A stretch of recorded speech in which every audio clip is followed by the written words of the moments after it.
Tantor Audio, a division of Recorded Books, presents Hamptons' Heartbreak by Tara Leigh. Narrated by Isabel Ruther and Tim Page. Chapter 1. Vivian. Sweetie! I'm pulled forward into my mom's enthusiastic embrace before I can offer any resistance, every muscle in my body clenching at her tight hold. I don't want to be here right now. In fact, I'd rather be anywhere else. My father arrives a moment later, his booming baritone frightening a pair of robins nesting under the eaves and sending them skyward in a frantic flutter of wings. Welcome back. How was traffic? That construction right off the exit can really slow things down. Sometimes cars are backed up all the way. She swats gently at him. Hun, Vivian is home. We don't need to worry about road conditions. Glancing over my shoulder, I see her brows knit with confusion at the empty driveway. Where is this mysterious boyfriend of yours? I can't wait to meet him. My stomach twists. Richard and I decided that my parents' anniversary party was the perfect opportunity for him to meet them. He was supposed to be here with me, and I thought it was a step in the right direction for us. Now, there is no us. There is only the rental car I parked across the street, which is practically bursting with everything I own. He's not... I don't think...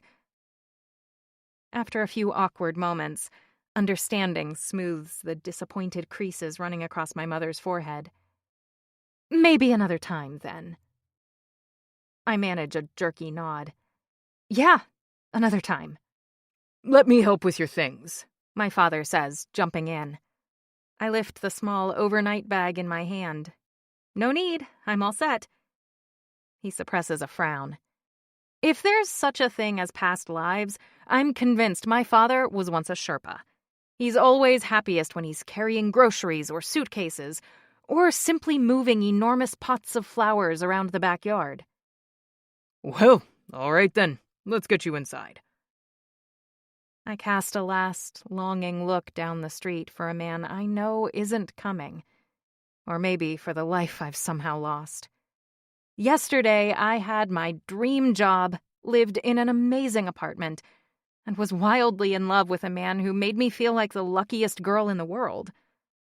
Today, I'm jobless, homeless, and single. Neither of my parents have any idea that I'm not just here for the night or even the weekend. The prospect of moving back into my childhood bedroom feels like admitting failure. It is admitting failure. But I don't have a choice. I step inside their house, postponing the conversation I know I need to have. Tomorrow is soon enough. What time are you expecting everyone? My mom checks her watch. As an event planner, she approaches every party like a general going to war.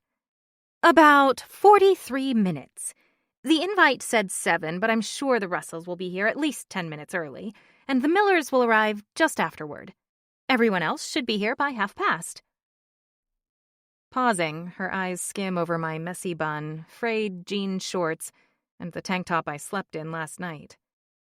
As she does, a thought bubble takes shape over her head, the question clearly visible. You're not wearing that, are you? I save her the trouble. I'll just go get cleaned up. Be down in a bit. The stairs creak in all the same spots I remember from years ago, the polished wooden banister warm and familiar beneath my hand. Nothing in this house has changed. Nothing except for me. The doorbell rings just after I slip into the living room. While my parents greet their first guests, the Russells and Millers, I'm sure, I head for the bar arranged on a sideboard spanning the length of the far wall. It's styled to perfection, of course. Apothecary jars filled with bright, unblemished lemons, lit candles flickering from mercury glass votives, and neatly labeled decanters of liquor and mixers. Before influencers on Instagram, actually, raked in thousands for turning their homes into product placement ads, My mother mastered the art of precisely organized closets and enticing tablescapes. It's probably where I got my love for interior design. Our house isn't very big or particularly fancy, but it is always inviting and elegant. There's a place for everything and everything in its place. It's perfect. On the surface, at least. I fill a highball glass with ice and vodka, adding cranberry juice more for color than anything else. The strong cocktail splashes over my lips and down my throat, leaving a welcome burn behind. At the sound of footsteps falling on hardwood floors, I make a last-minute decision to take my cocktail to the pantry, a small alcove tucked between the living room and kitchen. I could pretend I'm just checking out my mother's impeccably curated collection of snacks, staples, and sparkling appliances. But that would be a lie. The truth is, I'm hiding. Not from my parents or their friends, most of whom I've known since I was riding around the neighborhood on a hot pink 10-speed with skinned knees and a mouthful of braces. It's their questions I'm avoiding. How's your job? Where's your boyfriend? What are your plans for the summer? On second thought, maybe it's my own answers I'm avoiding. What job? What boyfriend? Your guess is as good as mine. The bell rings a few more times, more voices joining the chorus now assembled in the living room. When there's nothing left in my glass but ice, I exhale a resigned sigh and open the door of my hiding place. There you are! I was about to go looking for you. Savannah! For the first time since arriving home, a genuine pulse of joy flares inside my veins. Savannah grew up just down the street. The two of us practically inseparable until we left for college. Oh my God, what are you doing here? I wrap my arms around Savannah's back and squeeze. We both live and work in Manhattan, but I don't see my oldest friend nearly as much as I'd like. As a research assistant for a true crime writer, her schedule is almost impossible to pin down. But I'm just as much to blame. I get absorbed in my work, too. Buried under fabric swatches and wallpaper samples and furniture catalogs. Sometimes the rooms I'm imagining feel more real to me than the ones I'm in. I stopped by Mom and Dad's on my way out east for the weekend. They said your parents were having a party and that you would be here too, so I decided to crash. She adds the last bit with an irreverent smirk, knowing she's always welcome. I called you a few times today, but you never answered. My shoulders drop, a wedge of tension settling between them. It's a long story. I've got all night. She glances down at my glass. What are you drinking? Too much, but I need another. I pour more vodka into my glass, although this time I fill it halfway with club soda. Savannah selects a Chardonnay from the half-dozen bottles carefully arranged in a silver ice bucket. So, this long story, I'm guessing it begins with Richard? I nod, rattling the ice in my glass and taking a quick sip. It ends with him, too. We're over. Savannah blinks, but I don't see a trace of surprise on her face. Will that make things awkward for you at work? I work for Richard's mother in the design firm his parents own, Abbott Interiors. Well, worked. The company is a true family affair. His father is an architect, and his mother is an interior designer. Richard manages the office, which includes several other architects and designers, as well as support staff. When Richard and I started dating a couple of years ago, we kept our relationship a secret. I insisted on it, actually. I didn't want things to be weird in the office, or for his parents to think I used my position to get close to their son. The Abbotts are old-money Manhattan aristocrats, their names spoken in the same breath as Astor, Vanderbilt, Rockefeller, and Morgan. Unfortunately, by the time it was their turn to inherit, most of their wealth was gone, lost to generations of mismanagement and overspending. Abbott Interiors was born of necessity, a way to capitalize on their network of high society friends and natural talents. To their credit, Anne and Eric have been incredibly successful, building a business from the ashes of their greatest embarrassment. I clear my throat, take another slug of vodka. That's over, too. And I had loved my job. Abbott Interiors clients are among the wealthiest individuals in the city, with enormous budgets and a sky's-the-limit approach to design.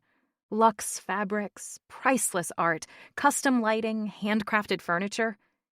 Working for them was a dream come true. I walked away from it all. Richard, Abbott Interiors, even... Savannah's features pinched together in a horrified wince. No! Not the brownstone! One of Abbott's latest projects is the gut renovation of a 6-story brownstone. After a pipe in the 4th floor burst, destroying nearly 6 months of work and $600,000 of custom cabinetry and woodwork, the client insisted that someone live there during construction. I volunteered, using the money I saved on rent to pay off the last of my school loans. I nod morosely, turned in my keys along with my phone and laptop.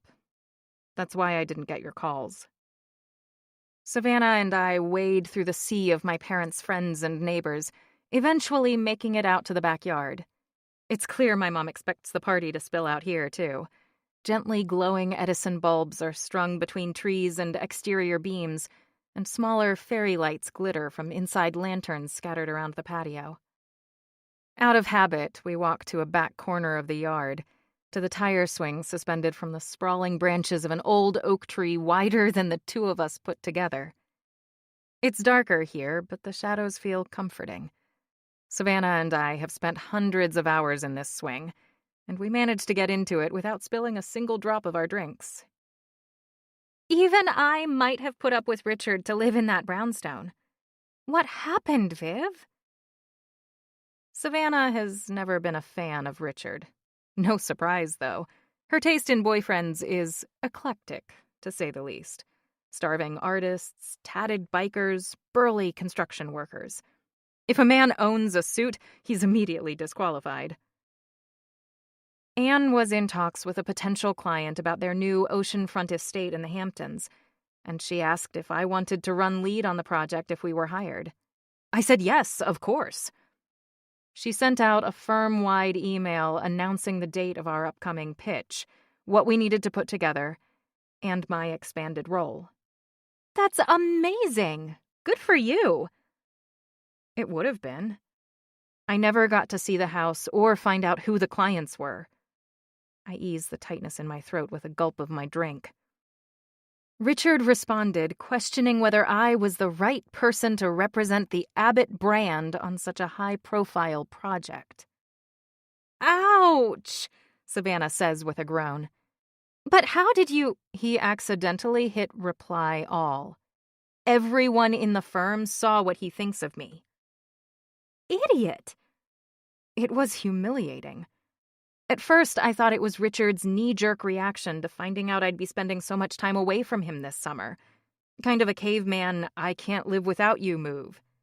Caveman? Savannah scoffs. More like selfish, self-absorbed narcissist. That too. I shake my glass, ice cubes rattling as a heavy sigh leaves my lungs.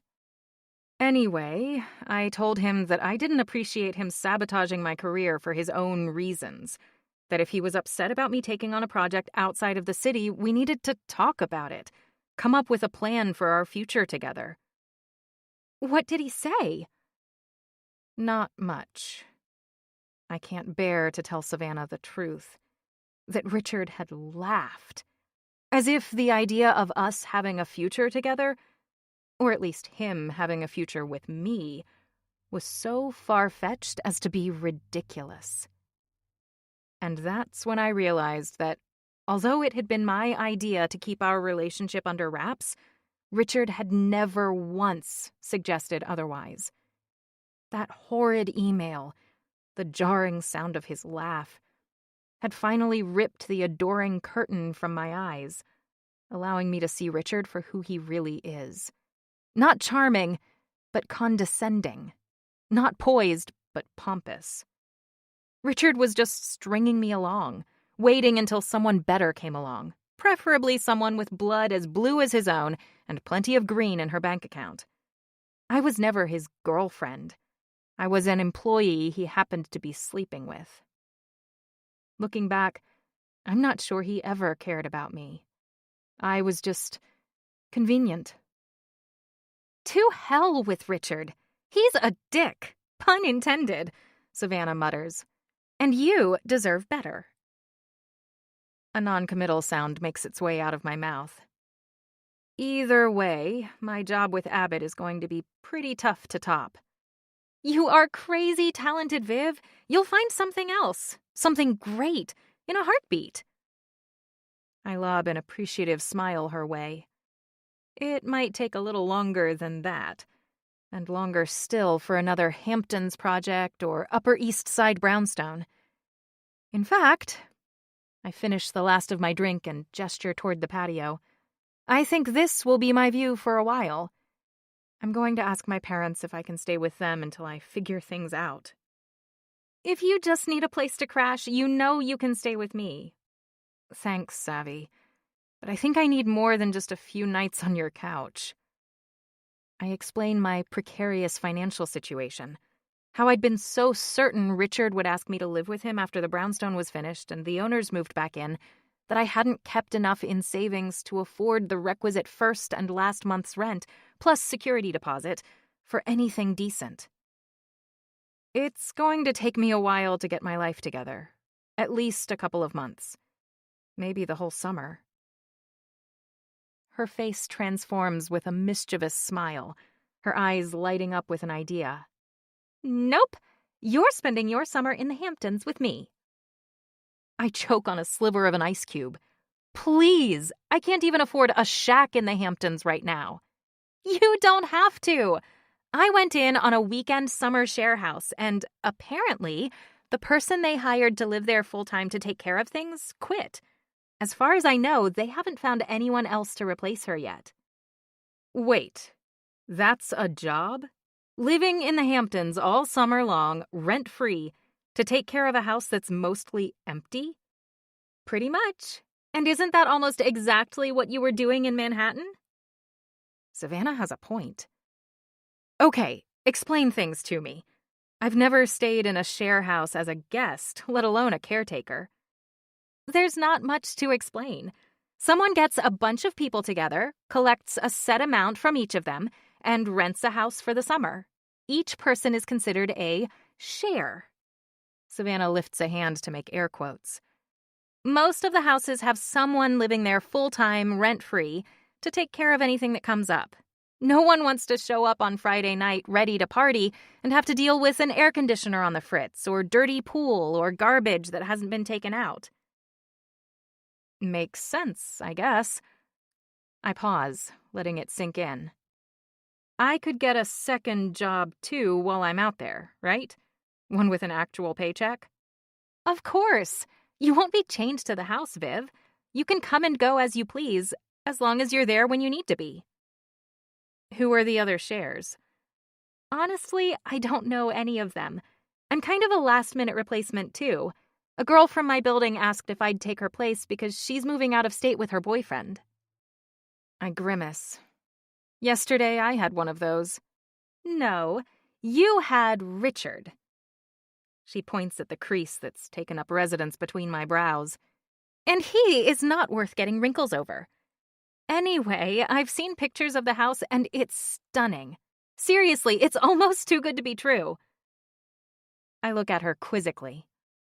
Almost too good to be true, or actually too good to be true? Almost too good to be true, she says more firmly. But I'll know for sure tomorrow morning. What's tomorrow morning? Saturday, as in the Saturday before Memorial Day, otherwise known as the official start of summer in the Hamptons, which, I'll have you know, lasts precisely 100 days. You'll have until Labor Day to figure things out.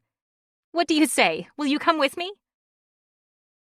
Just then, I hear my mother's laughter ring out over the din of her guests, and I watch as she puts her arms around my father, gazing up at him adoringly, like she can't imagine being with anyone else, even after all these years. The look he gives her is just as besotted.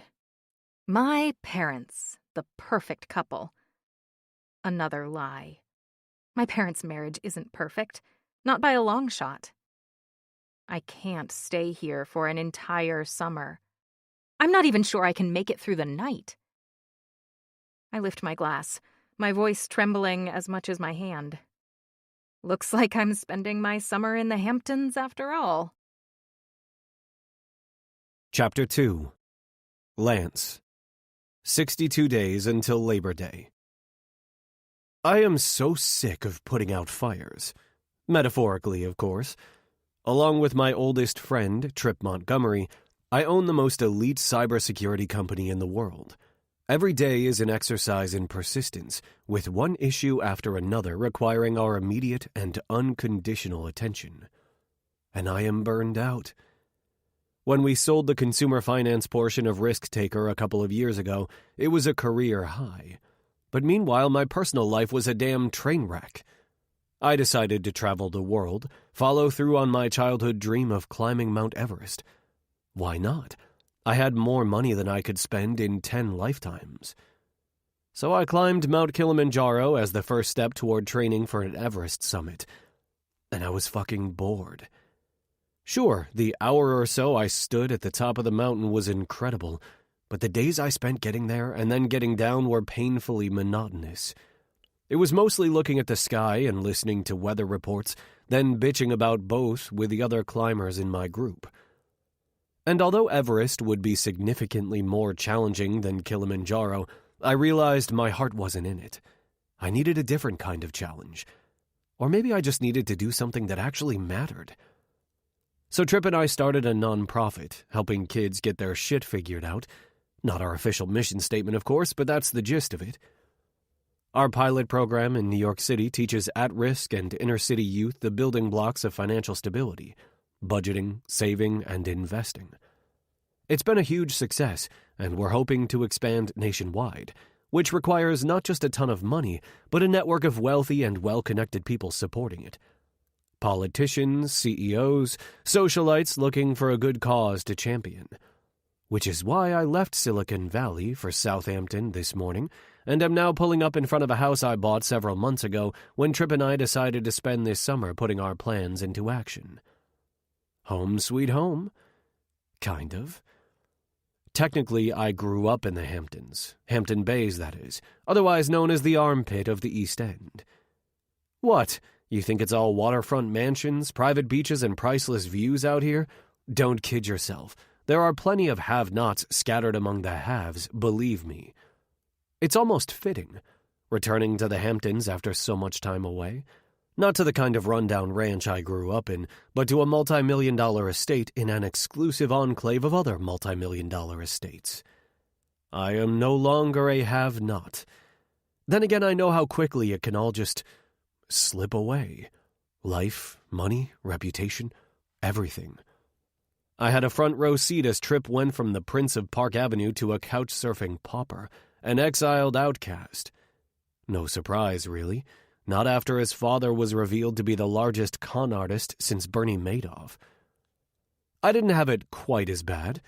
Sure, my stepfather lost most of his fortune in the scam and could no longer pay my college tuition, but I'd only been plucked from Hampton Bays a few years before, after my father died and my mother couldn't pretend I didn't exist anymore. I went from having nothing to having more than I ever imagined to having nothing again. But I never wanted my stepfather's money, and it was pretty obvious my mother never wanted me. So I got a scholarship to Stanford and took off for the West Coast, which is where I met up with Trip again. Our experience became the springboard for our success. Risk Taker turned us into billionaires. Nearly 2 years ago, Trip came back to New York to slay his demons, and he found something more precious. A family. His family. And now I've come back east, too. Sometimes you can't move forward until you go back to the beginning. Not that I expect to find any family here. I know for a fact my high school girlfriend isn't hiding a secret daughter from me. My mom is on husband number 4, I think, and I can't remember the last time we even spoke. My dad's dead, and so is my stepsister, the only family I've ever cared about. She's the reason I'm showing up now instead of Memorial Day weekend as planned. Nothing can bring her back, but I'd be damned if her murderer didn't see my face every day of his trial, if the judge didn't hear my voice before handing down his sentence. Life imprisonment, no possibility of parole. I'm not happy. Krista is still gone after all. But I am relieved. And now I just want to have a quiet, peaceful summer and focus on expanding Risk Takers program to other cities across the country. I pushed the key into the lock, realizing that I forgot to call the real estate agent who said he'd look after the house for me while I was in California. I could have asked him to make sure the electricity was on, the air conditioning was running, and there was a 6-pack of beer in the fridge. But I didn't, so I resigned myself to dealing with a dark, stuffy house and an empty fridge. But when I open the door, the lights are on and cool air slaps me in the face. What the fuck? My head swivels as I look around. The kitchen countertops are littered with bags of chips, plastic cups, beer cans, sunscreen, and liquor bottles. In the living room, a sectional couch with stained, sagging pillows faces a flat-screen TV. A ping-pong table sits in front of the sliding doors, "Keep closed," scrawled in black marker on a piece of paper taped to the glass. And outside, a partially deflated, sunglass-wearing yellow rubber ducky drifts across the surface of the pool, deck chairs haphazardly arranged around the edge. I drop my suitcase, my mind churning as I spin in a slow circle. Hello? Am I in the wrong house? But no, my key fit perfectly in the lock. The address is the same one written on my deed and property transfer contract, and the house itself looks exactly as I remember from my walkthrough a couple of months ago. Well, except for the food and frat house furniture. And ping-pong table? Jesus fucking Christ. I jog up the stairs, pissed as hell, but not at all surprised to find a bed in my bedroom. Continuing down the hall, I discover that there's a bed or two in every room. I'm just pulling my phone out of my pocket, ready to file a police report, when my nose twitches with a familiar and entirely unwelcome scent. Smoke, acrid and earthy. Something is burning. Not a cigarette or cigar, not whatever people grill on their damn barbecues out here. Fire, and not the metaphorical variety. My heart rate picks up. It can't be coming from downstairs. I was just there. But it smells close. Lunging across the room, I peer through the windows that take up almost 2 entire walls. One looking over the backyard with its pool and ocean view. Water, no fire. I turn to the other set of windows, the ones facing the side yard and my neighbor, another multi-million-dollar gray-shingled beach house. My eye snags on something I definitely didn't expect to see. A woman in a fire engine red bikini, standing over a burning bush, barely 20 feet from my house on my property. Racing downstairs and out the back door, I sprint the length of the flagstone patio and into the side yard, coming to a stop just a few feet behind her. What the hell are you doing? She doesn't turn around. Hey! I outstretch my arm, the tips of my fingers just grazing the curve of her shoulder. An ear-curdling scream pierces the air as she spins, and I have only the quickest impression of doe eyes widened in fear, an upturned nose, and an open pink pout of a mouth before she begins stumbling backward, directly in the path of the inflamed tree. Instinct takes over as I grab her by the wrist and haul her toward me.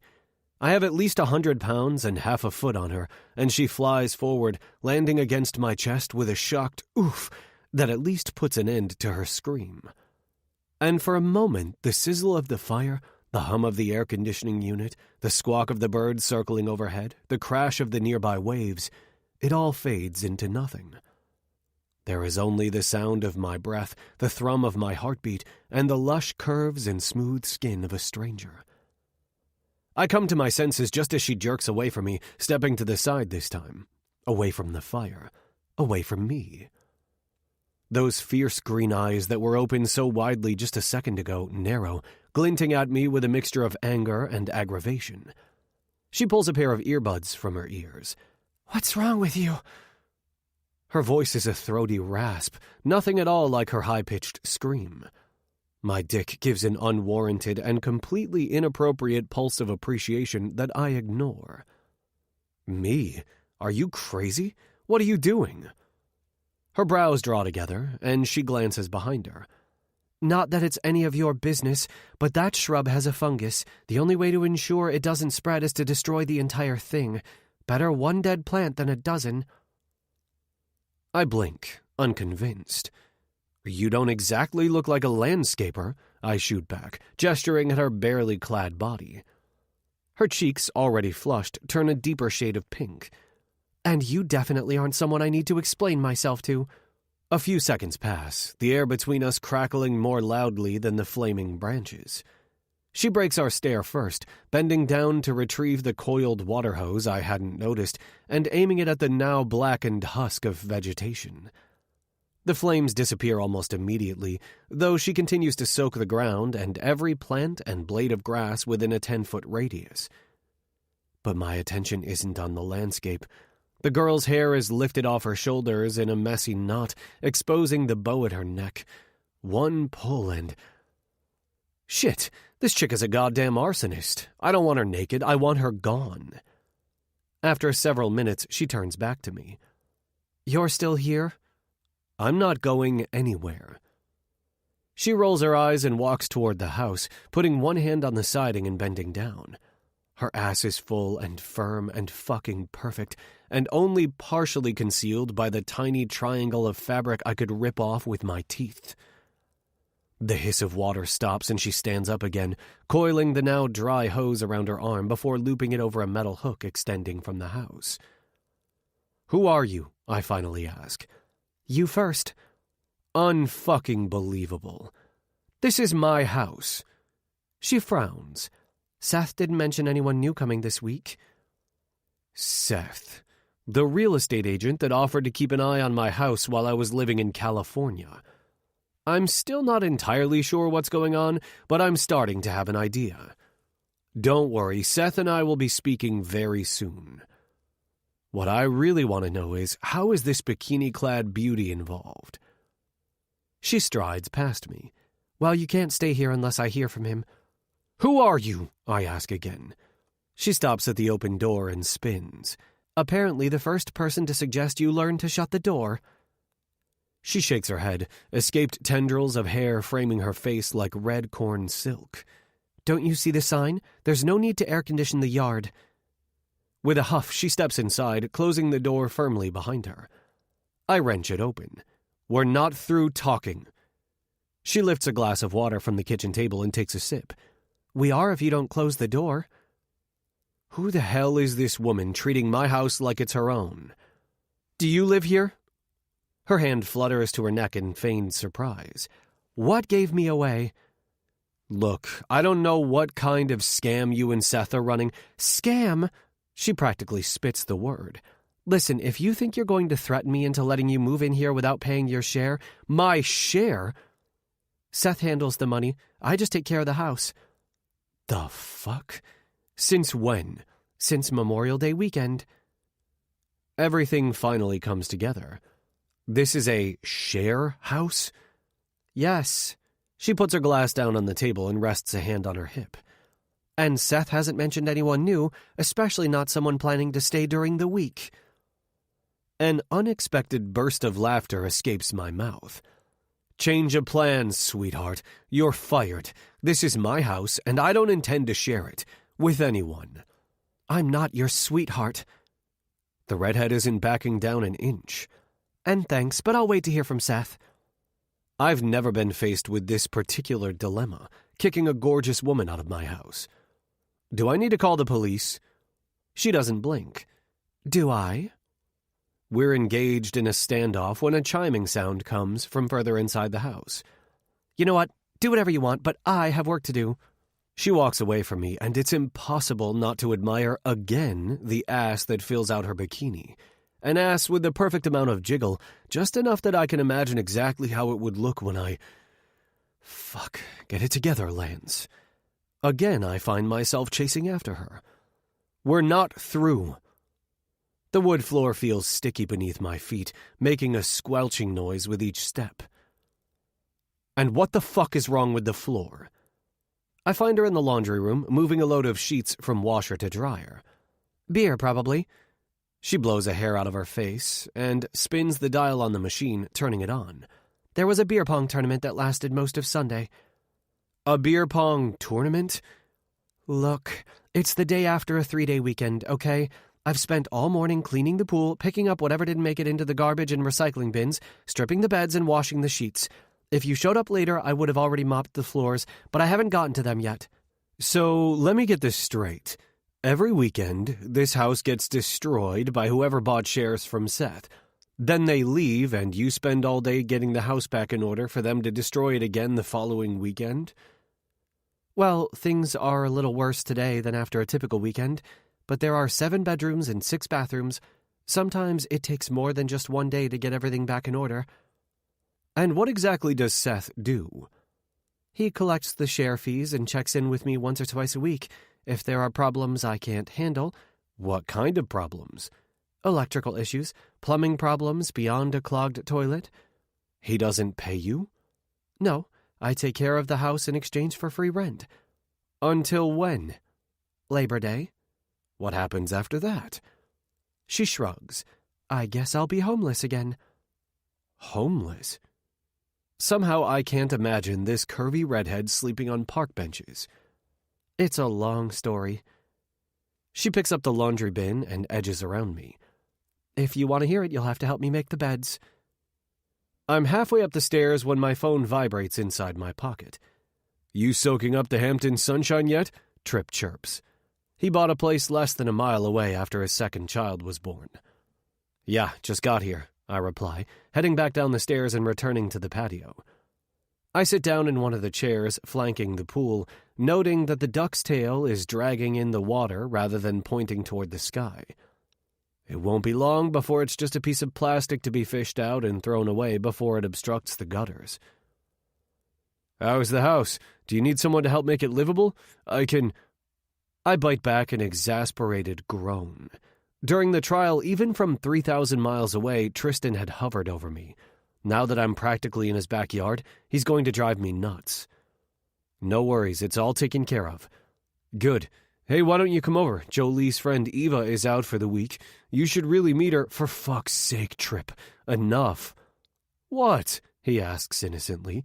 That monster is in jail where he belongs, never to taste freedom or hurt anyone else ever again. It's time you started living again. I'm alive, and I don't need you playing matchmaker. I do just fine on my own, I assure you. Come on, there's no need to spend your first night in the Hamptons alone. Christ, he's not going to let it go. In the past few years, most of my friends have coupled up. It feels like an infectious disease the way they're all dropping like goddamn flies. But the worst part of it is that they're always trying to set me up, especially lately. It's been a while since I've had a serious girlfriend. Okay, a long while, but I'm hardly a monk, and while I appreciate their concern, it's unnecessary. I'm fine. Who said I'm alone? Trip pauses, then gives a low whistle. Shit, my bad. When can we meet her? I run a hand through my hair, tugging at it in frustration. I should have known my little ploy would barely slow him down. I peer around the side of the house at the blackened branches. She's kind of a firecracker. Probably won't last long. At least I know it's not Missy. I ran into her the other day, actually. Here in the Hamptons? Yeah, but don't worry, she's already sunk her claws into someone else. Give him my condolences. My ex is a real piece of work, though at least she taught me an important lesson. Beware of money-hungry women. I'll never be more than a walking, talking, fucking dollar sign. Chapter 3. Vivian. By the time I get to the top of the stairs, he's back at the bottom. Good. I have a job to do, and I don't need the distraction. And this one is definitely a distraction. A Viking god dressed in dark jeans and a crisp cotton button-down shirt, the sleeves rolled up to reveal tanned, muscular forearms. He'd towered over me, and at nearly 5'8", I'm no shrinking violet. His shoulders alone had nearly blocked out the sun, turning the thick, dirty blonde hair on his head into a burnished crown. And his face isn't any less arresting, unfortunately. Broad, high forehead, elegant eyebrows curving over warm brown eyes the color of unhusked almonds. The blunt lines of his nose and cheekbones tapering to a full, unsmiling mouth. Too attractive for his own good. Or mine. Not that I'm interested. And the Viking certainly isn't interested in me. Not with the air of annoyance he'd worn like an iron breastplate. Maybe that's why I'm not nervous to be alone with this stranger.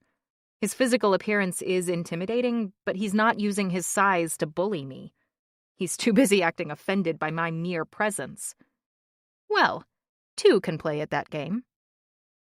I'm scrubbing down one of the bathrooms when the energy in the small space shifts, the way a barometer drops before a storm. Glancing behind me, I find his bulk taking up the entire doorway. "You're still here?" The breathless tone in my voice is not from scrubbing the shower tiles, and I hope he doesn't notice. I am. I meet his stubborn stare with one of my own. If you need something to do, feel free to make yourself useful. This place doesn't clean itself. Those deep umber eyes drop to my ass, currently on display since I'm on my hands and knees, my chest hovering over the edge of the tub. I see that.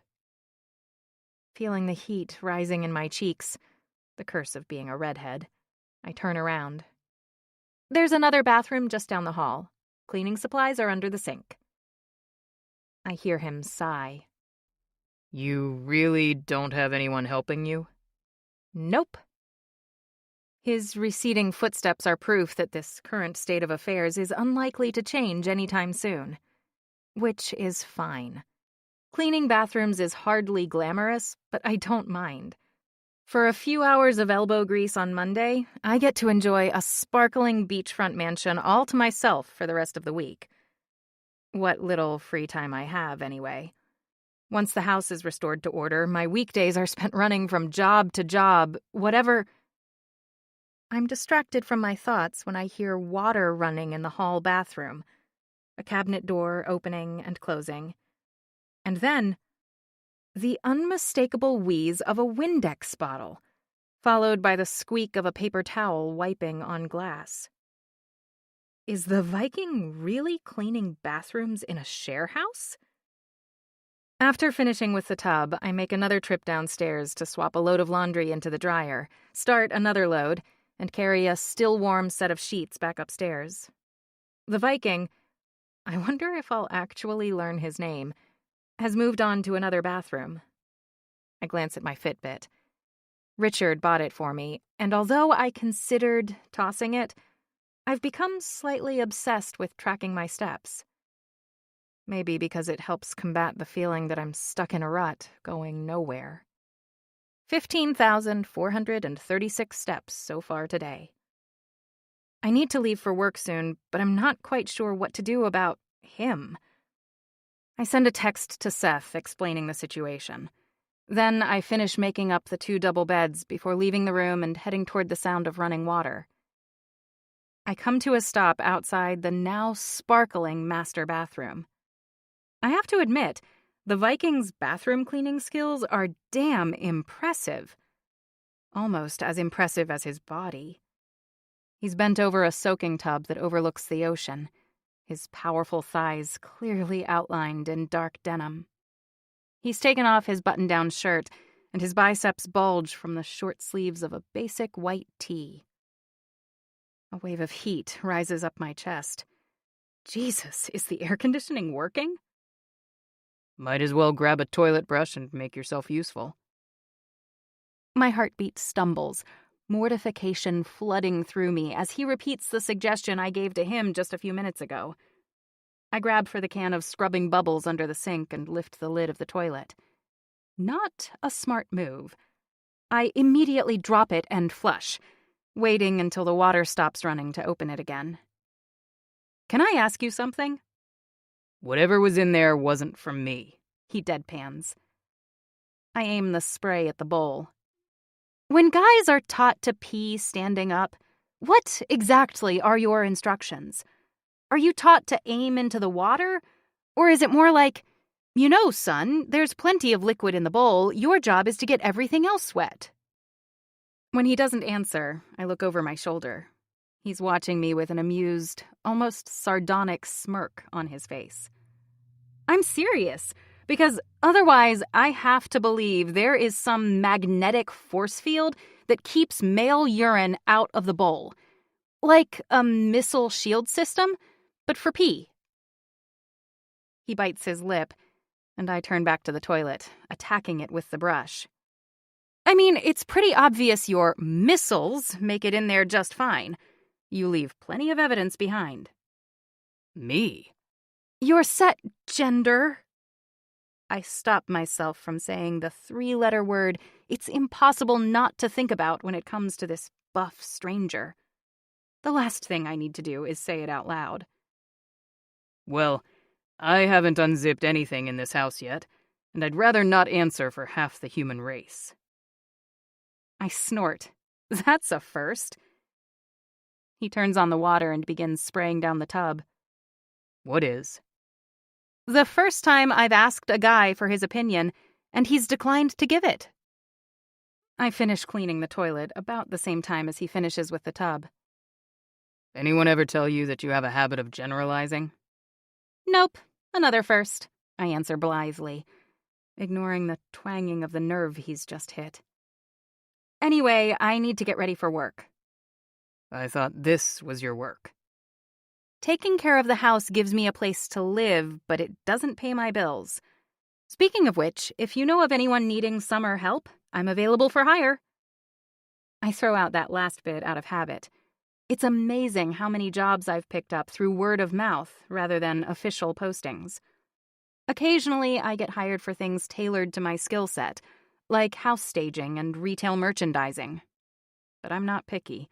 I walk dogs, run errands, babysit, waitress. Desperate times call for desperate measures. His jaw clenches as he crosses his arms. Exactly what kind of services are you offering? There's an edge of contempt to his tone, and I realize what he thinks I'm implying. Not that desperate. The kind of services I do with my clothes on, I snap. His stare drags up and down my body, one eyebrow lifting in a silent reminder that my current outfit is a barely there bikini. I lift my chin defiantly. Don't you have to be going now? Nope.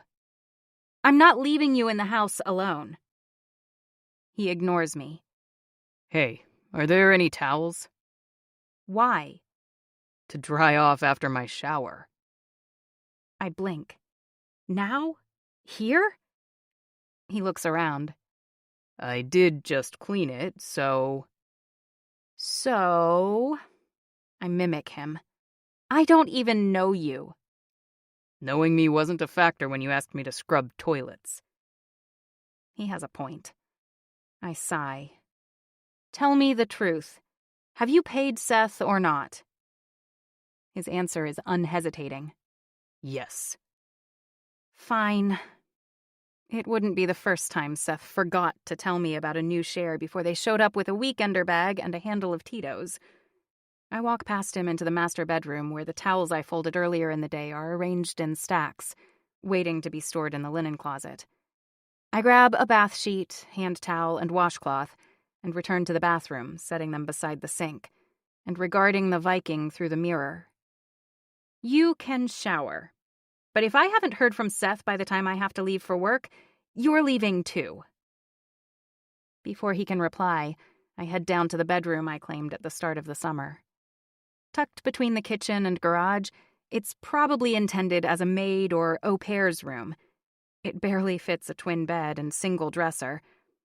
But I don't mind. It's cozy and has a gorgeous view of the beach. A view I don't even glance at because a more vivid image is taking shape in my mind. That beautiful brute of a man is probably naked right now. Water droplets clinging to his broad frame and packed muscles, his Knock it off! But the thread of desire continues unspooling inside my belly. Unwanted desire. Although the fact that it's there at all is something of a relief.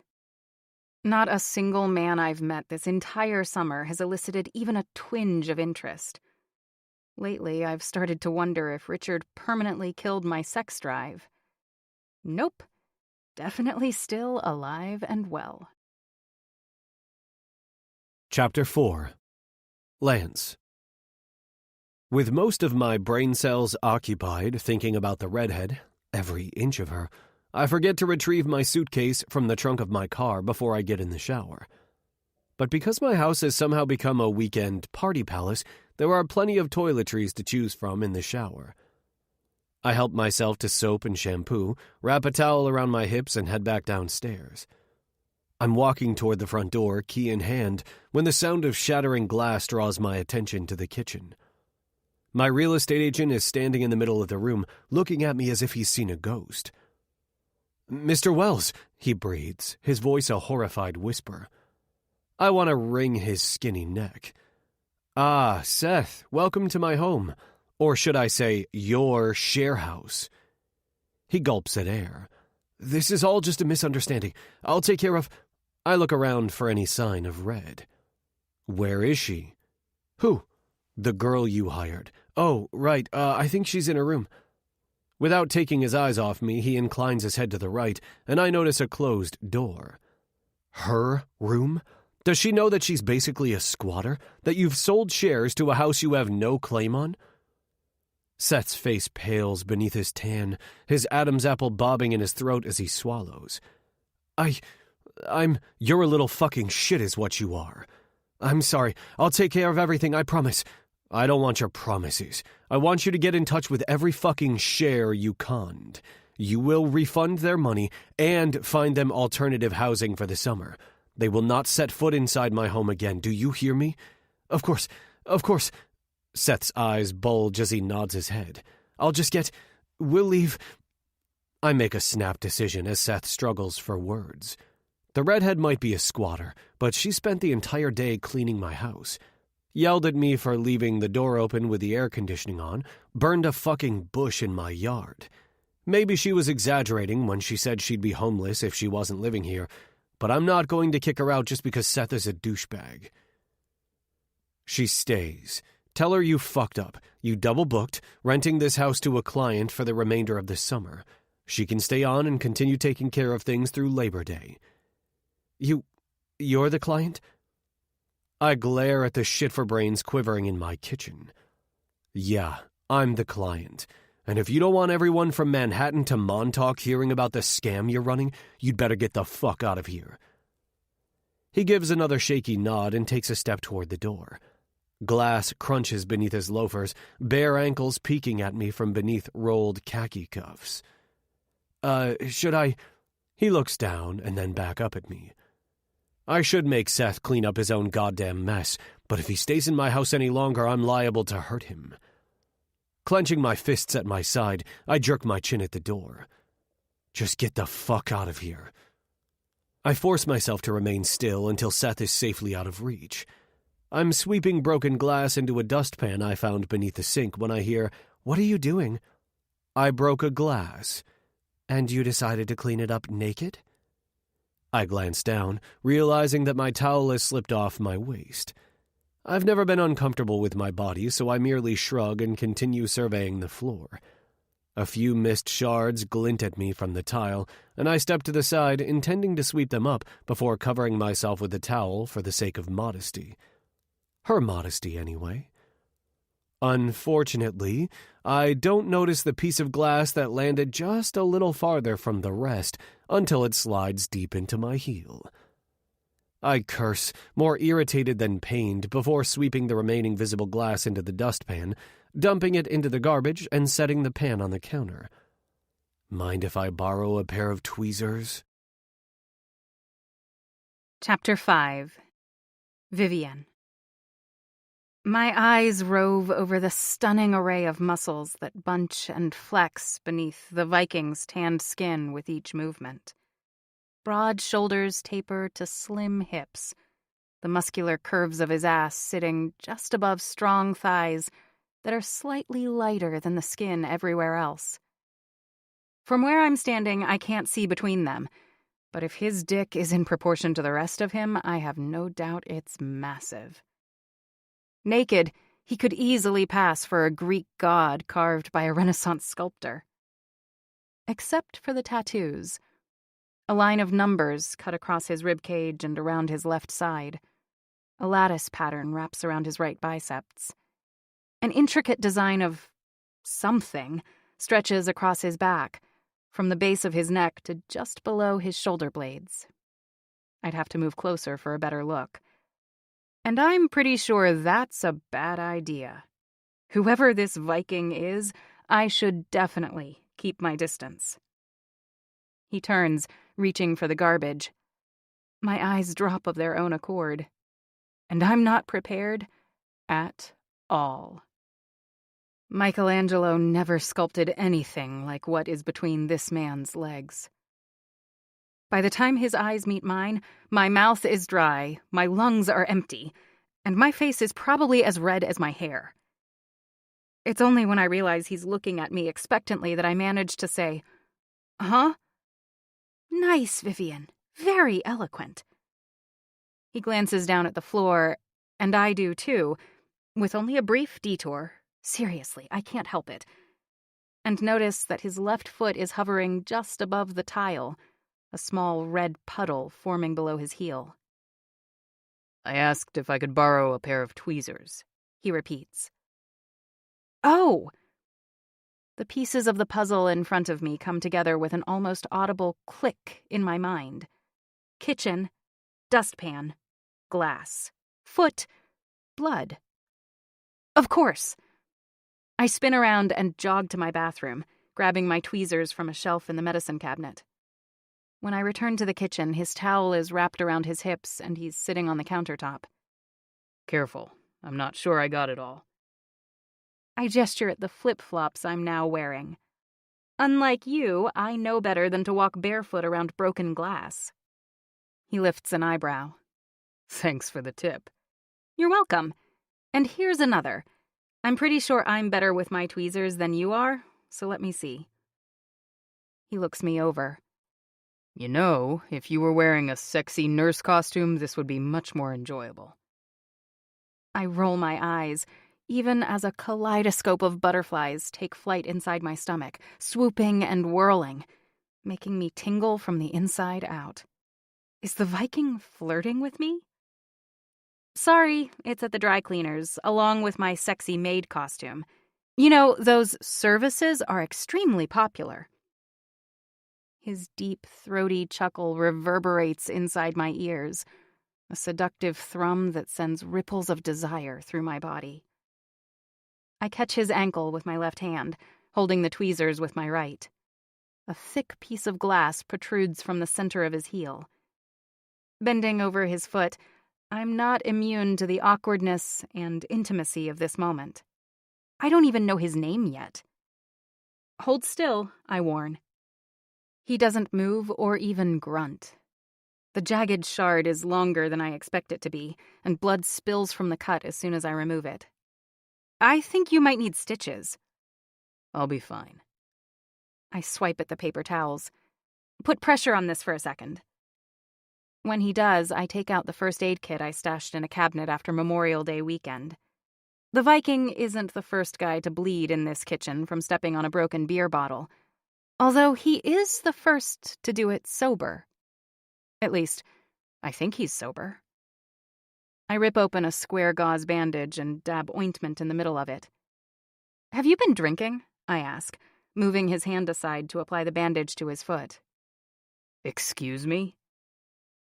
I take the bloody towel from him and toss it in the garbage, then kneel down to do another sweep with the dustpan. Or just hi. Either would explain why he's in the kitchen wearing just a towel. If I've learned anything this summer, it's that even the most conservative men have a strange inclination to take off their clothes when they're hammered. It's why I spend most of my weekends cooped up in my little room off the kitchen. Not that Savannah hasn't tried to get me to go along with her and everyone else to bars and clubs. She's said, the best way to get over someone is to get under someone else. So many times I want to scream. But Savannah doesn't understand. I don't need to get over Richard. I already am. It's just that I finally feel like myself again, and I don't want to mess it up by falling for some guy. The Hamptons is hookup central, filled with good-looking men looking for a good time. Wall Streeters blowing off steam from their stressful city jobs. Townies interested in a fling. Tourists from all over the world wanting a story to take home. I've turned down offers from all of the above, plus some. My sole focus this summer is to save enough money to afford a security deposit and a few months' rent on an apartment in Manhattan. In another month or so, I'll start sending out my resume, lining up interviews for after Labor Day. Although, lately, I've been seriously considering starting my own business. I'm good at what I do, and maybe it's time for me to work directly with my own clients instead of signing on with another big-name firm. But it's risky. Most jobs are won based on reputation or word of mouth. Walking into a gorgeous space and saying, "Wow, who designed this? I need to hire them." Despite the hours I've spent drawing up floor plans and imagining all the different ways I could furnish this house, beach chic, mid-century modern, luxurious bachelor pad, cozy family getaway, artsy bohemian, it will be years before I build up a portfolio to attract a client with a house like this. But when I look up into the Vikings' open, almost offended gaze, I feel something that makes me forget about being broke and at a confusing crossroads in my career. Lust. The hot, hard-charging current sweeps me into its grip from the place I've been clinging to, my comfort zone. The flat lines of his mouth pull outward, smoothing away the grooved frown creasing his forehead. Sober as a judge. Maybe it's me. I'm not drunk or high, but I'm definitely intoxicated from my body's potent reaction, from the surge of desire that's coming on too hard, too fast. I don't know what to do with it all. I have to go to work. Through the fuzziness in my brain, I realize that I can't exactly kick him out. Not now. If he won't get his foot looked at by a doctor, then he should definitely keep off of it for at least the next few hours. I'll text Seth. If he's okay with you staying here while I'm gone, it's fine with me. Now his mouth fully extends into a smile, his lips parting to show a line of perfectly even, almost offensively white teeth. Check your phone. Chapter 6. Lance. You're renting the house for the rest of the summer? The redhead's eyes are wide, her voice several octaves higher than it was before. Earlier, when she asked if I paid Seth, I answered honestly. He earned a 6-figure commission on my purchase of this house. Yes. Now the same answer is a lie, but it comes out just as smoothly. There's no reason it shouldn't. After all, I lie for a living, just as I've lied all my life. To the teachers who looked at my greasy hair, dirty nails, and emaciated frame, and asked if anyone was taking care of me when I wasn't in school. To the rich kids who asked why I built computers from the discarded parts of their cast-offs rather than buying the latest model at a store. To my clients, who ask if I can protect them from whatever cyber threat comes their way. So far, I've done just that. Not alone, of course. Tripp is the best partner I could ask for, and we've built an incredible team to support us. My entire life has been a high-stakes confidence game, more or less. And you want me to stay here? With you? Yes. I repeat the same word a third time. It could easily be another lie, but it's not, I realize. I'm not exactly sure why, but some instinct makes me want to keep Vivienne here with me. She might turn out to be just another gold digger like my ex-girlfriend Missy, but there's something about her, a haughty kind of scrappiness, maybe, that I find undeniably appealing. Not many women can look regal holding a toilet brush in one hand and a can of scrubbing bubbles in the other.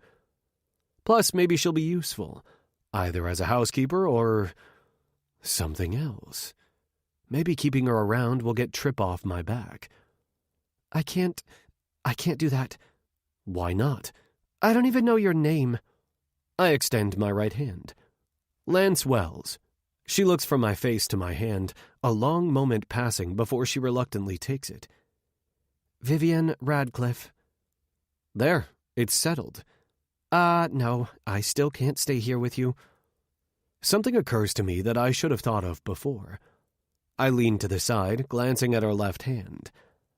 I don't see a ring. Being single has nothing to do with it, she huffs. My grin returns. Single. Good. I thought taking care of the house was your job, that you live here free of charge in exchange for looking after things for whoever rents the place.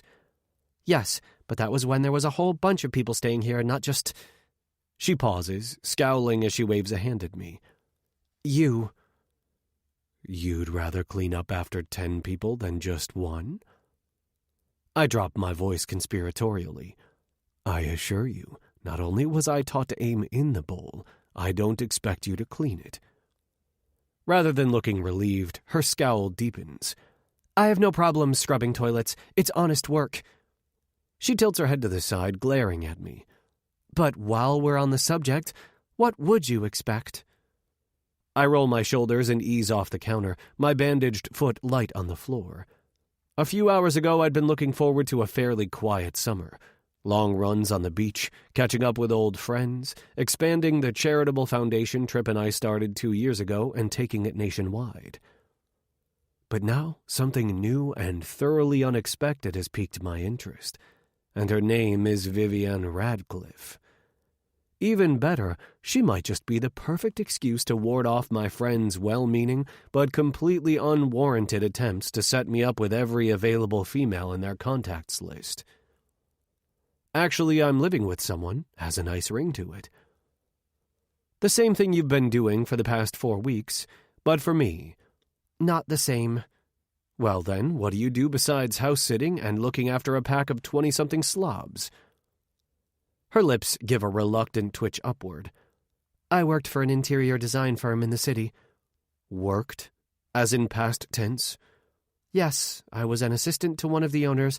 I have my degree, but it's almost impossible to get hired for any job of consequence without apprenticing with a bigger name first. I'm not with them anymore, though. She chews on her lower lip for a moment.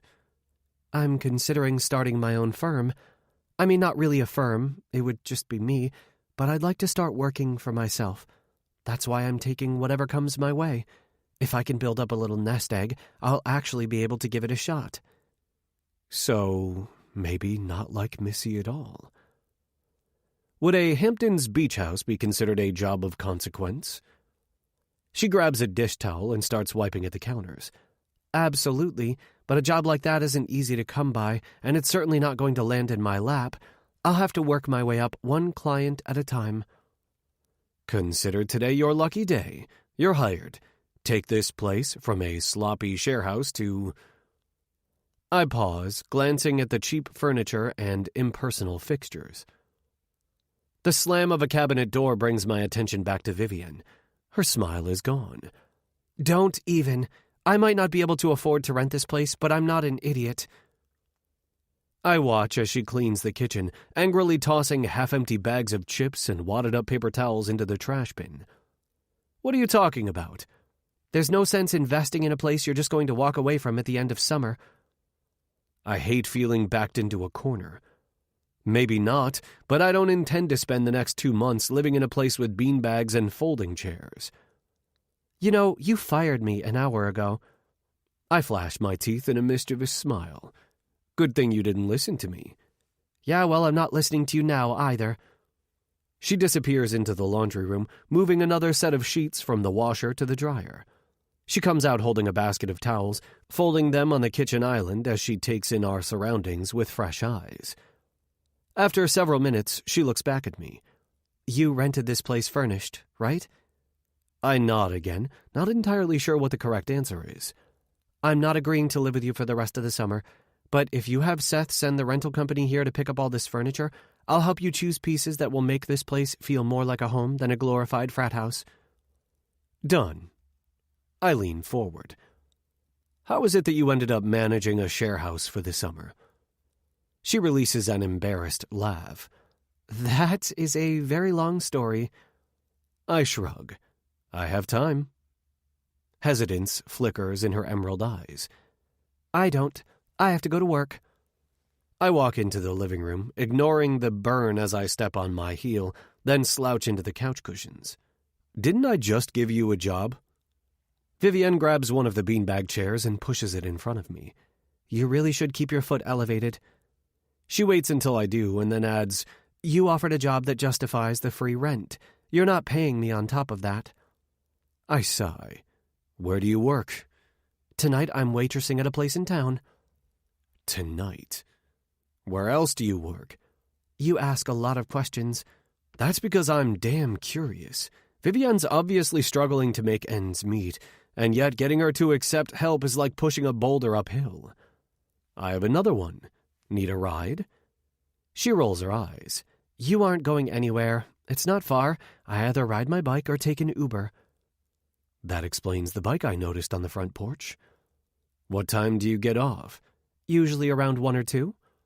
You shouldn't be riding a bike in the middle of the night. If the weather's clear, it's fine. When it's not, there's always Uber, Lyft, or Hamptons taxi. I frown. You get into a car, alone, with some guy you don't know at 1 or 2 in the morning? Yes, that's the idea. A damn stupid idea. The psychopath who killed my stepsister had masqueraded as a cab driver.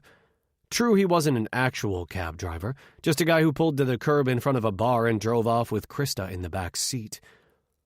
Her body, what was left of it, wasn't found for a week.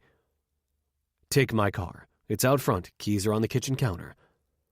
It's a pointless act of contrition, more for my own peace of mind than anything else. I could give away cars like Oprah and it wouldn't bring Krista back. No. Either take it, or I'll be waiting for you in the parking lot. I haven't told you where I work. Believe me, I'll figure it out. When you own a cybersecurity company and are widely considered to be one of the best hackers in the world, with a slew of national and international security clearances, there isn't much I can't learn in a matter of minutes. Vivienne's mouth tightens with suspicion. What will you expect in return? Not a damn thing. There's no such thing as a free lunch. Good thing I didn't whip out the peanut butter and jelly then. Like I said, keys are on the counter. She spins on her heel, her skirt flaring up briefly and exposing another few inches of smooth, toned thighs. Nothing I didn't see when she was in a bikini, but somehow the skirt makes... Vivienne storms back inside. Your car is a Maserati. And I know how much they cost. I'm not driving it. Why not? She glares at me as if she's trying to decide whether I'm on the special end of the IQ scale or I'm pulling a prank. Because it's a Maserati. That's a brand, not a reason. What if I get into an accident, or clip the curb, or someone keys your door in the parking lot? It's a car, Vivienne, not an heirloom or a priceless work of art. Though I wouldn't care if it were. When you see the world through my eyes, you realize how little money actually means. It can't buy parents that actually give a shit. It can't turn back time or bring back the dead. People matter. Things don't. The expression on Vivienne's face eases into one of astonishment. You really trust me with your car? Apparently, I've been trusting her with my house for the past month without knowing it. My car is worth a fraction as much. If she wrecks it tonight, I'll buy a new one tomorrow. But there's no store to go to for a new human being. Just drive safe. Come back in one piece. Chapter 7. Vivienne. Come back.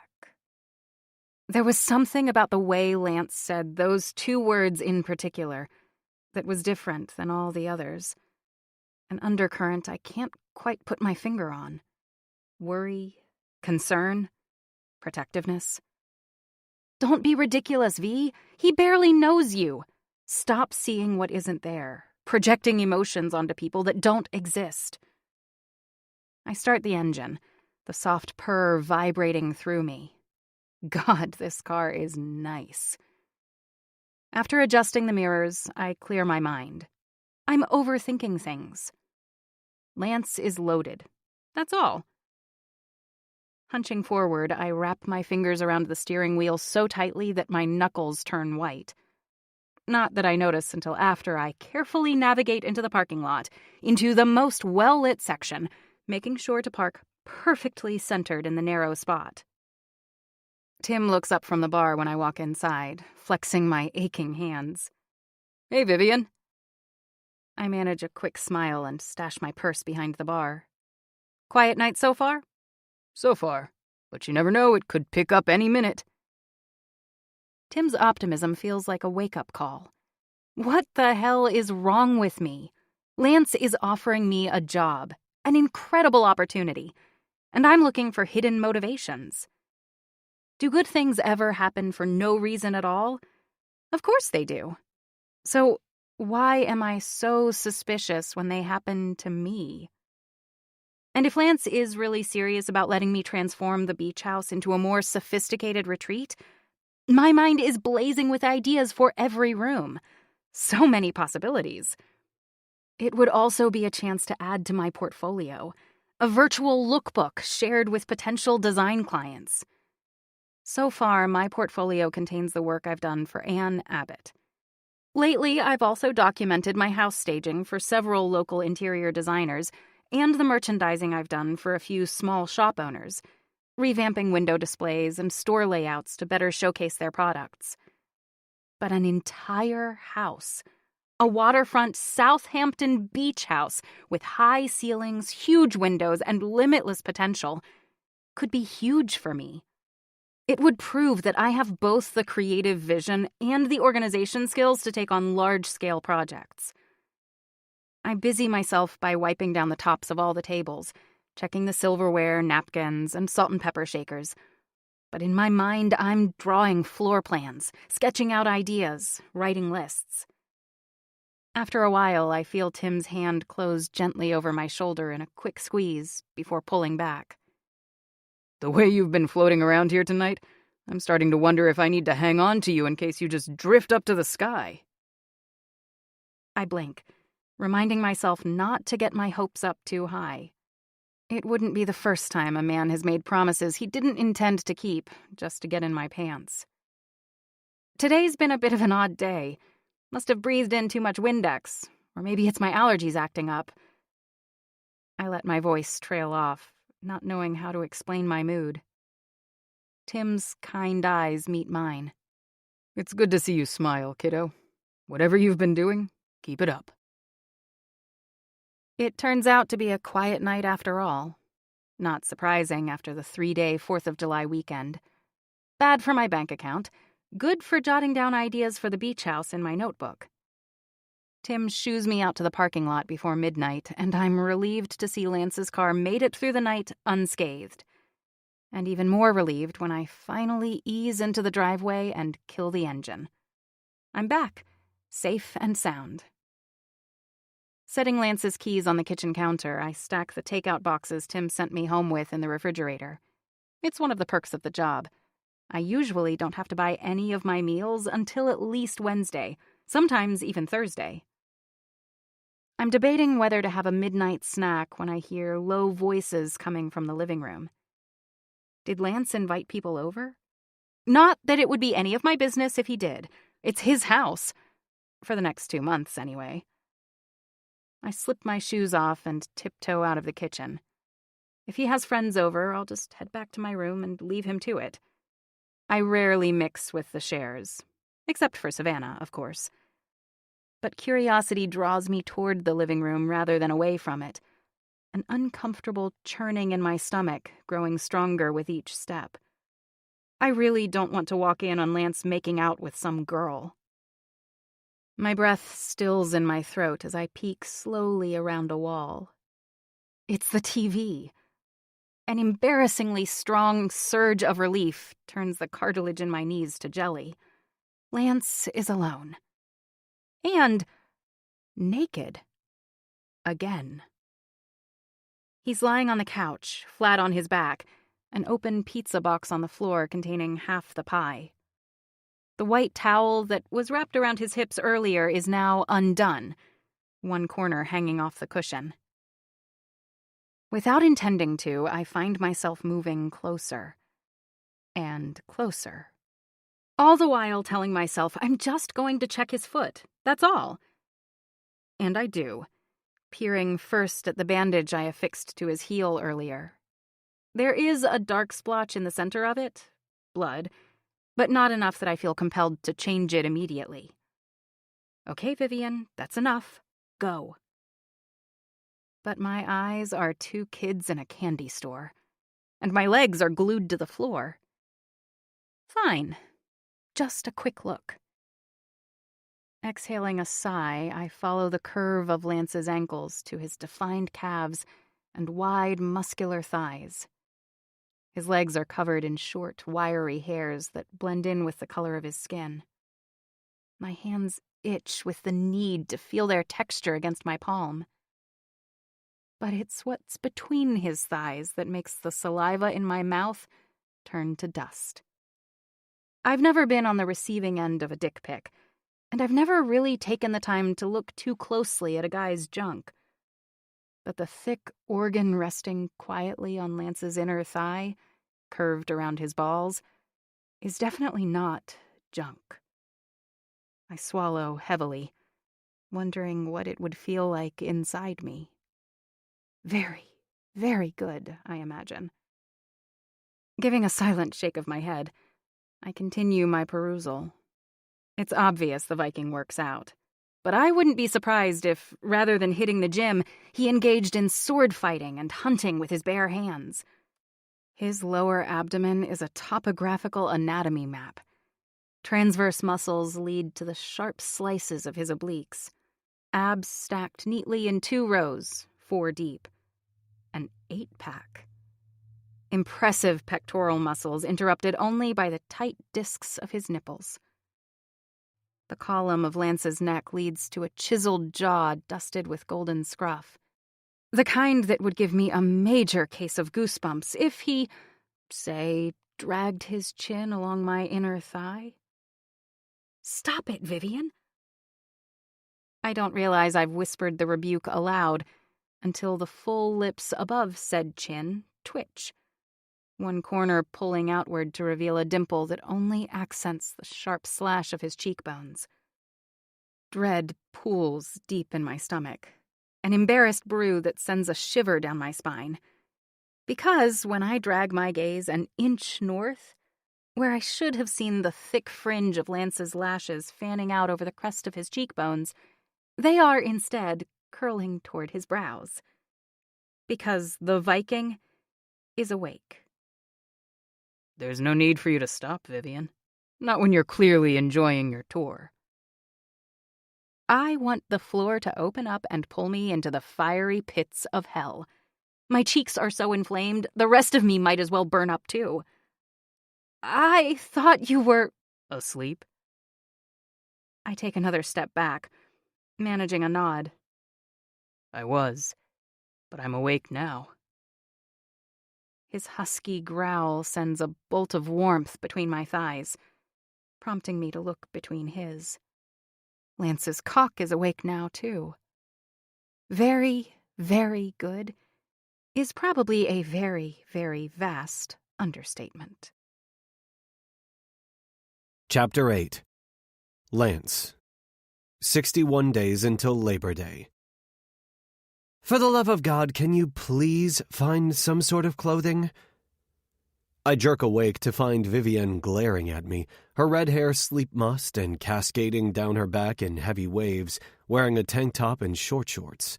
And no bra. Fuck me.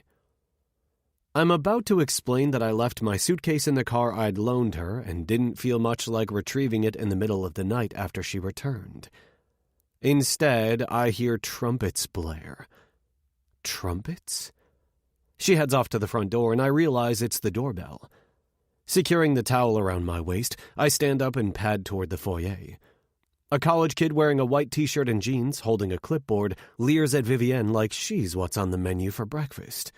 I clear my throat with a distinctive rumble. Translation: eyes on me, motherfucker. He immediately straightens, his gaze meeting mine over her shoulder. I'm here from Ricky's Rentals. We're picking up the furniture. She spins around, looking quizzically at me. You messaged Seth already? Last night. I told him to get his cheap shit out of my house before I had it delivered directly to his office. I motion the guy inside. Take everything. While every mattress and piece of furniture is carted through the front door and into the waiting truck, I retrieve my suitcase and change into appropriate Hamptons attire, a polo shirt and golf shorts. Afterward, Vivienne insists on taking a look at my heel. I don't argue. I can't remember the last time anyone fussed over me, but it's nice. Within an hour, the house is empty except for Vivienne and me. And the damn beanbag chairs. Apparently they were purchased from a Walmart. Vivienne notices me looking at them with disdain. Garbage comes tomorrow. I'll toss them out with the trash. I grin. I can take care of it. She crosses her arms over her chest. If you want me to stay, you'll let me do my job. You have a job. I turn in a slow circle, my arms outstretched. This place is a blank slate. So, her voice is hesitant. You really meant it? You want me to furnish the entire house? Of course. I told you that last night. I notice Vivienne's sheepish expression, her hunched shoulders. What? You thought I was just blowing smoke? Maybe, or you could have changed your mind. I wouldn't have held you to it. Well, I have no intention of sleeping on the floor for the rest of summer. I frown at a few scuff marks on the walls. This place needs a fresh coat of paint, too. Give me 10 minutes. We'll stop at a hardware store first. Then we'll focus on furniture. We? I figured I'd just give you my credit card. Vivienne's face falls. Oh, sure, I guess we could do that. But, Lance, I don't know the first thing about what you like. Normally I create inspiration boards and spend time with my clients, getting to know their style before actually making a single purchase. We haven't even discussed your budget. I knew my capitulation was imminent from the second she said my name. Lance. It was like a sigh. Okay, fine. I'll come with you. I hate shopping. Not to say I don't like buying things. I do. Companies, cars, televisions, this house. But buying is different than shopping. It's pleasure that comes from ownership. Shopping, especially in stores or, God forbid, a mall, is like the third ring of hell. I watch the bounce of Vivienne's breasts as she pads toward her room. Maybe it won't be so bad. I've always liked the heat. Chapter 9. Vivienne. I appreciate that this is only going to be your home for the next 2 months, but I'd really like a little input from you. After spending the past 20 minutes asking Lance whether he prefers this sofa or that one, this tone of wood or another, and receiving only the most basic feedback, I've finally led him toward an alcove out of the way of other shoppers. I gave you input. I told you I didn't like anything at that last place. Lance gestures at the showroom of my favorite furniture store on Long Island. This place will do. That last place was a warehouse with the highest-end rental furniture available. And, to be honest, I share his opinion. We're nearly 6 weeks into the summer season, and all the good stuff has been taken. What's left is either garish and dated, or, on the other side of the spectrum, the rejects from impersonal corporate housing developments. Okay, but now we have the opposite problem. The options here are practically limitless. A little feedback from you will go a long way. I'm not exaggerating. Located on the Tony North Shore of Long Island, Classic Galleries is about an hour from the Hamptons.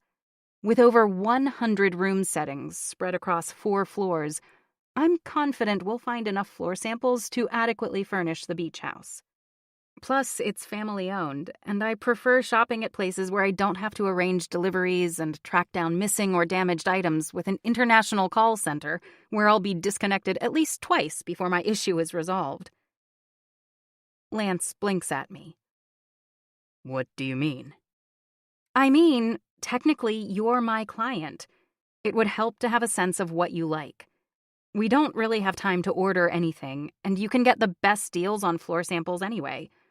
But if nothing here floats your boat, you might as well just rent furniture for the rest of the summer.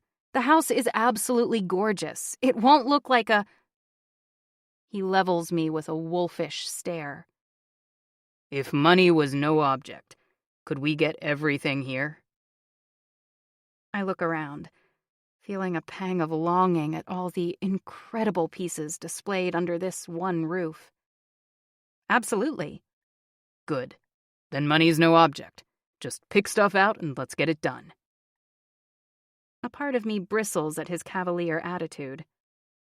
What are you going to do with this stuff after the summer? Let me worry about that. I'm not picking out furniture that's going to wind up in a dumpster in 2 months. He sighs. Look, the owner of the house is a friend of mine. If you make it look good, he'll be able to increase the rent. Think of it like an investment. A friend. It feels almost too convenient. But the truth is, I don't know Lance. I certainly don't know his friends. And he does make sense. The Hamptons is the kind of place where people buy houses they might never live in, renting them out for exorbitant amounts. I push my doubts and questions to the back of my mind. Don't look a gift horse in the mouth, Vivian. You've been hired to decorate a Southampton beach house. Stop whining and start working. Tell your friend that his place is too nice to be a share house. Lance meanders over to a large leather chair, slightly favoring his injured foot, and sinks into it. I will. In the meantime, you have carte blanche. Turn the house into something that can be rented to a Wall Street guy with more money than he knows what to do with. A bachelor pad? In my opinion, the house would be perfect for a family, or at least a couple intending to have a family. Does this guy have a girlfriend? A fiancé? But Lance only takes out his phone, repeating, Carte blanche, before taking a call and tuning me out entirely. The interior designer in me is rubbing her hands together in glee. Carte blanche. They're magic words. And yet, intimidating, too. At Abbott, I was part of a team. I didn't make decisions in a vacuum. And so I don't have the confidence that comes with experience. I don't move right away. Instead, I observe Lance quietly for a moment.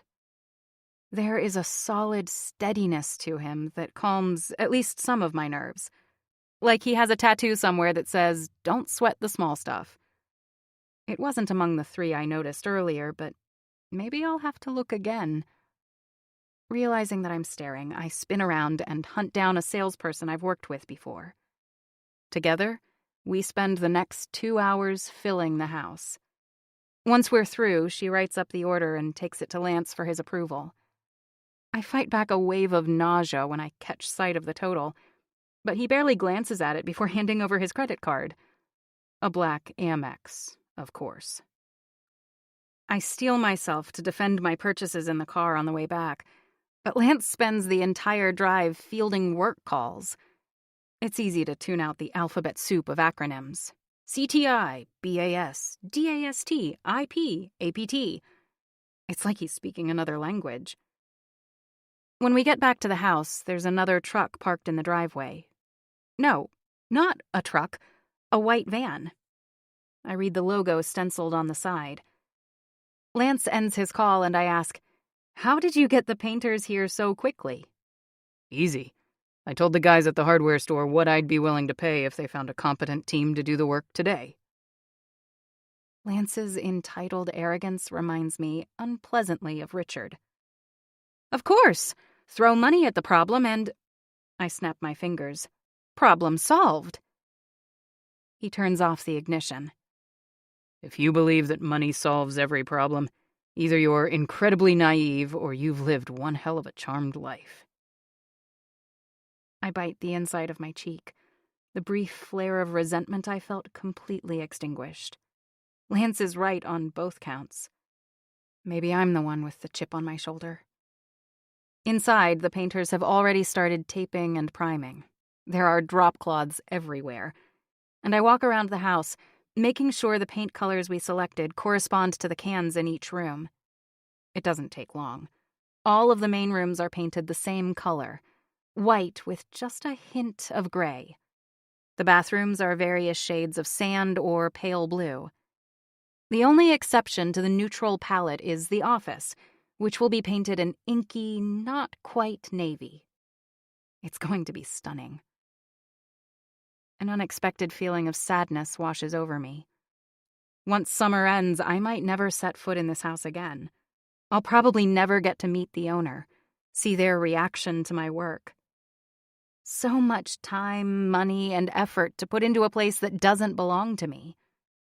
A few months from now, or even a few years from now, some stranger might wake up in the bed I picked out, eat their breakfast at the table I stripped and restained, curl up with their family on the sofa I chose, and never even know I exist. You're leaving? Lance asks sternly, his shadow falling over me as I stuff clothes in my suitcase. No. I'm not sure how long I'll stay. I can't imagine spending the next 2 months living here with Lance. But I can't afford to live anywhere else in the Hamptons, and my parents live 45 minutes away, longer with traffic. Commuting back and forth to my nighttime waitressing shifts will be almost impossible without a car of my own. And so will accepting any last-minute jobs that could come up. I'm just putting my stuff away before the painters need to get in here. Lance frowns as he looks around the room. Somehow it feels even smaller now without a bed and dresser. This is where you've been staying? Yes. Did you order a bed for it? Nerves flutter inside my stomach. Giving this place a more luxurious feel means not having to shove a bed into every available room. No. There's no basement and very little storage on this floor. I think the house will show better if we treat this space as an extension of the mudroom. I could have a closet company come out and install built-ins. That is, if you think your friend would go for it. Good idea. He nods thoughtfully. Once the furniture is delivered, you'll take one of the bedrooms upstairs. The impact of converting my cozy downstairs nook into storage space hits me harder now than when I was at the furniture store. Tonight, Lance and I will be sleeping just a few feet away from each other. As long as you don't mind. The electric current running between us shifts to a higher voltage. There's an odd expression on Lance's face as he looks down at me. I'm on my knees, he's standing. And if anyone were to walk by, at first glance, they might assume his dick was in my mouth. Or would be any minute. I run my tongue over my lips, my body heating. Just thinking about the taste of him in my mouth, the blunt head of his cock sliding down my throat. Of course not. Lance's voice emerges as a strangled-sounding husk of itself, and I can't help the brief flare of victory that overtakes me, knowing the sexual tension sparking and heaving between us isn't one-sided. Beautiful women in the Hamptons are a common commodity. I've been hit on plenty of times this summer. But there's something about the way Lance is looking at me. There's attraction there. Lots of it. But his look is not a predatory leer. It's not the kind of interest that lights up at every pair of breasts in his vicinity. I didn't see Lance look twice at any of the women at the furniture store today. Even the attractive blonde, who made a show of checking the price tag of the chair he was sitting in, leaning down at just the right angle that her cleavage was practically in his face. Lance is interested in me. I'm sure of it.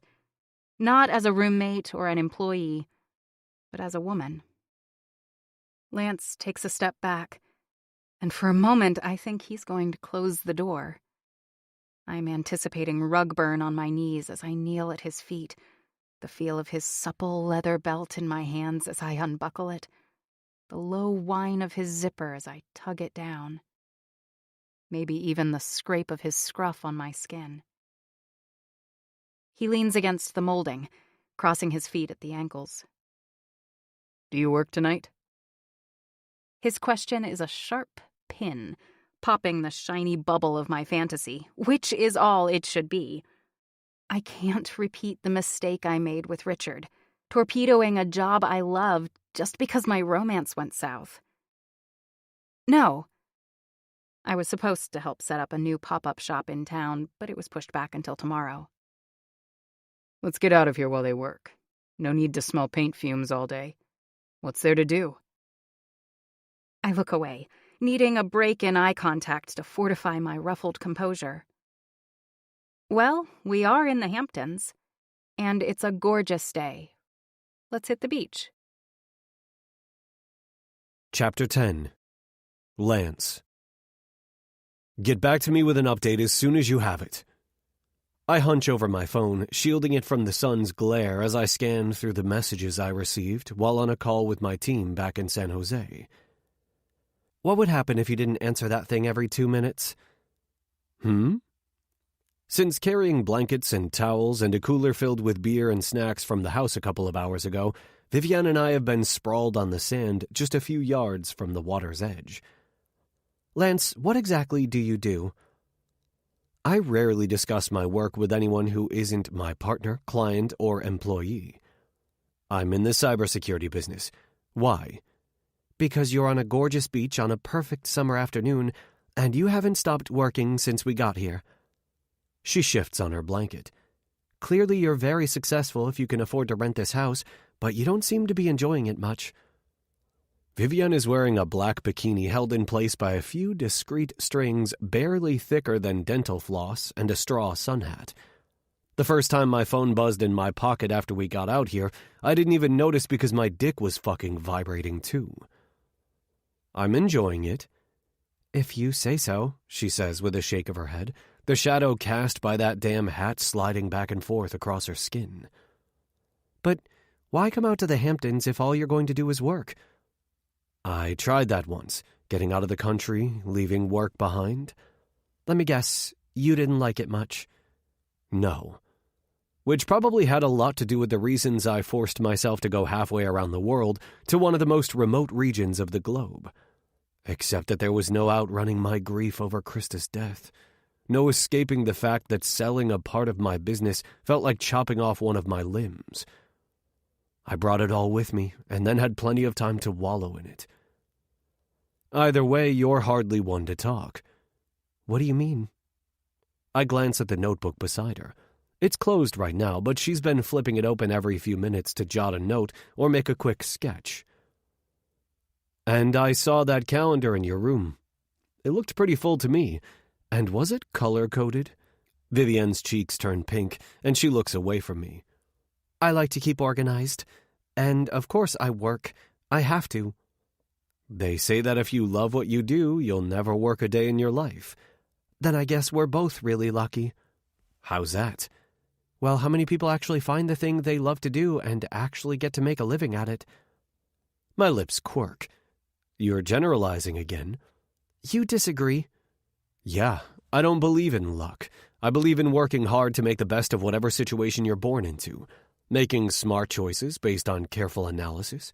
When things happen, bad or good, you can always look back and pinpoint every decision along the way. That's why hindsight is 20/20, because luck doesn't exist. Or rather, luck is made, not given. She's silent for a moment, her chin resting on her hand. A businessman and a philosopher. Good to know. There's a trace of amusement in her tone. I'm just saying, you might want to look up from your phone every once in a while, maybe appreciate where all your hard work has gotten you. I know exactly where I am, I reply defensively, and where I've been. 3,000 miles from San Jose and 3 miles from Hampton Bays. It's where I'm going. That's the mystery. After the summer, my plan is to return to California.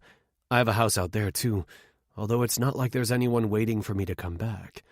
The feeling I've had for the past few years since Krista's death sits like a ball of lead in my gut. I have houses rather than homes, but at least I have Risk-Taker. I help clients all over the world keep their assets and their data safe, and our initiative to help kids is growing too. My work is my anchor. And besides, it's Tuesday, a work day. One eyebrow lifts. So you take weekends off? I haven't taken a day off I can't remember. Probably since I got back from Tanzania. Sometimes I lie. Do you realize that you end every call with an order to call you back? I frown. That's ridiculous. I do not. She rolls her eyes and flips onto her stomach. The people you work with, are they competent? I only hire the best. Of course. What would happen if they didn't update you with every little thing? I bristle at the insinuation. I prefer to stay involved. My phone buzzes with another incoming call. Enjoy your day at the beach, then. For the next few minutes, I listen to the adjustment being made to correct a glitch that occurred during testing. This time, I end the conversation with, "Call me if it's urgent. Otherwise, I'm sure you'll handle it." I toss the phone on the blanket as Vivienne turns her head and smiles. Will you do something for me? What? Tell me what you see. A fucking gorgeous woman sprawled out on a blanket, with long legs, tempting curves, a tiny bathing suit, and a stunning smile. You. She laughs.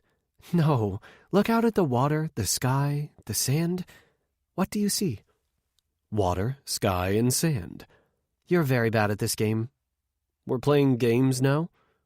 She sighs. I see water the color of old-fashioned glass soda bottles, not quite green, but not exactly blue. The clouds overhead look like fresh cotton balls straight out of the bag, but the ones at the horizon over there look like they're smudged with ink. And the seaweed washed up along the shore, baking from the heat of the sun, could be discarded cuttings of lace. Now you play. What do you see? I glance at my phone. For once, it's completely silent and still. I see sand. I pause, feeling Vivienne's eyes on me. It's darker by the waterline, more firmly packed, like a baseball mound. And the sand further up near us is loose and textured. Rippled, I guess, kind of like the surface of the sea. Beneath her sunglasses, Vivienne's grin is absolutely blinding. Now you're really here, really present. Welcome to the Hamptons. She rolls back onto her stomach and unties her bikini top. The flawless landscape of her skin is a temptation I have no intention of resisting. Actually, I think my observational skills are needed in another area. It looks like you could use some assistance. Your back is looking a little warm. She snorts a laugh. Let me guess, you're just the man to keep me from getting burned? I glance around pointedly at the sparsely populated beach. This stretch of shoreline is private, access limited to the residents who can afford to rent or own here. Looks that way to me. Well, if you insist. She nestles her head against her crossed arms. But don't get any ideas. I have a rule against getting involved with anyone in the share house. It's not a share house anymore. We're sharing the house. Let's not make things awkward. My hands slide over Vivienne's warm skin, thumbs digging into the muscles lining the column of her spine, fingers kneading at the rise of her shoulders. I'm surprised by your rule, given the rather thorough examination of your new roommate last night. I was checking on your foot. Despite the massage, her muscles turn rigid. And I thought you were sleeping. A low chuckle escapes my mouth. Don't worry. I have a few rules of my own, but sex... Well, I don't believe in arbitrary limitations on who, how, or how often I fuck. Vivienne is silent and tense. She clears her throat. Thanks. I'll keep that in mind. I bend low so that my breath ruffles her hair. You do that. My hands are covered in sunscreen when my phone rings again. Vivienne looks over her shoulder at me, a curious expression on her face. You gonna get that? I bite down on a groan. Nope. You sure? Because it looks like you really want to. She's right. Ignoring a ringing phone goes against every instinct I have. I'm fine. What if it's important? She whispers, like a completely catastrophic cybersecurity problem, and you're the only one who can fix it. I know she's mocking me, but those are the exact thoughts running through my brain. I quickly wipe my hands on the towel and grab my phone. Hello? Chapter 11. Vivian.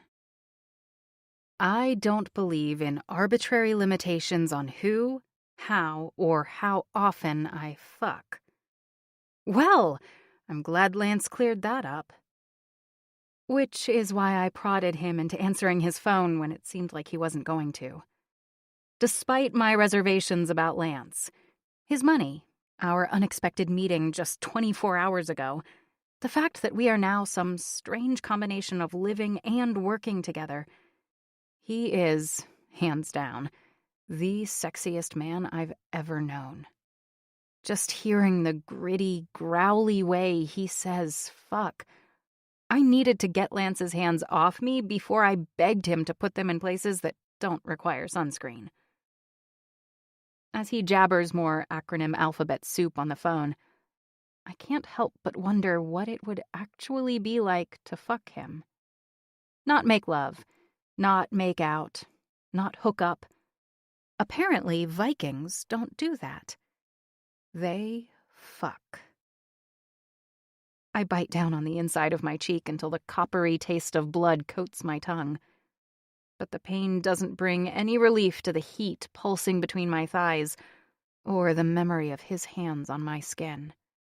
Wide palms, long fingers, and I already know what's beneath his swim trunks.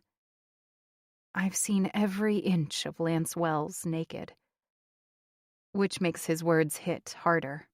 Because while I'm far from a virgin, I've never had sex without intimacy. Never given my body to a man without first giving him my heart. And since Richard broke that vulnerable organ a month and a half ago, I haven't even entertained the notion of having sex. Not because it would be a betrayal of him, but because it would be a betrayal of myself.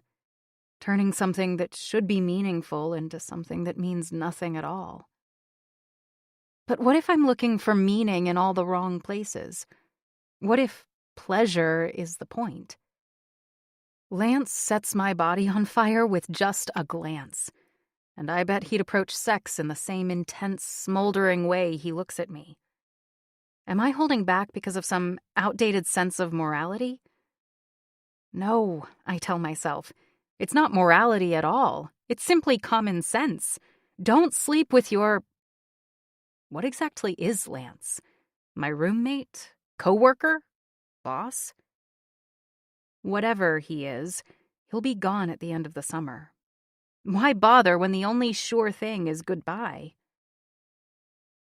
Lance ends his 287th call with a sigh, and a moment later asks, "Want to go check on the house?" Sure. I quickly retie the straps of my bikini and stand up. Together, we pack up the cooler, towels, and blanket and head back to the house.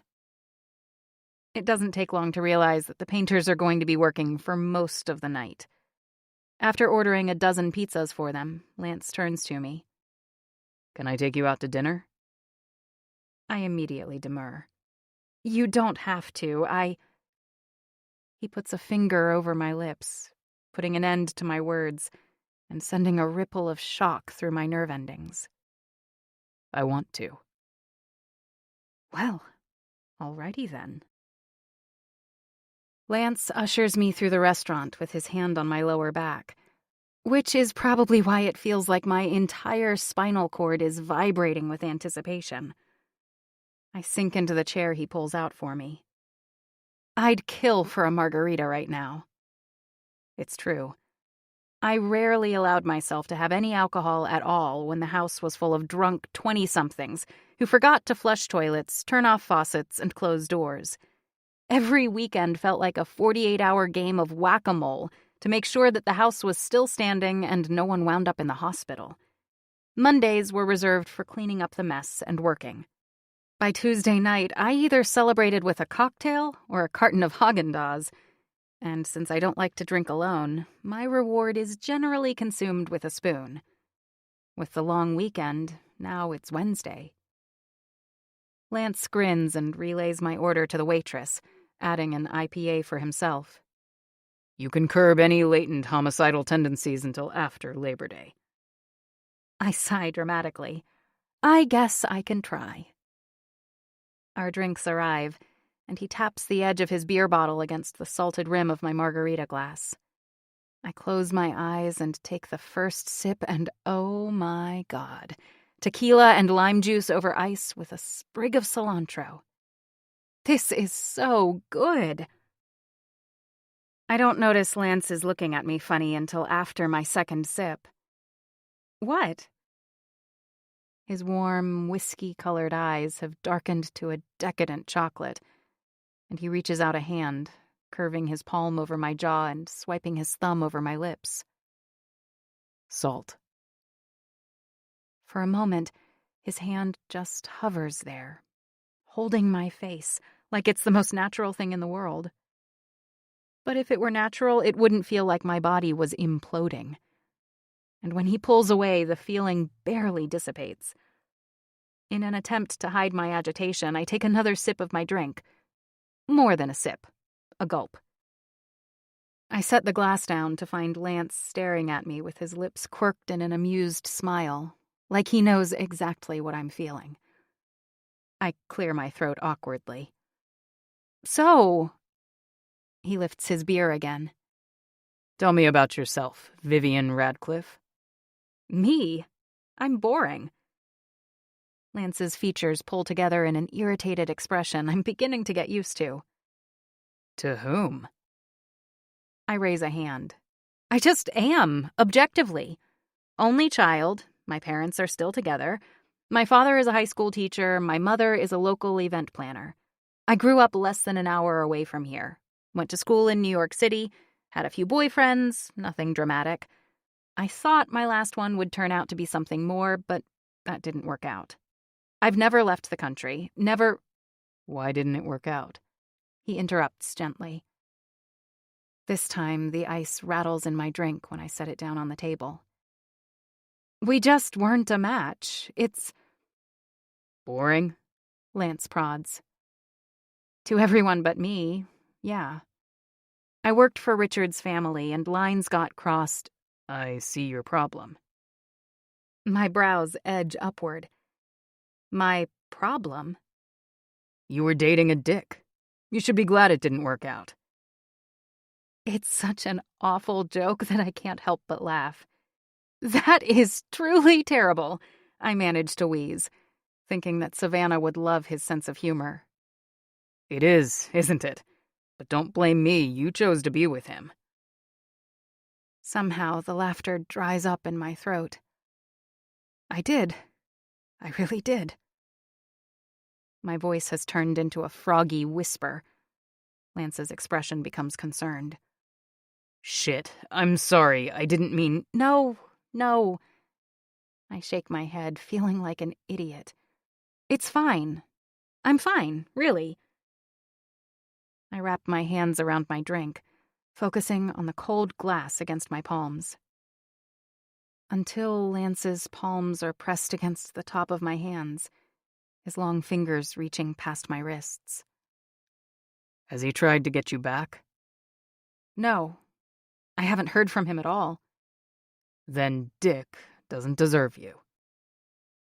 Suddenly, 2 tequila shots arrive on the table, and Lance lets go of my hands to push one of them in my direction. Come on.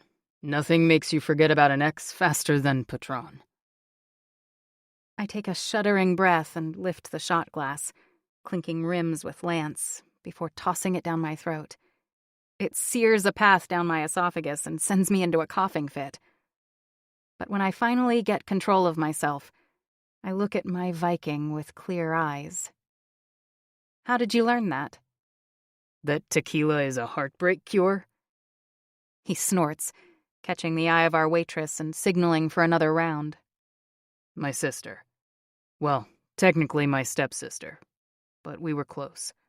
After every breakup, she'd insist that I take her out for shots. Said that by the time her hangover was gone, so was her bad mood. That's actually pretty smart. When our shots appear, I lift mine and say, "To your sister." A flash of something crosses Lance's face.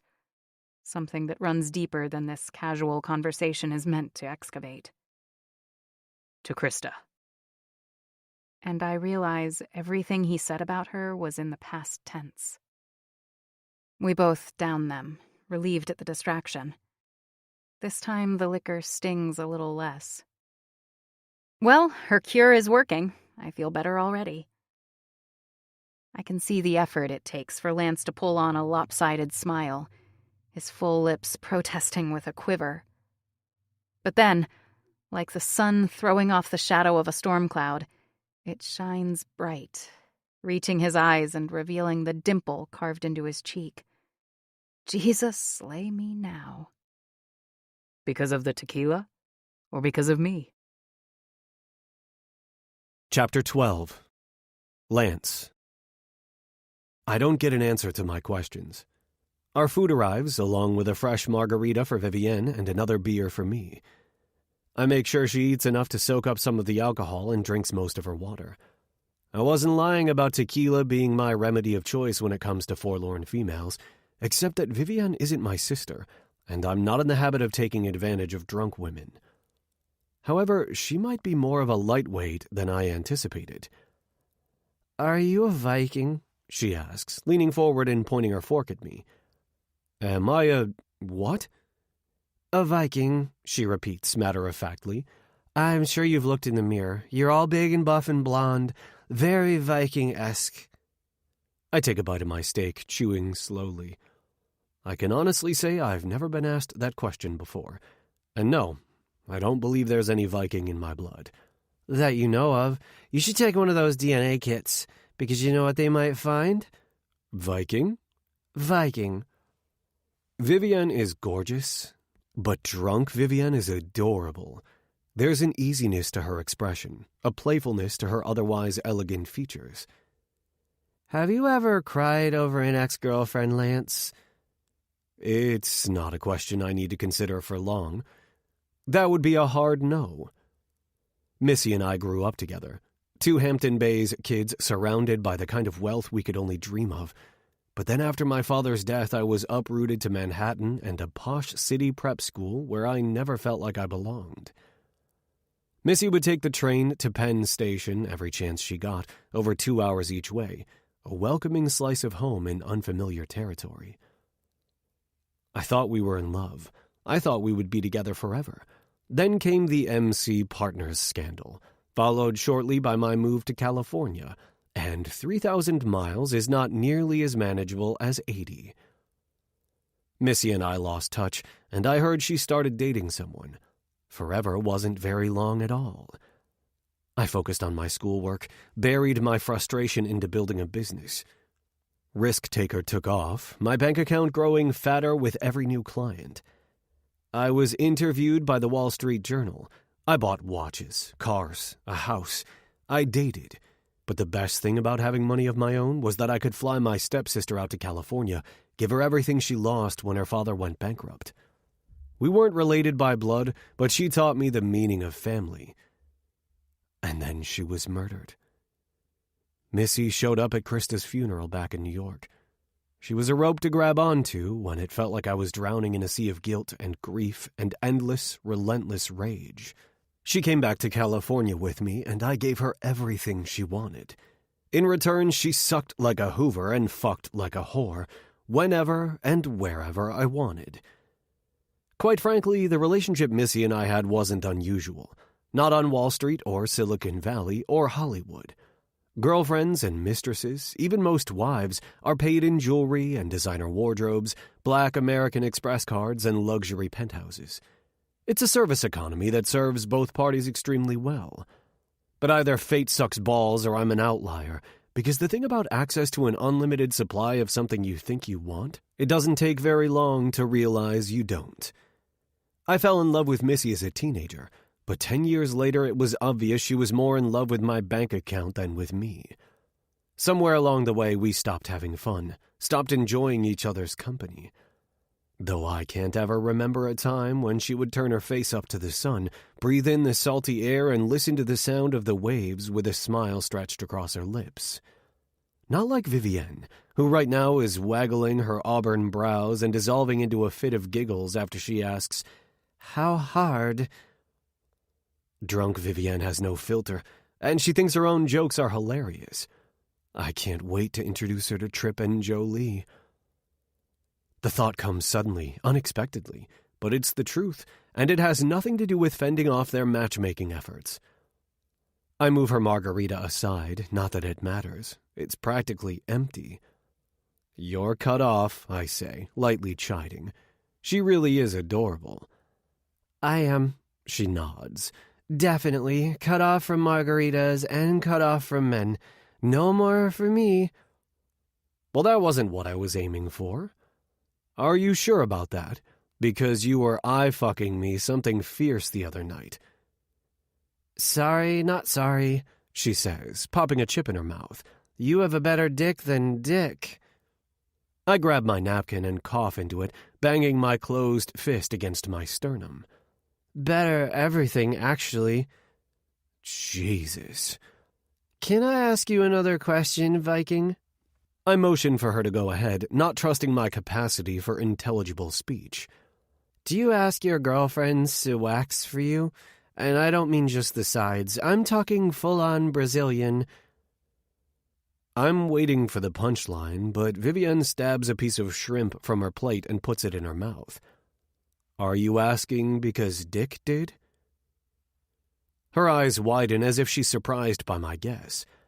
"Yes, can you believe it?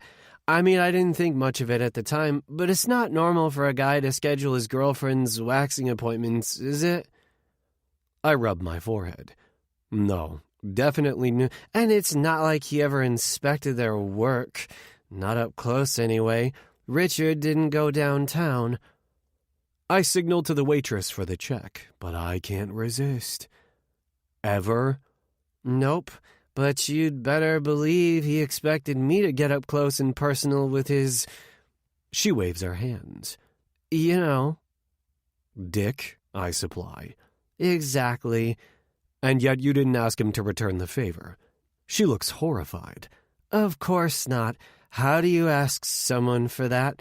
They either want to and do, or they don't, and it's not worth asking." I have absolutely no idea how we got onto this topic. It's too personal for how little Vivienne and I know each other. And yet it's also perfect. Krista would have loved her. Let me get this straight. There's something you wanted from your boyfriend, but because he didn't offer and you didn't ask, you settled for not getting it at all. Vivienne shrugs. "I guess so." The waitress appears with a leather folder, and I thrust my credit card in her direction, not taking my eyes off Vivienne. "Did he get you off in other ways?" Her head tilts to the side, her eyes narrowing. "What do you mean?" "Orgasms, Vivienne. Did you have them with Dick?" Sometimes, and sometimes after." After he fell asleep." "Christ. After he fell asleep, you would get yourself off?" She gives a reluctant nod. "You make it sound bad." "It is bad. It's fucking awful. How long were you with this guy?" 2 years. 2 years? Please tell me you're joking." She balls up her napkin and sets it on top of her plate. "If I start to cry, can we do another tequila shot?" "For fuck's sake, please don't shed a single tear over that asshole." "I won't, but I could definitely go for another shot." I raise a skeptical brow. I thought you were done with men and margaritas. "I am, but a tiny little bit of tequila is not the same at all." I sign my name on the check and slip my credit card back into my wallet. Standing up, I extend my hand to Vivienne. "Maybe so, but you're still not having any." She slips her small hand in mine and leans into my grip, locking eyes with me and rising smoothly from her seat. "What if I want to see what it's like?" "What?" "Sex with a Viking." I'd say that's the tequila talking. Maybe, but what if the tequila is just making me ask for what I really want? My gut twists.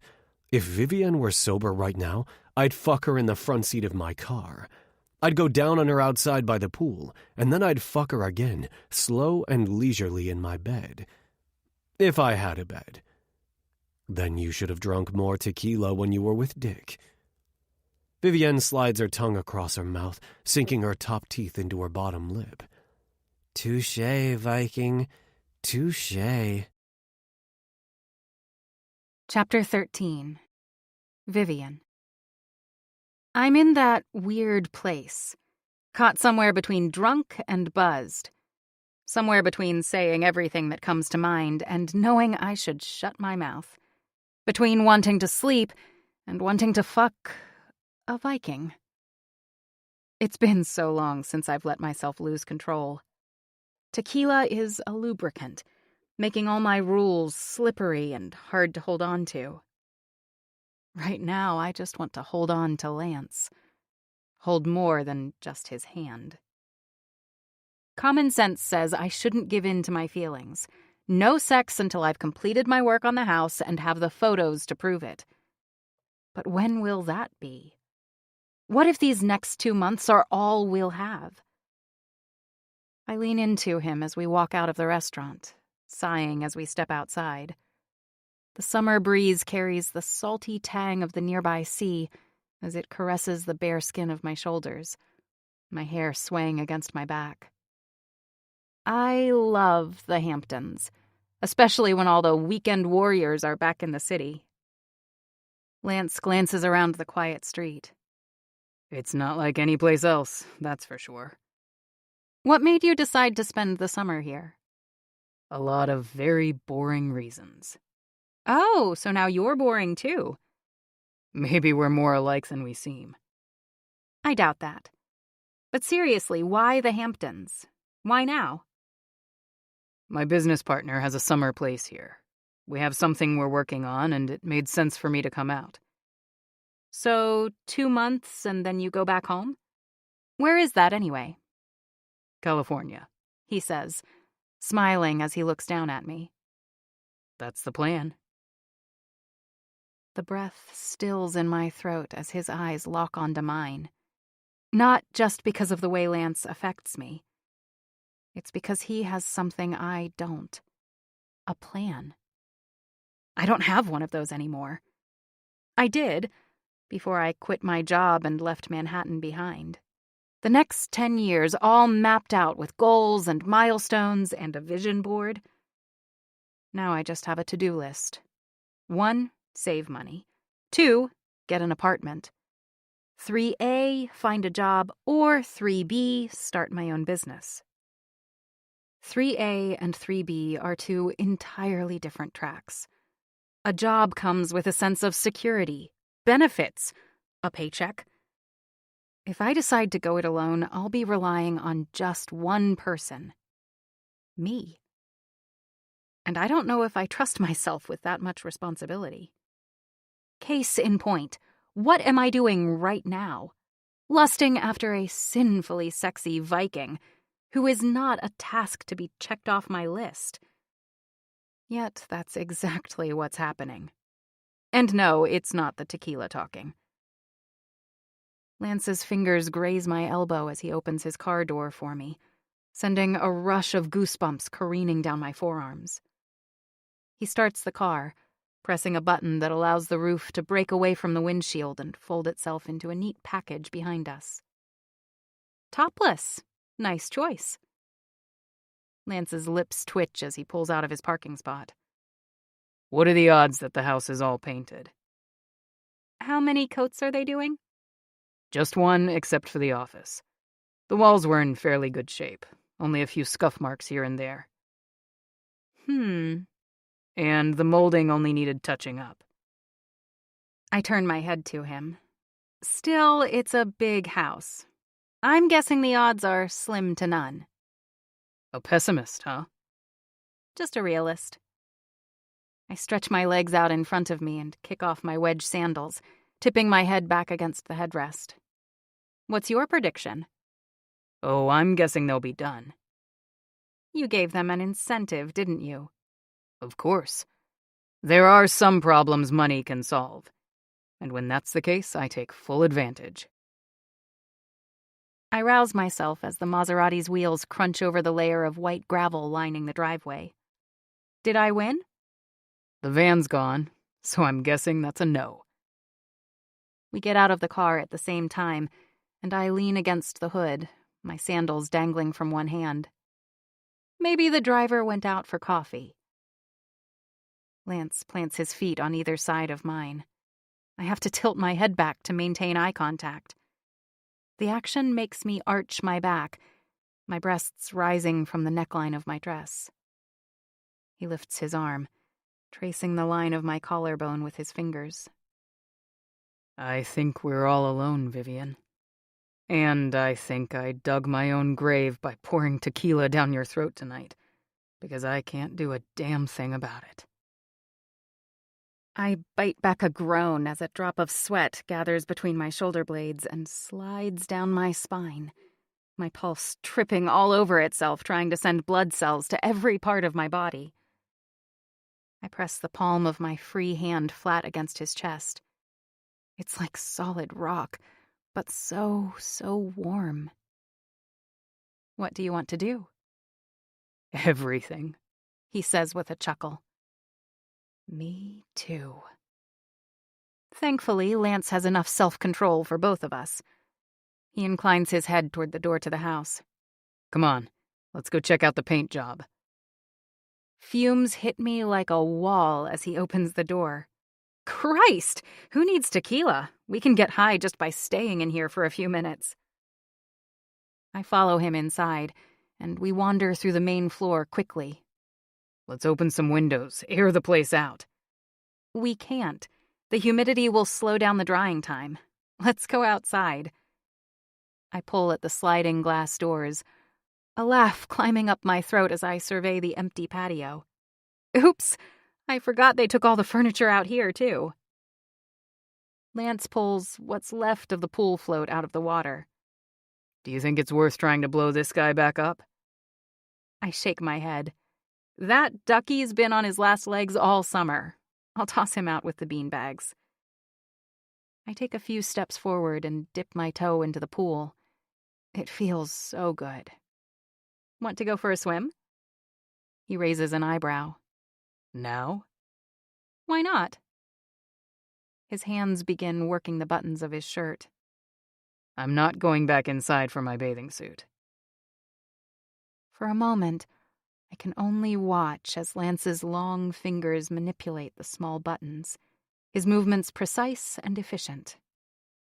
I want to feel them on me. The ends of his shirt slide open, and the twanging below my pelvis grows stronger, more insistent. Pectorals, abs, biceps. Lance's perfectly honed muscles make my mouth water. I give myself a little shake when his shirt drops to the ground, his hands immediately working on his belt buckle. Sliding my hair over one shoulder, I spin around to present my back to Lance. Would you mind? Earlier tonight, it took me several minutes to manage the zipper, and I broke a nail on the tiny hook and eye closure. Oh, sure. Lance steps closer, the leather of his open belt dragging against the fabric of my dress, his breath a warm caress against the nape of my neck.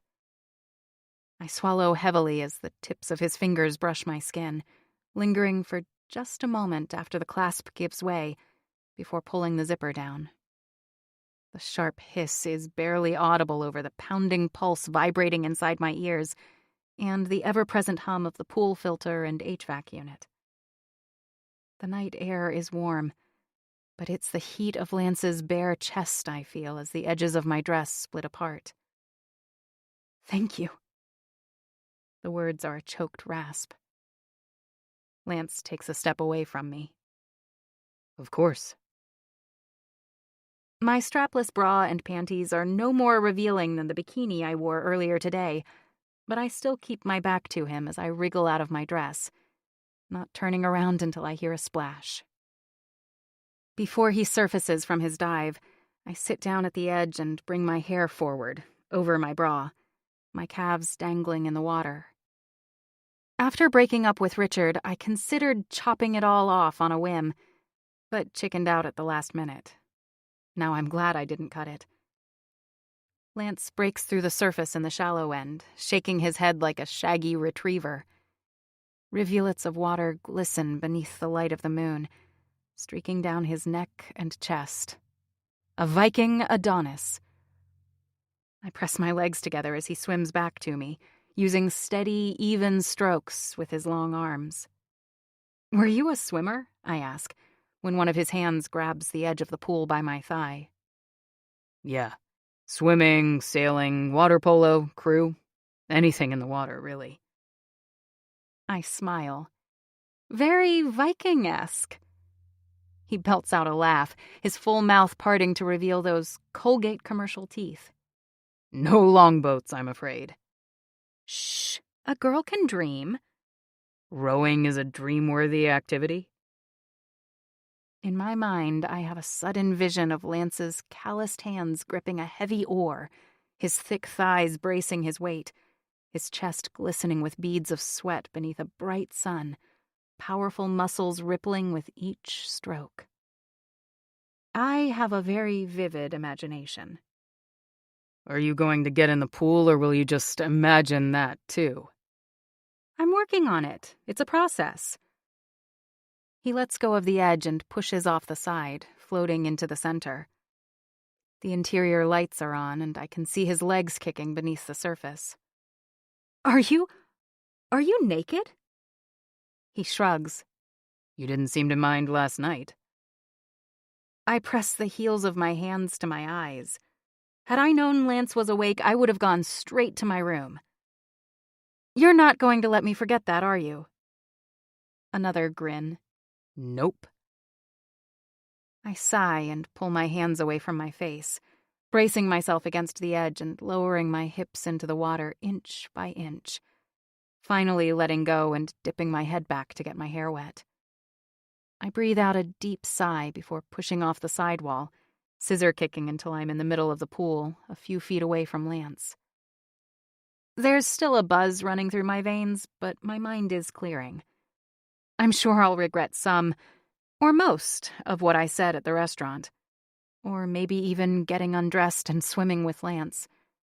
But tomorrow feels as far away as the stars twinkling high above us.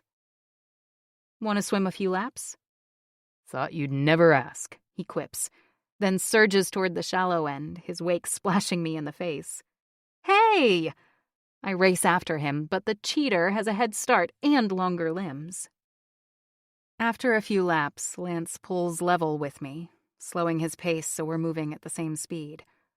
I wasn't a competitive swimmer in college, but I did swim on my high school team, so I can competently execute a flip turn at each end, not breaking through the surface until I'm halfway to the other side.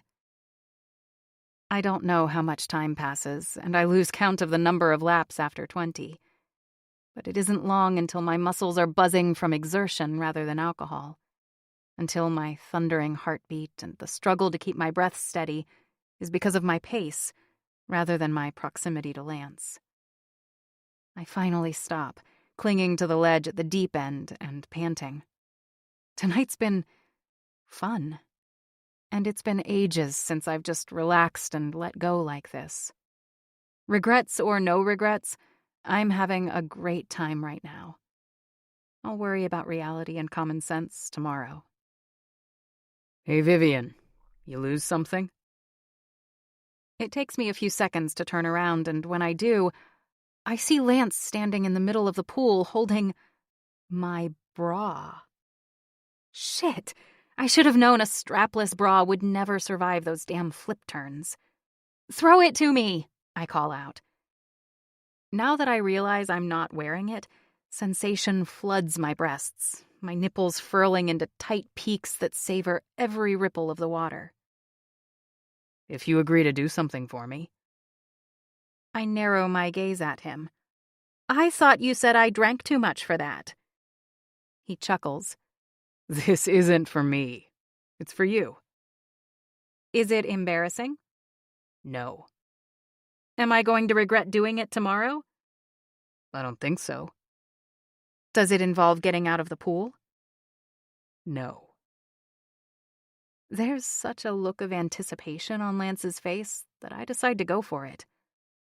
Okay, I'm in. What am I doing? A minute later, I realize that the reason I won't regret it tomorrow is because I already regret it tonight. Chapter 14. Lance. Absolutely not. You agreed.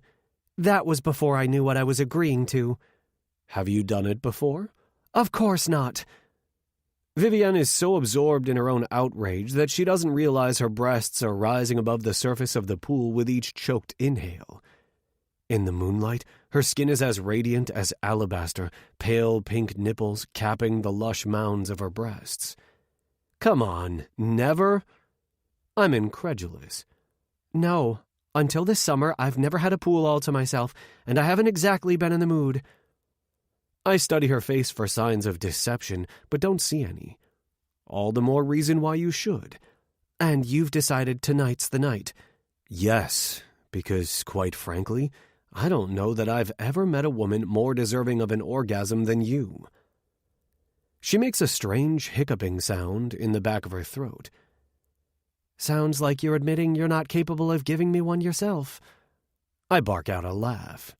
Oh, I'm more than capable. But you've had too much to drink, and if I touched you tonight, I'd be the one regretting it in the morning.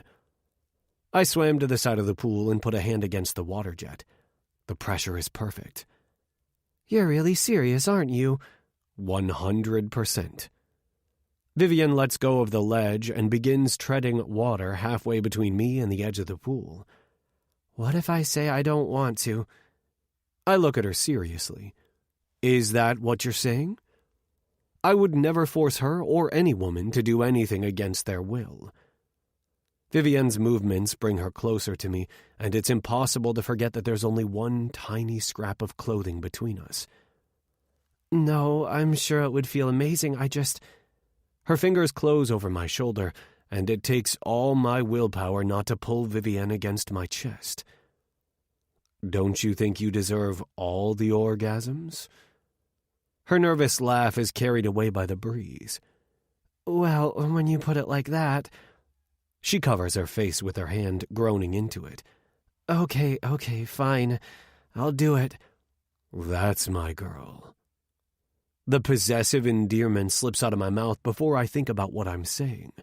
But what really surprises me is that I don't immediately want to take it back. Not realizing how out of character it is for me, Vivienne only says, What should I do? I toss her bra on the pool deck. Take off your panties. Her eyes widen slightly, but then her hands disappear beneath the surface of the water, emerging with a black ball of fabric in her left hand. She throws it beside her bra. Done. I'm going to put my hands on either side of your waist and bring you in front of me, okay? She nods. Okay. Moving slowly, I find the curve of Vivienne's waist with my hands, positioning her so that her back is to me and she's facing the pool wall. We're at a depth where I can stand, but Vivienne can't. I'm going to push you toward the jet. Tell me when you feel it against your lower belly. A moment later, I feel the muscles of her stomach tense. I feel it. Good. Now hold on to the ledge and let your knees drift up and part. A tremble shakes her body just as she whispers, Okay. I'm going to bring you up a bit, and you're going to feel the water pressure making a line straight down. Her gasp tells me when I've hit exactly the right spot. Lance, she squeals. Shh. I drop a light kiss on her shoulder. Just relax. Give yourself over to it. She makes a raspy sound low in her throat. Wanton and needy, it's somewhere between a moan and a groan. I regret taking off my boxer briefs now, because my dick is a steel fucking rod, throbbing feverishly every time it brushes up against Vivienne's wet, satiny skin. Torture. Sweet, sweet torture. Lance, Lance, Lance. She chants my name, her body going rigid just before she jerks in my grasp, her entire body trembling from the force of her orgasm. I gradually pull her away from the jet so that the water pressure lessens bit by bit. After a moment, I whisper, "Ready for round 2 yet?" She groans, shaking her head. Floating on the surface of the water, her hair sways against my collarbone like strands of silk. "No, I can't. It's too strong. Too much." It's fucking killing me not to slide a hand between her thighs and touch her myself. Feel the slick slide of her pussy, her puffy, swollen folds welcoming me. "You can, and you will," I grit out. I need to hear her chant my name again. Need to hear those mindless moans and gasps and groans. I swirl her boneless body around in the water, making a figure 8 in the shallow end before walking back toward the water jet I chose earlier. This time you're going to roll from 2 into 3. 3? Are you trying to kill me? I promise it'll be worth it. She doesn't say anything, but her thighs part, knees edging upward. "Good girl," I say soothingly, positioning her pussy just a few inches in front of the jet. Her response is immediate. She goes stiff, letting out a sharp cry as the water pressure pummels her clit. This time it's barely a minute before she shrieks my name and jerks within my hold. Instead of moving her, I throw one arm around her waist and cover the water jet with my free hand. She immediately goes limp in my hold. Catch your breath. You're almost there. No, I can't. Her words are practically a sob, and I almost relent. Almost. "Will you try, Vivian? For me?" She doesn't say anything, and I think she's going to refuse me. But finally she jerks her head in a nod and whispers, "For you." Pride slams into me like a mallet hitting bone, the force of it vibrating through my entire body. I drop a kiss on the top of her head. By now her clit must be so swollen and sensitive, even a strong gust of air would make her tremble. I take my hand off the jet and grab one of her knees, pulling it toward her chest so that the water hits at a slightly different angle. Her response is immediate, a sharp, piercing scream as her body writhes in my arms. I only hold her there for a few seconds. That's all she needs. The second I relax my grip, Vivienne surprises me by twisting herself around and wrapping her arms and legs around me, clinging to me like a sexually sated monkey. She tucks her face between my shoulder and chin, her fast breaths little puffs of humid air against my collarbone, her eyelashes fluttering against the skin of my neck. I groan out a curse, my heart pounding unsteadily inside my chest. I want this girl so damn bad, but I can't have her. Not yet. I meander around the pool, locking my arms around Vivienne's waist and counting backward from 1,000 in an effort to distract myself from the fact that my cock is only a few inches from the place it so desperately wants to be. Vivienne's pussy. I'm in the hundreds when she whispers, "You were right. That was amazing." A jolt of pleasure washes through me at her comment, though I would have preferred if she'd said, "You were amazing" instead. Well, now you have something to do when you're here alone. It wouldn't be the same without you holding me. She grows silent for a moment. Is it possible? She's still breathless, and I can't help but wonder if the same dirty thoughts spinning inside my brain are lodged inside hers. I decide to throw caution to the wind. Fuck you from behind while the jet hits you from the front? Vivienne's small hands bunch into fists at my shoulders. Yes. Christ, my cock can't catch a break. Yeah, it's entirely possible. I manage to grit out through clenched teeth. I think I'd like that, she says, her soft laugh cut off by a yawn. Tired? I ask. Exhausted. I'm about to carry her out of the pool when I stop at the bottom of the stairs. Vivienne pulls her head off my shoulders and blinks up at me. What's wrong? Towels. We didn't bring any outside. She points at a weatherproof trunk set against the house near the sliding glass doors. I just restocked it with clean ones yesterday. I grin and climb up the stairs, not setting her down until I reach the trunk. Lifting the lid, I pull out a thick towel and wrap it around Vivian, then take one for myself. We've barely set foot inside the door when we realize it's still uninhabitable. Not only are the paint fumes undiminished, but there isn't a single mattress or piece of furniture in the entire house. We step back outside. I would have been perfectly content to spend the night on a deck chair, but those were returned to the rental company too. We'll go to a hotel. Now? I didn't bring a tent and sleeping bags with me. She nudges me in the ribs with her elbow, then points toward 2 trees in a corner of the property. We don't need them. We can sleep in the hammock. I follow the trajectory of her finger, noticing the dark smudge between the trees, before looking back at her dubiously. A hammock big enough for me. She digs inside the trunk, throwing a few more towels at me before pulling out 2 tiki torches and a lighter. It's perfect. We'll set these up on either side to keep away the mosquitoes, not that there are many this close to the water, and we can use our towels as blankets. Vivienne closes the trunk, grinning. And yes, the hammock is definitely big enough for a Viking and his conquest. I lift a brow. Conquest? She flashes an impish smile. Okay, maybe that's a bit of wishful thinking on my part. Chapter 15. Vivian. I don't even know how I'm standing right now. My muscles are quivering. My legs are about as steady as half-set gelatin.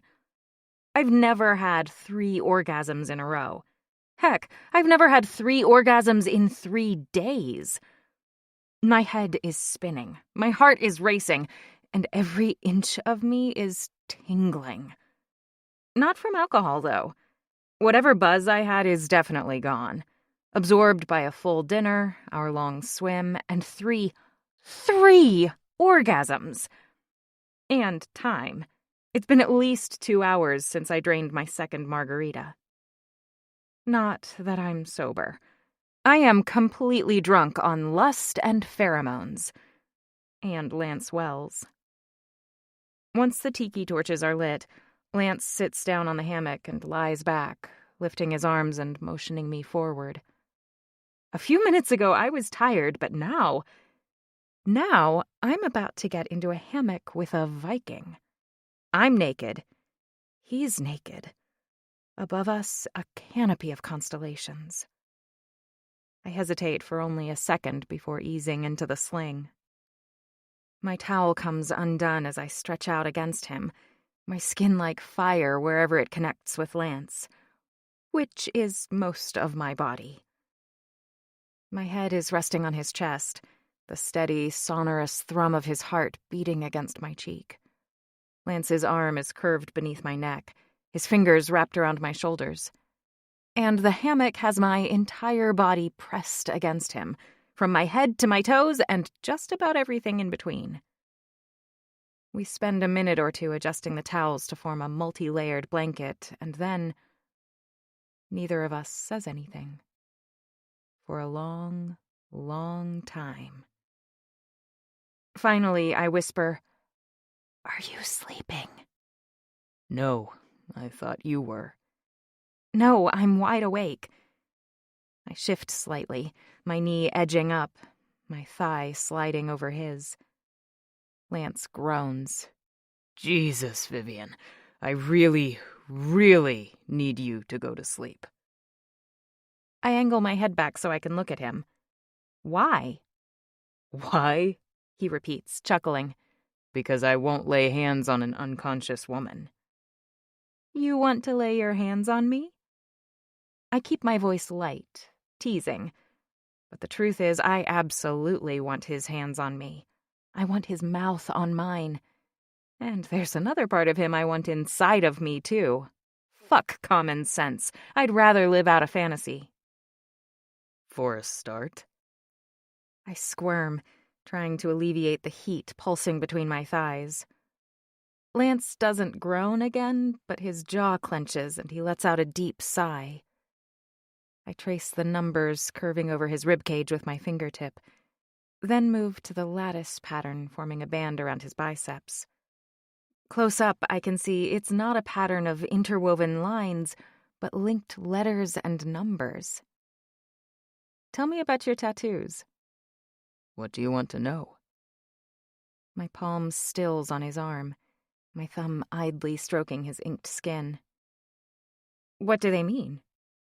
That one's the first code I ever wrote. And this one? I shift my hand to his ribcage. Location coordinates. For where? A cemetery. I swallow. I'm pretty sure I can guess who is buried there. And the one on your back? Instead of answering me, Lance asks, Are you always this curious? I think about all the people I've met this summer, the names I haven't bothered to learn, the conversations I've shut down before they could start. No.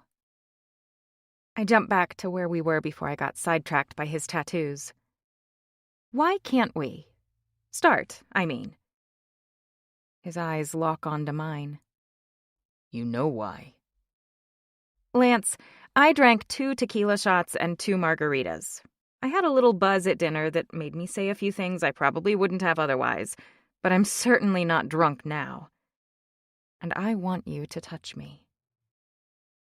He blinks, that jaw clenching and unclenching as he considers what I've said, what I'm asking for. And I think it's worked, that he'll relent. But then he frowns and looks away, back up at the sky. If you still feel the same tomorrow, then I'm all yours. Disappointment slaps me in the face, the sting so harsh that tears spring to my eyes. In the restaurant, Lance wondered why I didn't just ask Richard for what I wanted. Now, after screwing up my courage to do just that with him, he turns me down flat. I'm tempted to get out of the hammock right now. Grab a blanket from the house and sleep on the pool deck or in the front seat of Lance's car. Maybe I should just pack my things and leave. But where would I go? I don't know anyone in the Hamptons that sticks around during the week, besides Seth, and I'm not about to tell him that I'm lusting after his client. And I don't want to leave. Not this house or this man. But I'm not quite ready to give up on what I want either. In the pool, you asked me to do something for you, and I did. Technically, it was for you. That wasn't the premise. Do something for me, is what you said. Meaning you. What's your point? I'd like you to do something for me. Now? Yes. He shifts to face me again. What are you asking for? Are you saying yes? Maybe. Lance, come on. I did what you wanted in the pool. Do you regret it? His straightforward question is softened by the concern swirling inside his gaze. Not even a little bit. The tightness of his features eases. Fine. Then yes, I'll do it within reason. I don't bother protesting the qualifier he's added, because what I'm about to ask for is perfectly reasonable. I want a goodnight kiss. No. Yes. He exhales a sigh and presses his lips to my forehead for a moment before pulling back. There. Good night. That was a kiss you'd give a 4-year-old. It doesn't count. Vivian, you are playing with fire here. Good, I shoot back. I want fire. I want excitement. And if you've been listening to anything I told you tonight, you'd understand why. A flicker of something crosses his face. Empathy, maybe. But then he angles himself further, shifting so that the front of his body is flush with mine. My breasts are pillowed against his pectoral muscles, my knees edging between his legs, the hard length of him like a hot poker against my belly. Proof of his desire. I asked for this, but it's obvious he wants me too. One hand weaves into my damp hair, fingers cupping the curve of my scalp. Lance's other hand brushes the line of my cheekbone, his thumb sweeping over my lips. Our faces are so close that my exhale becomes his breath. His exhale becomes mine. This is what you want, Vivian.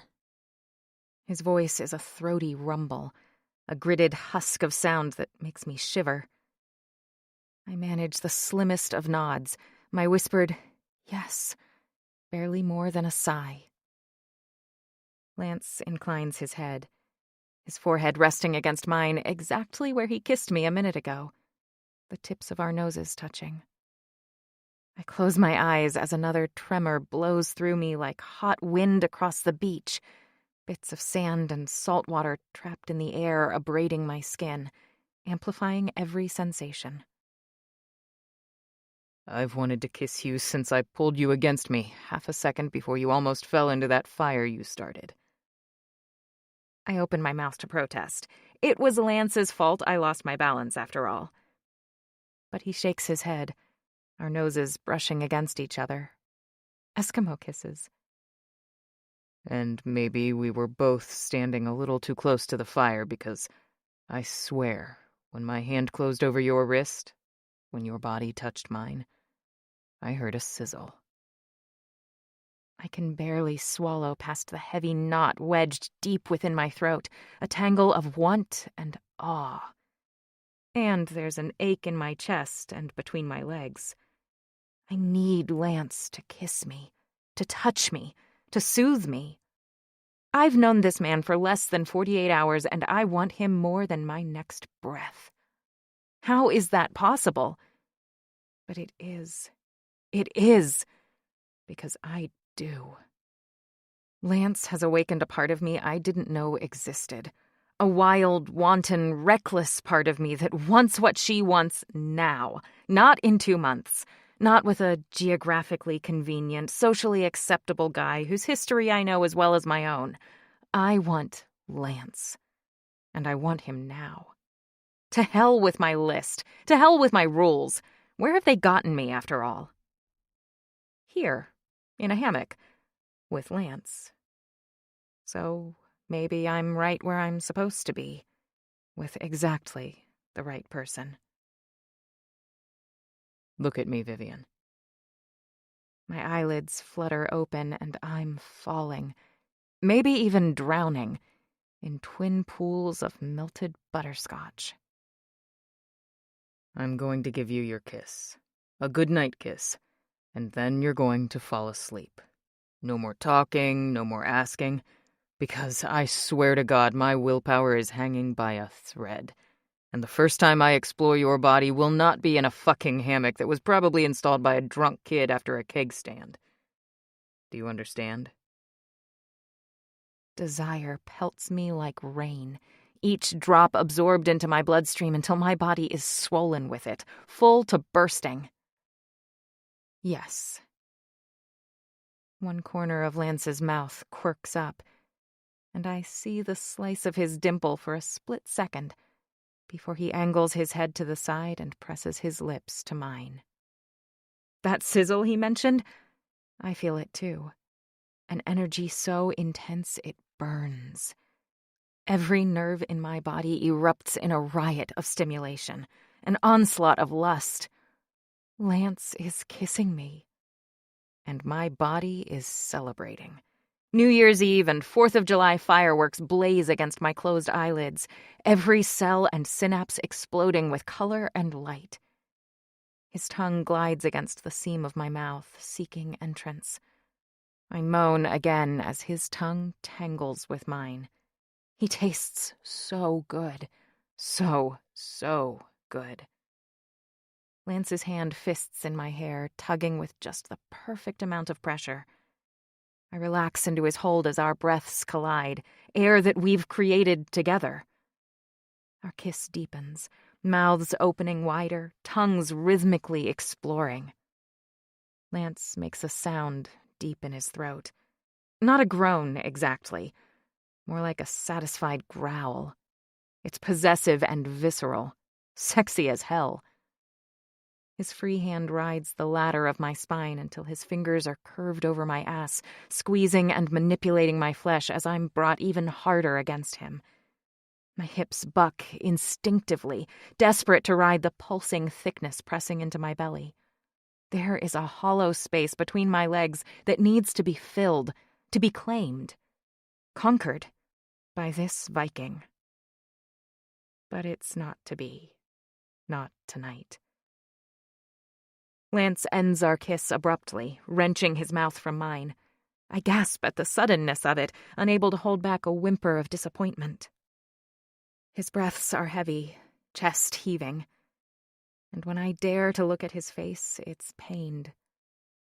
Lance, I begin, not knowing what I should say after his name. I have no idea how I'm going to live with him after this. What we just did, the way my body reacted to what we just did, feels like a blaze I'm not sure I can control. Just because something is unplanned, unexpected, and more than a little unconventional, doesn't mean it can't work out for the best, right? Sure, if I examine all the little pieces of him, of us, they're like a cloud of little red flags. Before tonight, I was merely attracted to him. I mean, who wouldn't be? But now I actually like him. And it feels like he likes me, too. If he didn't, wouldn't he be pushing me to have sex right now? Taking what he wants from a willing, very willing woman? So maybe, just maybe, Lance likes me, too. Good night, Vivian. Lance's words ring with finality, but his stare? It's a little uncertain, too. Chapter 16. Lance. 60 days until Labor Day. Milky morning light is just beginning to seep through the trees overhead when I wake up. Vivian is cocooned against me, her hair cascading over my shoulder and pooling against my neck. The breeze has strands swaying over my skin. If we were in a bed, I would roll over and stare at her, study the expression on her face, the geography of her sprawled limbs, the pattern of sun and shadow on her skin that shifts with the wind. But there is no way to extricate myself without waking Vivian up too, and I'm not enough of a masochist to deprive myself of the pleasure of her naked body draped over mine. I already deprived myself of enough last night. That kiss. That motherfucking kiss. The simple four-letter word isn't enough to describe what that was. One kiss shouldn't make me feel like I'm being pulled through a vortex, spinning and spinning with only the woman in my arms to cling to. One kiss shouldn't make me want to savor and devour and consume the woman in my arms. But Vivian makes kissing, something I've done thousands of times with plenty of women, feel new, different, deeper. What am I going to do with you, Vivian? I whisper the words softly, not intending them to actually be heard. But I feel her smile grow against my chest, and she shifts her head back to look up at me, blinking sleepily. For starters, you can kiss me again. For starters. I like that. Open-ended. Plenty of room for improvisation. I slide my arm further beneath her, shifting her so that she's lying on top of me, the ends of the hammock jutting up on either side of us. Vivian's lips are sweet and ripe, her tongue playful. Her red hair falls over me in a silken curtain, swaying against my face. I know this can only go so far. I don't have a condom, but Vivian's legs are straddling mine, her naked pussy just inches from my painfully swollen cock. I wanted her last night, and I want her even more now, which makes it next to impossible not to shift my hips up and slide her body down. My hands rove over her smooth skin, from her shoulders down her spine, along the curve of her waist and the rounded globes of her ass. Kissing Vivian is like exploring a new world.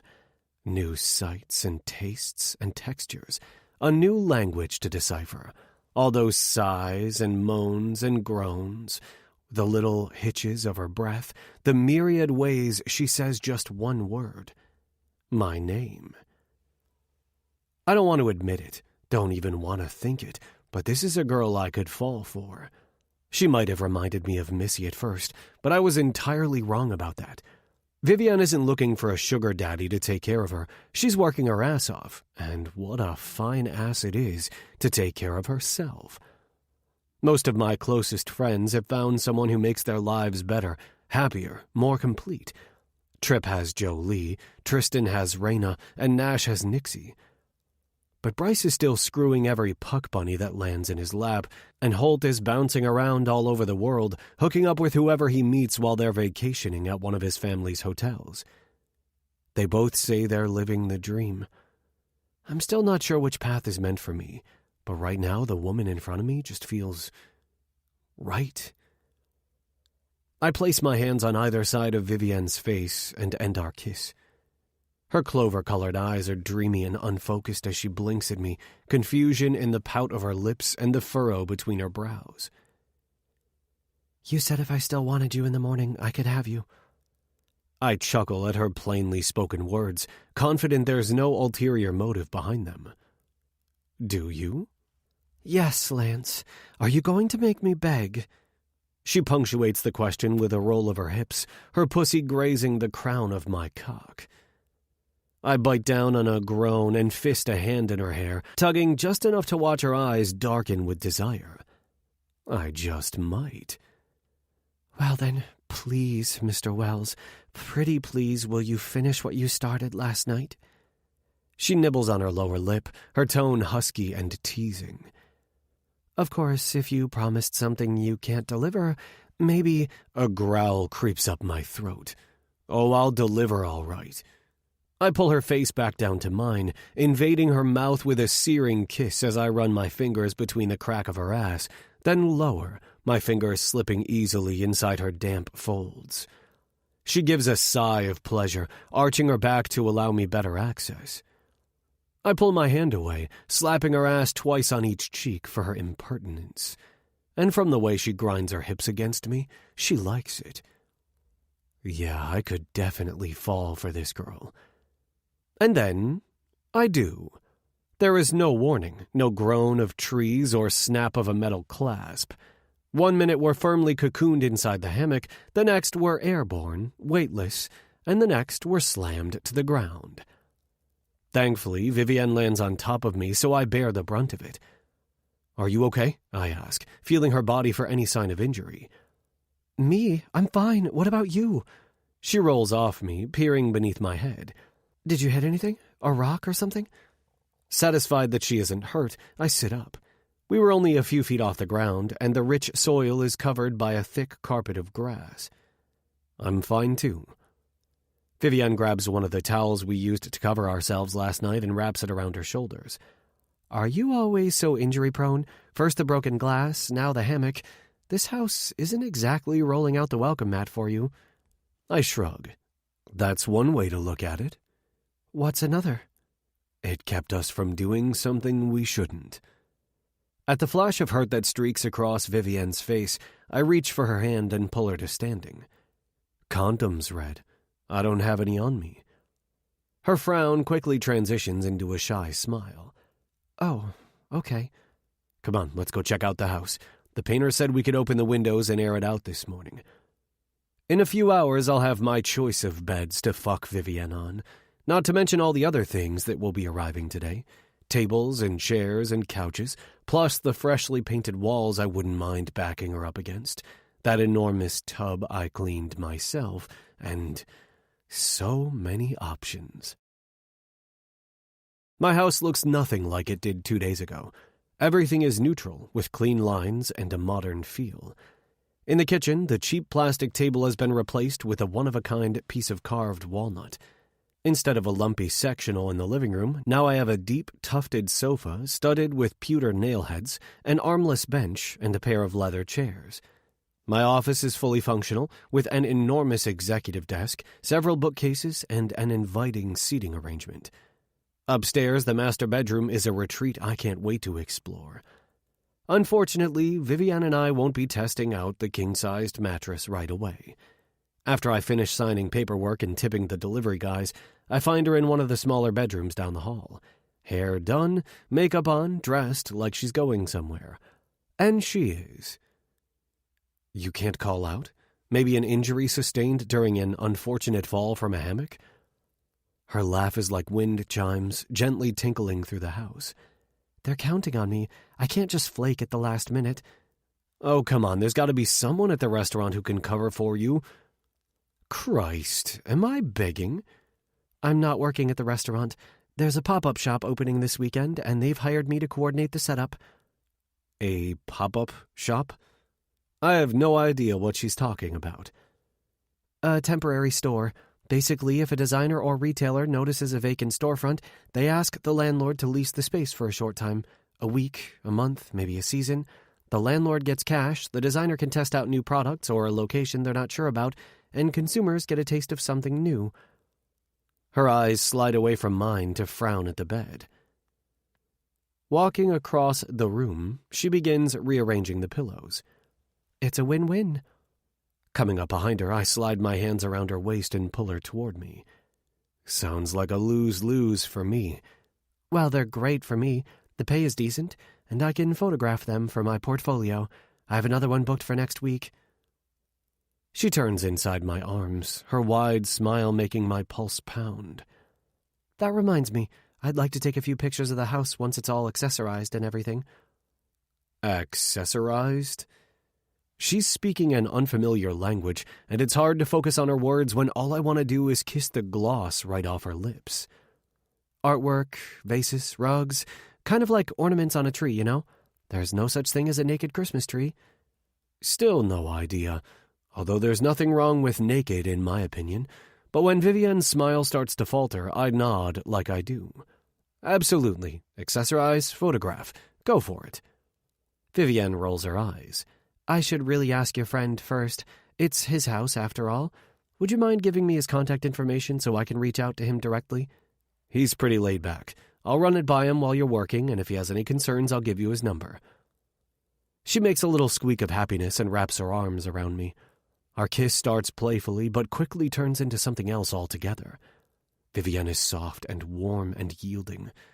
Her hands climb up my back, fingers plowing into my hair until it feels like she's cradling my skull in a precious grip. Like it might break, like there's something fragile about our kiss, about us. There's not a fragile bone in my body, but I know exactly what she's doing and why, and I wish I knew how to make all this uncertainty go away. But I can't, because I feel it too. I have no idea what the hell I'm doing. I've been burned before, and I'm not sure I want to stand so close to the flames again. I end the kiss gradually, with a very disgruntled growl, but I take solace in the blissed-out look on Vivian's face. Her eyes are all soft and unfocused, her lips pouty and swollen. Come on, I'll drive you to the pop store. She laughs. Pop-up? Whatever, as long as I can pick you up when you're done, I don't give a fuck what it's called. Chapter 17. Vivian. Hey there, sorry I'm late, I say, feeling almost giddy as I slide into Lance's car. He's been on my mind all night. I've been dying to talk to Savannah about Lance, but she's still away, and this isn't the kind of conversation I want to have over text or while she's distracted with work. When she's in the research phase of a book, she's totally consumed. And I barely know the women I worked with today. The shop was sort of an upscale pet store, and we made idle chit-chat as we unwrapped doggy beds and kitty houses, organic treats, and handmade sweaters. It didn't seem appropriate to say, apropos of nothing, so there's this hottie I'm crushing on, and I don't know what to do about him. I had no idea what to expect when I got into his car tonight. Would Lance slide me onto his lap so we could make out in the front seat? Would he talk dirty to me all the way home and tear my clothes off in the driveway? Would we go skinny dipping in the moonlight again? Anything is possible in the Hamptons. Including, apparently, nothing. When I glance over at Lance, I realize why. He's sleeping. For a moment, I just look at him. The overhead light is still on, illuminating the ruggedness of his features. The sharp jut of his cheekbones, the wiry blonde hairs of his brows, the full slash of his mouth over a cleft chin. In sleep, he's relaxed, almost boyish. There is no insolent smirk, no brazen stare. My Viking looks so peaceful. The interior light dims, though the streetlights still provide a waxy, yellowing glow. After only a minute, he stretches, all those muscles rippling and flexing. Yum. Why didn't you wake me up? I was perfectly content admiring the view. It's okay. I'm not in any rush. Lance's hand snakes around my neck, pulling me close, and I melt. This is what I've wanted all night. Our mouths meet, and for a second, we both inhale at the same time. I angle my head to the side, feeling his tongue sweep along my mouth, tasting me. And then his phone ruins it. God, I hate his phone. Do you need to get that? I whisper. Lance's response is to work his fingers into my hair, tightening his grip on me and deepening our kiss. But his phone keeps chirping. Lance releases me, starting the car, and I ease back into my seat. To be continued. He pulls onto the street, making it 2 whole blocks before the phone starts chirping again. The screen on the console flashes with a name. Nash. Take it, I say, feeling Lance's anxiety rising. I don't mind. He taps a button on his steering wheel, and a voice comes through the Bluetooth speakers like a crack of thunder on a dry day. Network tech just got hit with a ransomware demand. We're days away from... Slow down, I'm in the car. Lance glances over at me. And I'm not alone. Nash, or whoever is on the other end of the call, barely pauses. I need you and your best team in Nebraska ASAP. I have a plane gassed up and waiting for you at the private airfield in West Hampton and another sitting on the tarmac in San Jose. Have you heard? Savannah's question is a screech, the words all blending together as I unlock the front door. It's nearly midnight. I'm alone, and Lance is on his way to Nebraska. So much for our night together. Heard what? I've been dying to talk to her about everything, but now I'm instantly on alert. We grew up on the same street. Our parents are friends. Savannah could be talking about the engagement announcement of a former frenemy she saw on Instagram, or my father having a heart attack on the front lawn. The house! Seth just sent a group message saying there's been a scheduling issue and our house is no longer available. He's moving us to Quag! He's refunding our money, but that's not what's important. Quag, Vivian! That's not the Hamptons. So have you heard?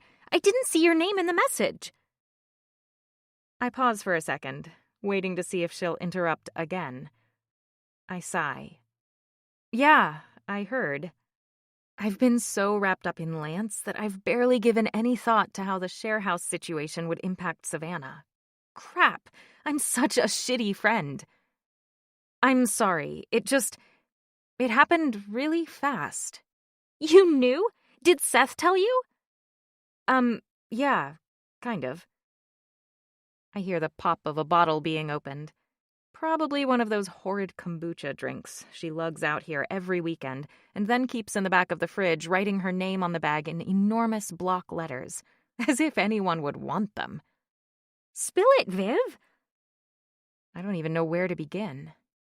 But I do, starting with Lance surprising me in the yard and ending with Seth's text, and leaving out Lance's tendency to lose track of his towels.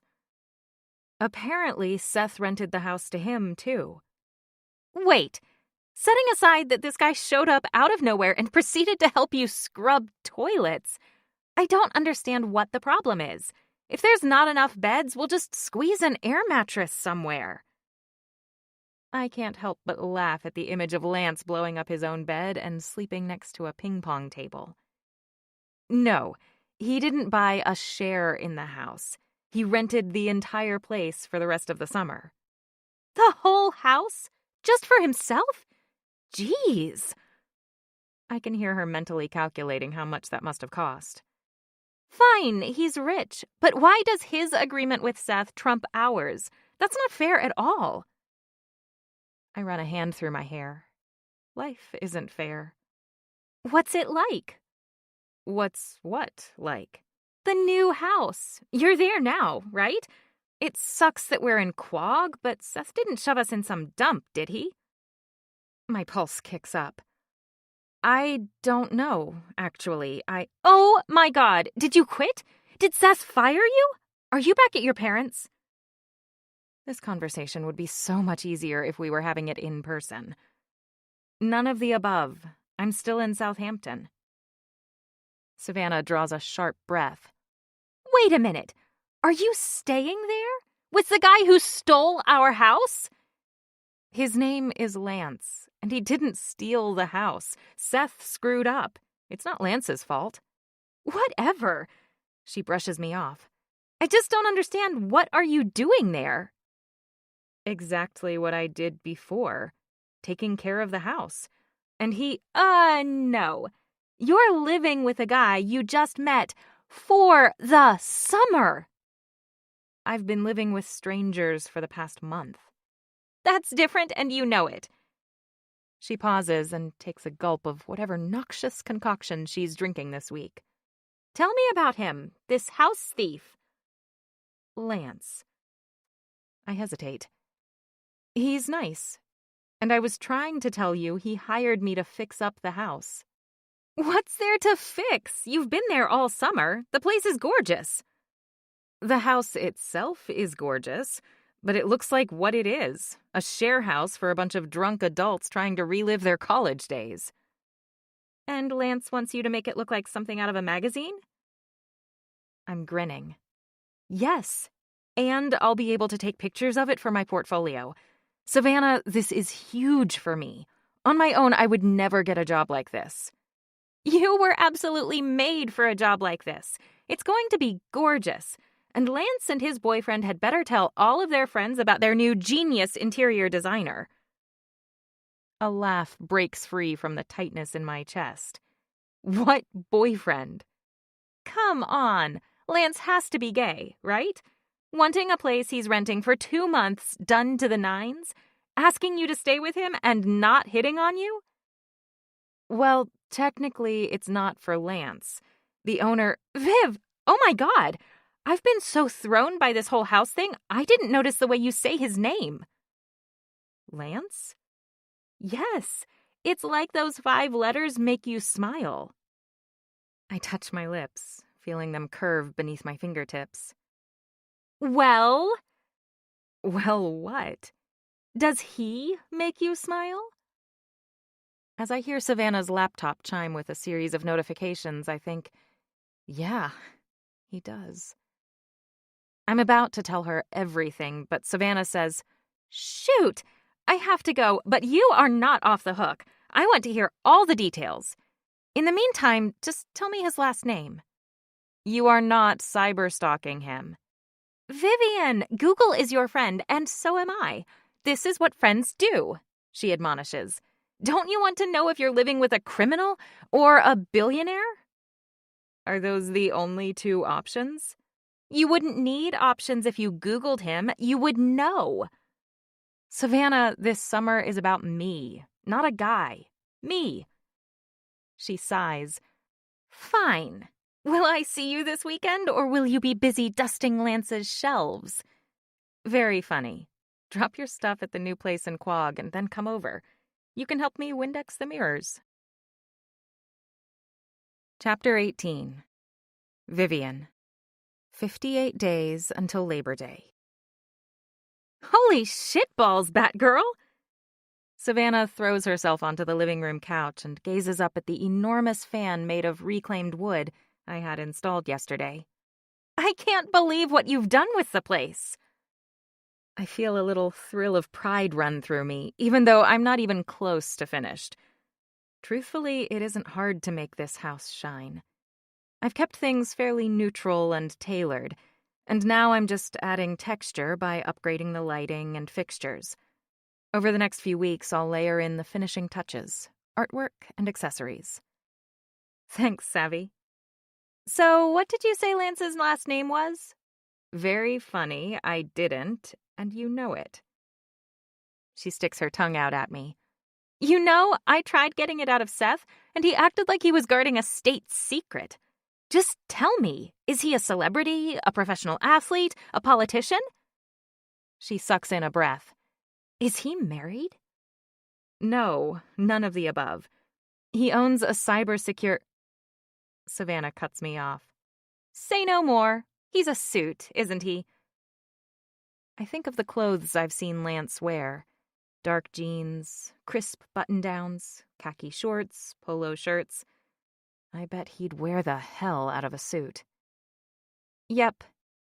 Damn! I was really starting to get invested in this one. A laugh leaves my lungs as I set 2 glasses of iced tea down on the shagreen cocktail table, using coasters, of course. Yeah, that's my problem, too. I sink into the chair opposite Savannah and cover my face in my hands. Ugh, what is it with me falling for guys I really shouldn't? You tell me, Savannah asks wisely, and I shoot her an annoyed look. Don't use your interview voice with me. I'm not one of your research subjects. I'll have you know that this interview voice is responsible for some pretty incredible breakthroughs. Like, last week, I was talking to a woman who witnessed her own father murder her mother when she was a little... Now it's my turn to cut her off. Stop right there. True crime is not my jam. Remember that podcast you made me listen to a few years ago? I still have nightmares about it. Okay. I won't tell you about my work, but I do want to hear more about what's going on with you and Lance. She looks around. Where is he, by the way? Nebraska. Will he be mad I'm here? The possibility hadn't occurred to me when I invited Savannah over. I don't think so. She takes a slow sip of her iced tea. Good. Now, tell me more about him. About you and him. There's not much to tell. Not yet, anyway. We only spent 1 night together. Well, 1 night and 2 days. But I tell Savannah about it all, even the parts I either skated over or didn't get to when we spoke the other night. Nearly setting me on fire, cleaning the bathrooms, walking in on him naked, our dinner, my tequila-fueled oversharing, what happened in the pool, what didn't happen in the hammock. It broke? Just like that? I nod glumly. Just like that. So then what happened? We aired out the house, the furniture trucks arrived, and then I had to go to work. After that, she says impatiently. You saw him after you got back, right? Only for a few minutes. He picked me up. He picked you up? Like, from work? Yeah. He's funny about me getting back here at night. Funny how? Protective or possessive? There's a big difference. It's not creepy. I don't know. He has a thing against taking cabs for some reason. Savannah makes a soft grunt. Honestly, I can't blame him. Remember that case I told you about? The killer cabbie? I don't even like getting into taxis by myself anymore, and that guy is locked up for life. Maybe Lance heard about it, too. Oh, it was horrible. He killed at least 6... I slap my palms against my ears. Hey! I wait until I see Savannah's mouth stop moving before letting my hands drop. Anyway, he picked me up, but then he got a work call and he had to go. To Nebraska. Yep. So, explain to me why you think this guy should be off limits. He sounds fan-freaking-tastic to me. I'm just worried I'm repeating the same mistakes with Lance as I did with Richard. He got me this job, and now we're living together. If things go south, I'll be out on my ass with nothing again. In the hammock, I pushed all that aside and decided to go for it. But since then, I'm not so sure. Is Lance like Richard? No. I mean, there are a few things that are similar, but like what? Just the way they carry themselves, like they're totally comfortable in their own skin. She barks out a laugh. Richard! No way! He is one of the least confident men I've ever met. He puts on a good front, though. I was just in Texas, and they have the perfect expression for it. All hat and no cattle. Savannah has a thing for quirky idioms she picks up from her travels. Really? A frown of confusion burrows between my eyes. Yes, and I'll bet that's why he treated you like the hired help. You're smart and creative, and everything you've achieved, you've done all on your own. Meanwhile, Richard is a glorified pencil pusher who only has a job because Mommy and Daddy own the company. That's not true, I disagree. Richard might not have inherited the design talent of his parents, but he's incredibly organized and efficient. He never missed a single detail, and Abbott Interiors was only able to grow at the pace it did because Richard made sure the bills were paid on time. Vendors and contractors were held accountable for their budgets and timelines, and clients were kept informed of every aspect of their projects. He's the glue that holds that company together. Oh, honey, Savannah shakes her head. No one remembers the glue, only the stars. For a moment, I feel a ripple of sympathy for Richard. Savannah's right. Richard will never be featured in Architectural Digest or the style section of the New York Times, like his parents often are. And maybe that's what he craves. Recognition. And the financial rewards that come with it. Abbott Interiors is successful, and Richard is compensated well. But there were times when I could see his cool smile falter, and something like envy twist his lips instead. He might be able to rent a house in the Hamptons, but definitely not an oceanfront property like this, and not for 2 whole months. Look. Savannah draws my attention back to her. Don't throw up a wall with Lance because of your douche of an ex. And besides, Lance isn't actually paying you. You're doing him and his friend a huge favor by making this house into a knockout. The way I see it, you two are even. And if this guy's as amazing in bed as he was in the pool, it would be a tragedy not to spend the rest of the summer enjoying every minute. Chapter 19. Lance. 59 days until Labor Day. Most of my work with Risk Taker can be handled remotely, but not all of it. Some situations require a more personal touch. And with Tripp juggling a wife, an almost teenaged daughter, and a new baby, that person is me. The situation in Nebraska took 2 days to resolve, but the ransomware attack was foiled, and network tech systems are running smoothly once again. I arrive back in the Hamptons, where Tripp and Jolie are waiting for me. "I'm dying to hear all about your new girlfriend," Jolie says as I get into the back seat of their Range Rover, which isn't nearly as roomy as it should be, especially with the car seat buckled behind Tripp. Ken Kendrick, one of the richest men in the country, is hosting a barbecue at his estate in East Hampton today, and he's our first choice to join the newly established board of the Risk Taker Foundation, the charitable initiative Tripp and I launched a little over a year ago, which so far has only 3 members, Tripp, Jolie, and me. To expand our pilot program nationwide, we need a team of wealthy and well-connected philanthropists to join us. There's not much to tell. And Vivian's hardly my girlfriend, though after implying to Tripp that she was more than just an expected arsonist inhabiting my house, I've definitely warmed to the idea. "Where's she from? How'd you two meet? What's she like? Come on, I've barely left the house all week, and my most interesting conversation today was the hour I spent on the phone with my lactation consultant talking about Joey's nipple confusion. Help a girl out, would you?" "For fuck's sake, Jolie, you know I adore you, but I want to hear about your nipples about as much as you want to hear about my balls." She laughs. I'll trade you no more nipples for a rundown on your new girlfriend. What's her name? Vivienne. Vivienne. I like the sound of her already. Keep going. How much longer until we get to the Kendricks? I ask Tripp pleadingly. You have about 6 minutes before you're free. Jolie adds, quit stalling. Do I even know enough about Vivienne to fill 6 minutes? We met through my real estate agent. She's helping me with the house. Helping you how? She picked the paint colors, furniture. She's making it look nice. Your girlfriend is an interior designer? I think so. Exactly. You hit the jackpot, Lance. When can we meet her? Hey, Tripp cuts in. Is she staying with you? We could swing by to pick her up. It's no problem. No, she already had plans, I say quickly.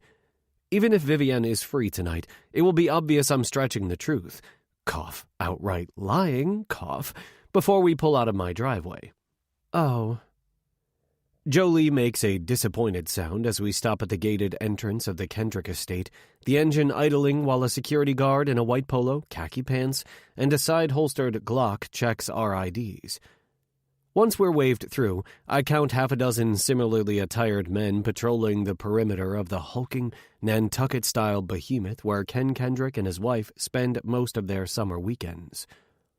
I'm sure there are more guards inside and at the rear of the house as well. Besides the combined wealth of their invited guests, the Kendricks' art collection is worth billions. 2 servers stand sentry inside the front door, one holding a tray of champagne flutes, the other copper mugs. Jolie goes for the champagne, while Tripp and I each accept a Moscow Mule, then continue into the heart of the house, where double sets of French doors have been flung open to a vast stone patio and manicured garden. There are plenty of people inside, but most are congregated outside, taking full advantage of the afternoon sun and priceless ocean view. Kendrick is holding court on the patio, but he breaks off when the 3 of us walk up. Jolie and Tripp, so good to see you. His eyes, dark and wide-set on his broad face, flick to me. And is this the wunderkind from the West Coast I've heard so much about? I extend my hand. Wunderkind's a mouthful. My friends call me Lance. We make small talk for a few minutes before Jolie gets stolen away by one of her friends. Ken says, word on the street is that Risk Taker is getting to be more than just a powerhouse on the cyber scene. I've been hearing that you're doing some pretty incredible things in the city. Ever think about expanding your reach? Tripp and I share a glance. Actually, that's exactly what we're hoping to do. He gestures toward a nearby seating area. I'd like to hear about it. Not so fast. A beautiful blonde squeezes Ken's shoulder, a diamond the size of a golf ball nearly blinding me. You promised no business talk today. Remember what the doctor said. Less stress, more relaxation. We're talking philanthropy, not business.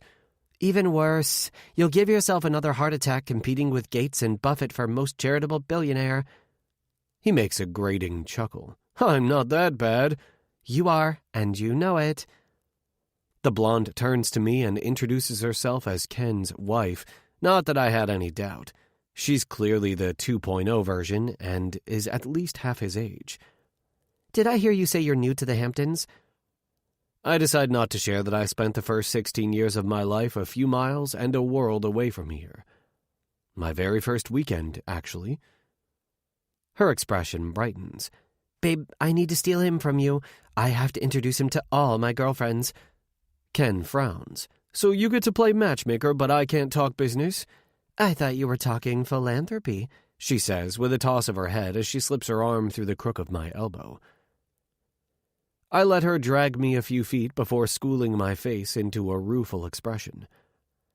Actually, I'm seeing someone. But it doesn't have the intended effect. Undaunted, Kitty barely blinks. Is she here? No, she couldn't. Her loss, then. She tugs at me, breasts that could double as flotation devices rubbing my biceps. 2 hours later, I'm back in the Rover with Tripp and Jolie.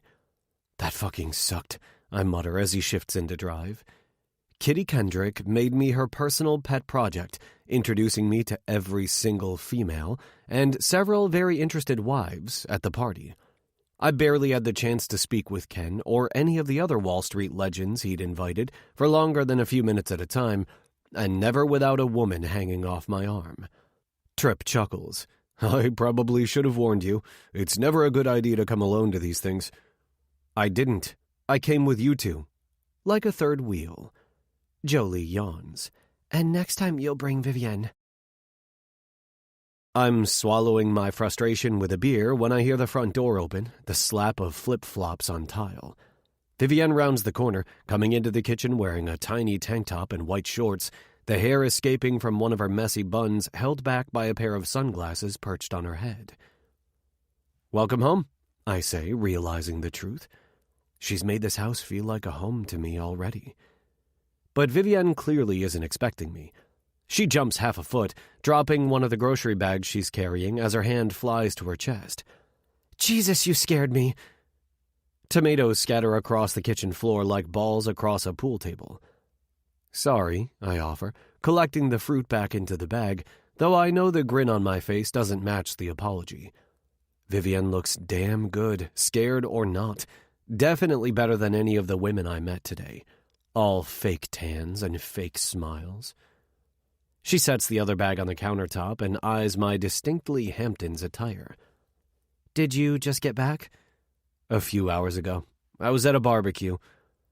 There hadn't been a burger or bowl of potato salad in sight, although a Michelin-rated chef had grilled racks of lamb and Kobe beef sliders. Look at you diving right into the Hamptons social scene. Vivienne turns her back on me and begins unloading groceries. And you? Any more pop-up shops? She laughs. No, just a couple of staging jobs. Staging? I try to imagine Vivienne as some kind of roadie. She stacks a few plastic containers and puts them in the refrigerator. You know, making a house look pretty. Oh, like you've done here. Kind of. Staging is mostly moving around furniture, decluttering, and accessorizing. But don't worry. She shakes a baguette at me. I've been working on this house, too. Wouldn't dream of it. She stows the bread on the counter and starts rinsing peaches, arranging them inside a bowl she slides in front of me. Have one. I picked them up from my favorite farmer's market. They're amazing. I fight a smile as I take one and bite into it. It's nice to be looked after. Completely foreign, but nice. Vivienne hands me a napkin with a smile on her face. What? Just... She takes the napkin back and dabs at the nectar dribbling down my chin. You're making a mess. I plant my feet wide and pull her closer, holding the peach to her mouth. Bite. The fire within her bright green eyes kindles to life. Sweet. Her kiss is sweeter. Miss me? I whisper against Vivienne's lips. You were only gone for 2 nights. I managed. She takes a breath, pushing lightly against my chest. I let her go, watching her putter around the kitchen from beneath heavy lids as I finish the rest of the peach. I met up with a friend yesterday. Savannah, the one who got me this job, actually. She opens the refrigerator door and puts away the last of the groceries. Apparently, Seth found everyone who had been staying here a new place. Savannah said the house is a shack in comparison and there's no pool, and it's in Quag. Quag. I cough. What an asshole. They got their money back, though, right? Yes, but they're all furious anyway. I almost feel bad for Seth. I scoff, looking away from Vivienne to wipe at the ring of condensation my beer left on the countertop. Don't. I feel her gaze on me for another moment, then she folds up the paper bags and stows them in a cabinet. I also went to an outdoor furniture showroom. We haven't talked much about the exterior space, but I have a few ideas if you'd like. Yes. Yes to what? Yes, I'd like to make use of the exterior space, and yes, I'd like to hear your ideas. A smile curves her lips. Really? Of course. I gesture at the rooms behind me. Look at what you've done. Vivienne digs into her purse and pulls out several brochures and a notebook, but before she shows them to me, she hugs them to her chest. Do you want to check with your friend first, to see if it's okay? Confusion pulls at my brows. What friend? The owner. I hope he wasn't too upset by how much everything's cost him already. Oh, right. My friend. The fake owner of my house. He has more money than he knows what to do with, I say. Show me what you've got. Vivienne's concern evaporates as she pushes the bar stool out of her way and stands by my side, fanning the brochures across the stone surface and flipping her notebook open. On a piece of graph paper, she's drawn a scaled plan of the patio and yard. So I was thinking 5 angled lounges here. She unfolds one of the pamphlets and taps on a chair circled in red pen. And then over there... For the next 10 minutes, she takes me through her plans for the pool deck, plus a dining area, gazebo, and fire pit surrounded by chairs. I'm paying attention, but I'm mostly breathing in Vivienne's scent, savoring her husky voice, and sneaking glances at her mouth. Color has risen on her cheeks, and she's speaking with both passion and authority. So, she finishes, what do you think? It's a lot, I know, and I don't expect you to agree with everything. I can definitely scale it down. Don't take out a thing, I say, covering her hand with mine. It's perfect. Well, almost perfect. She looks from my face to the graph paper, scrutinizing her plan with a frown for several minutes before looking back up at me. There's no hammock. Confusion gives way to amusement. I didn't think you'd want a hammock after nearly breaking your back. I pluck the sunglasses from Vivienne's head and slide my hands around her waist, interlocking my fingers at the base of her spine. Oh, I want a hammock, but this time I'll install the damn thing myself. She stiffens, uncertainty dimming the brightness of her expression as hesitation flickers in her eyes. But her internal struggle is resolved before I can ask about it, and Vivienne relaxes into my arms. Please tell me you have a tool belt around somewhere, and that you're not opposed to working shirtless. I will if you tell me you've reconsidered that rule about not sleeping with anyone in the house. I have, she grins. It was a stupid rule. A growl crawls up my throat, and I capture Vivienne's lips in a fierce kiss. Looks like a trip to Home Depot is in my future. Chapter 20. Vivienne. The desire thrumming through my veins is greedy and impatient as Lance climbs the stairs, taking them 2 at a time with me in his arms. Pressed up against his torso, every pulse of his heart taps against my breast like a primal drumbeat. Savannah was spot on. I was still making choices based on my relationship with Richard, still giving him power over me that he never earned and certainly doesn't deserve. This is the summer of me. And if I want to see where things with Lance lead, then that's what I'll do. Lance is like a gift that shows up out of the blue, completely unexpected and utterly irresistible. I want this. I want him. My instinct in the hammock was right. I should just go for it. When we get to the master bedroom, he kicks the door behind him and leans back against it, capturing my mouth in a heated kiss. He tastes like the peach he ate in the kitchen, sweet and tart and delicious. Everything about him is strong and hard and solid. But this kiss, there's a ferocity to the way Lance's mouth explores mine, the way he nips at my lips and sucks on my tongue. My hands slip into his hair, gripping and pulling at the strands I gather inside my fists. And there's a low growl that vibrates inside his chest as it climbs up his throat. I swallow every husky, hungry decibel like a glutton, pulling Lance's audible lust deep into my lungs. It fills me, soothing and stimulating in equal measure. Slowly, his hands lower to palm my ass, kneading the flesh as he allows me to slide down the hard plane of his body. Once the soles of my feet touch the ground, Lance pulls my shirt over my head, then his own, walking me backward until my calves hit the mattress. He drags in a deep breath, his hands settling on my shoulders as his eyes scan my face like searchlights. Are we good? Good doesn't even begin to describe how I'm feeling right now.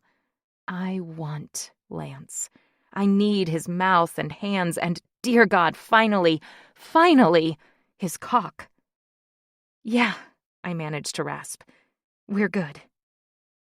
The scrutiny of his gaze fades, replaced by a swirling mix of desire and tenderness.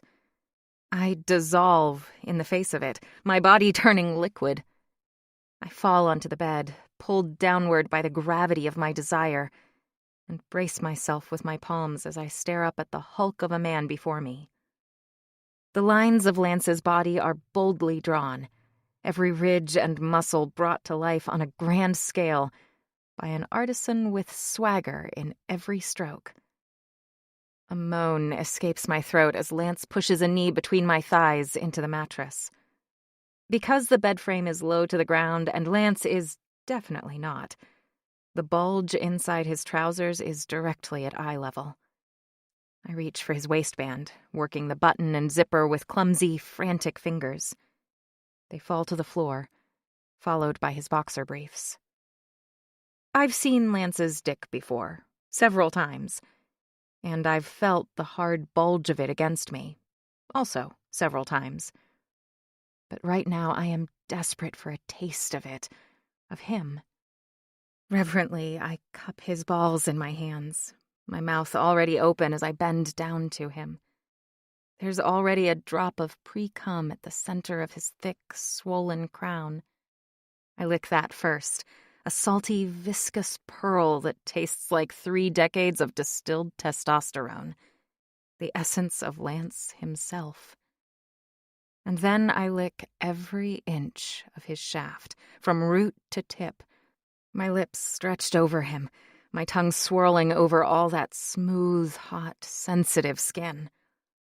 A low groan rumbles from deep inside Lance's chest, his fingers pushing through my hair, loosening the rubber band holding it captive, and grasping mounds of it within his fists. Just as I begin to take him deep inside my mouth, Lance jerks away from my touch and pulls me up. In no time at all, he's stretched out on the bed, flat on his back, and I am lifted, turned, and positioned over him. Literally. My thighs are spread wide on either side of Lance's head, my pussy directly over his mouth. His cock is pointed at my lips, an arrow of lust I'm only too happy to devour.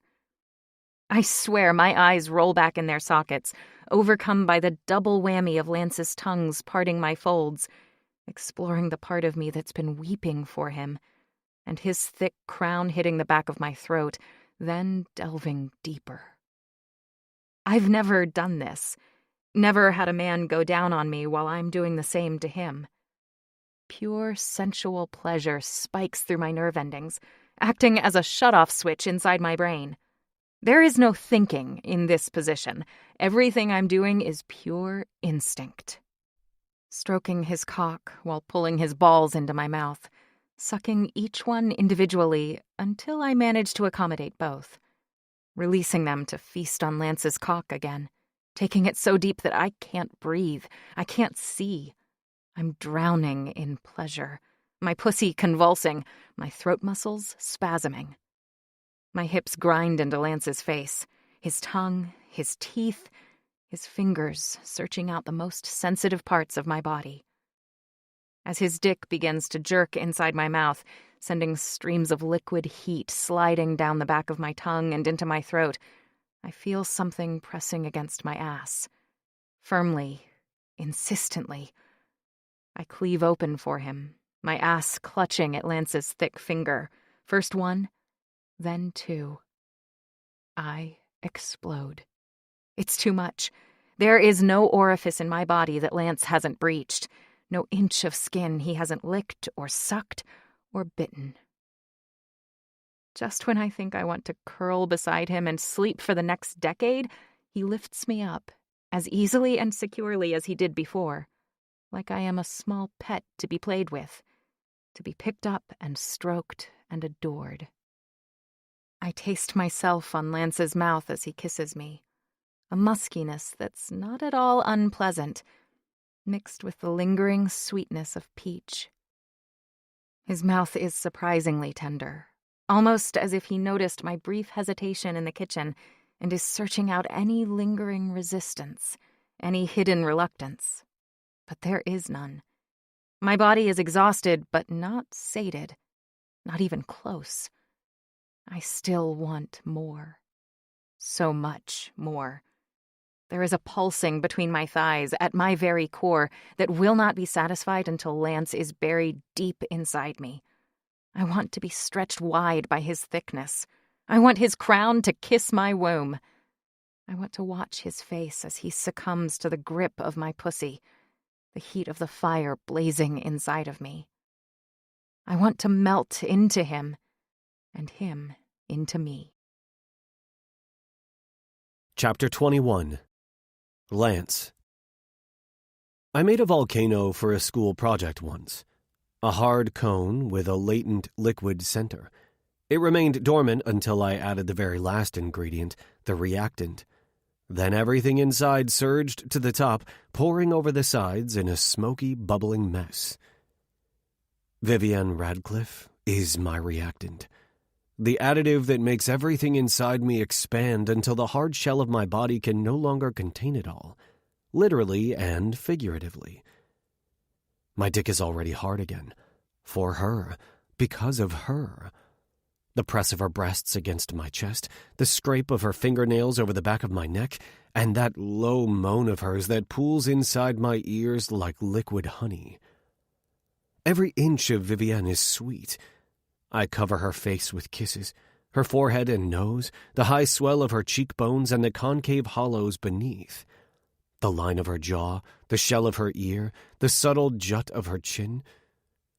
She releases a quiet sigh as I continue downward, along the pulsing vein that leads to her collarbone, and then the sensitive, fluttering valley between.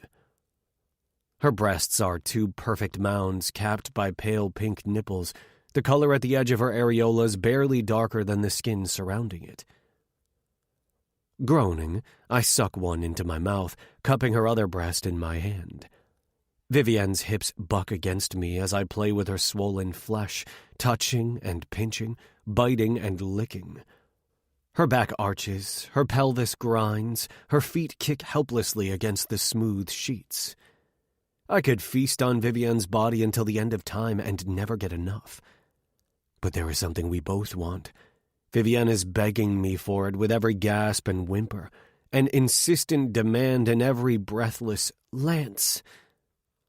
Finally, I pull away from her long enough to grab a condom from my nightstand drawer. I tear the wrapper with my teeth, sheathing myself in latex as I take a moment to appreciate the woman spread out before me. A riot of red is strewn across the pillow, surrounding Vivienne's head like a fiery crown. Her gorgeous face, molten eyes and swollen pout of a mouth, creamy shoulders, tiny waist, generous breasts rising and falling with each shallow, wanton breath. Vivienne's thighs are spread open, knees falling apart in invitation. Her pussy is bare except for the faintest hint of a landing strip, short, silky curls as red as the hair on her head, and her swollen clit peeks out from between glistening pink folds like a secret waiting to be discovered. Fisting my cock, I drag the tip through her slit, watching Vivienne's face as she feels me against her for the very first time. Fuck, Vivienne, But I stop, because I don't know what to say. I can say she's beautiful, but any mirror would do that. I can ask if she still wants this, but the answer is written all over her face. I can tell her I'm feeling things for her that I've never felt before with anyone, but that would bring the past into this bed. She blinks up at me, a puzzled grin slowly curving her lips. I know, she says. Now shut up and fuck me senseless. Shut up and fuck me senseless. That I can do. The surprised gasp of pleasure Vivienne makes as I push the fat head of my cock into her entrance slams into the base of my spine, radiating tingles to every extremity. Slowly, so slowly, I sink into the sweet clutch of her pussy. Tight and hot and so very wet, it's a heavenly embrace. There is something solemn in the rounding of her lips into an odd O, something spiritual in the way our bodies are finding pleasure in each other. It's intense, exquisite, unexpected.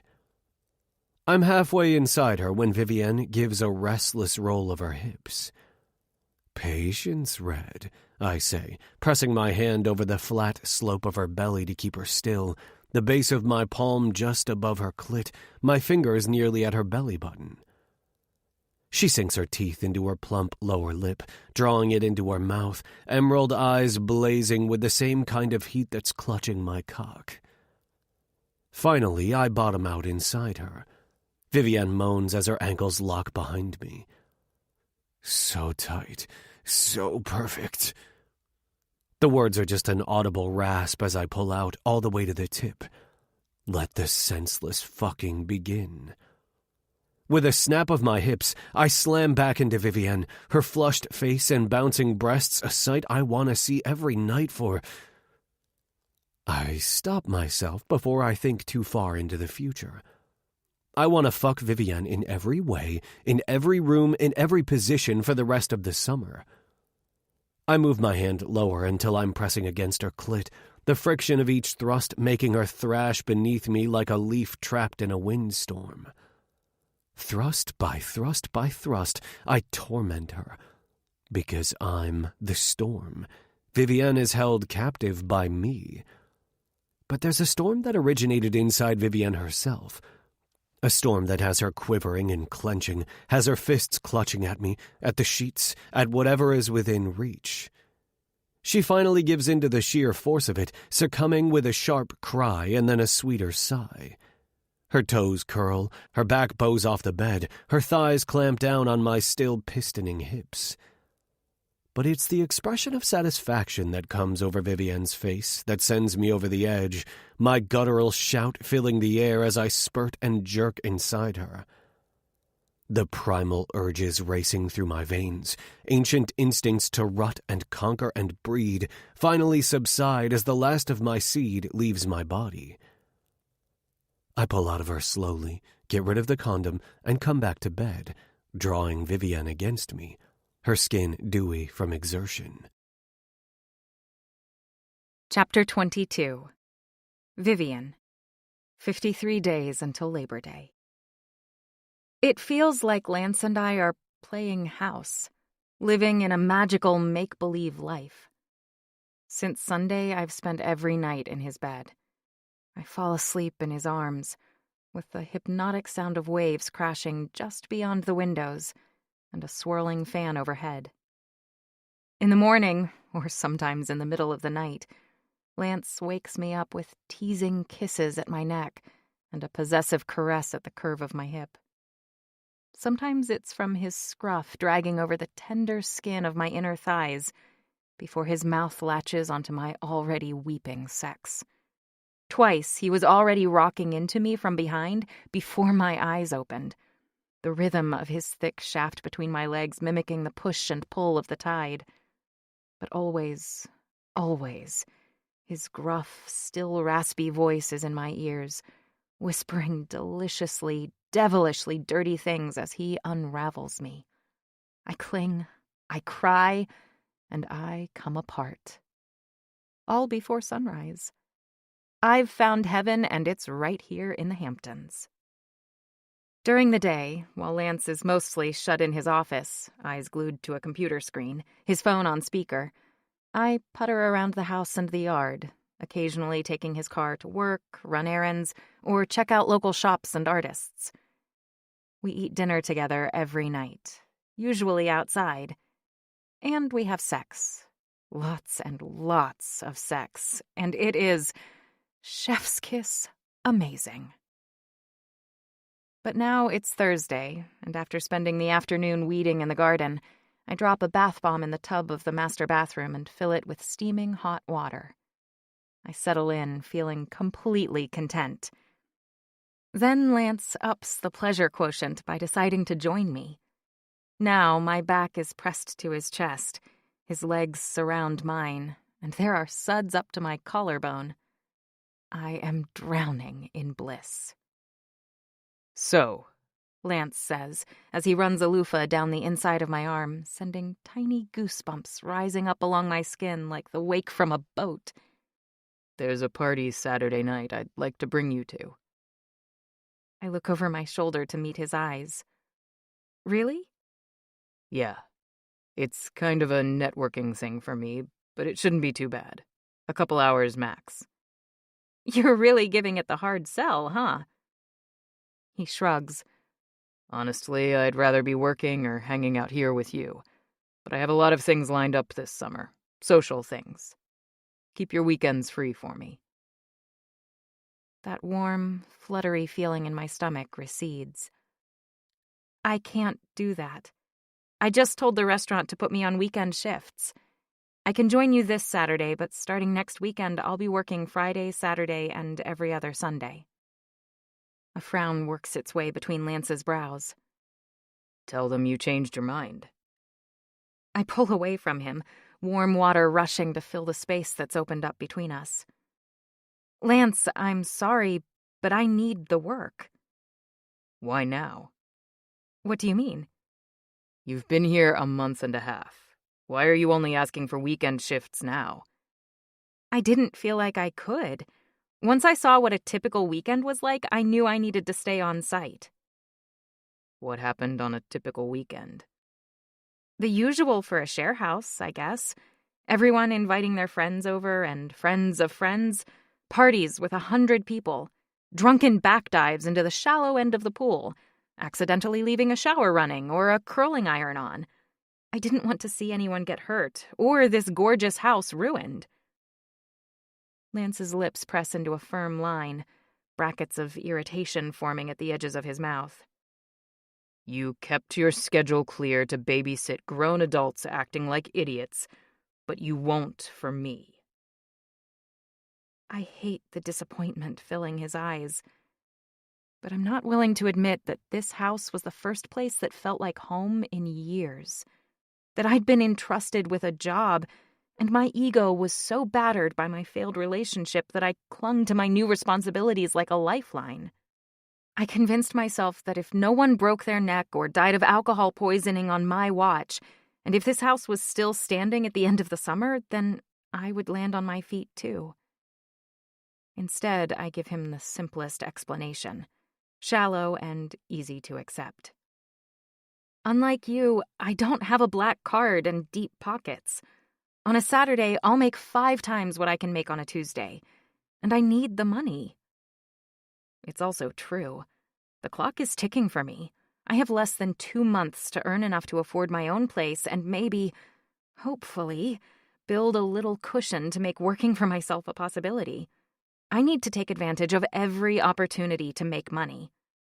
I'm having a great time with Lance, but if I don't put myself first, no one else will. And I don't understand why he's making such a big deal out of this. We're living together, for God's sake. I'll still be in his bed every single night. So what you're saying is you're choosing to be unavailable. My jaw sags a little as I study Lance's face for signs that he's kidding. Can he really be this obtuse? This isn't exactly a choice for me. If I don't take on more shifts, I'm going to be screwed when Labor Day rolls around, and I don't have a place to live anymore. Fine, I'll pay you. Call the restaurant and tell them you took a different job. Pay me? The annoyed look on Lance's face fades, and I can see him warming up to the idea. Yes. The most valuable asset we all have is time. That's what I'm asking you for, and you're saying you can't afford to give it away for free. So I'll pay you for your time. Problem solved. My body goes still, my muscles recoiling at his suggestion. What? No, absolutely not, and I can't believe you would even... But I can. He said it himself. There are some problems money can solve, and when that's the case, I take full advantage. Lance's hand slides up my arm to curve around my shoulder, his grip possessive and uncomfortable. I shrug him off, water sloshing over the edge of the tub. He sighs like I'm a child having a temper tantrum. Look, I don't really give a fuck about filling up my social calendar. I'm here for the summer to increase the visibility of a project that means a lot to me. If it didn't, I wouldn't be here. What does that have to do with me? Because this place is a meat market. Every time I turn around, someone is trying to set me up. My friends, the wives of colleagues, it's a distraction. A negative variable I'd like to cancel out. I look at him doubtfully. And showing up to parties with me will do that? He makes a sound that's somewhere between a grunt and a laugh. It will if you're my girlfriend. I give a slow blink. Girlfriend. Lance clarifies. I'll pay you to be my girlfriend. Whoa. I stand up, water and suds going everywhere as I grab a towel and wrap it tightly around me. Okay, I think we're done here. I'm not... It's an ideal solution to both our problems. Too bad. I have a problem with your solution.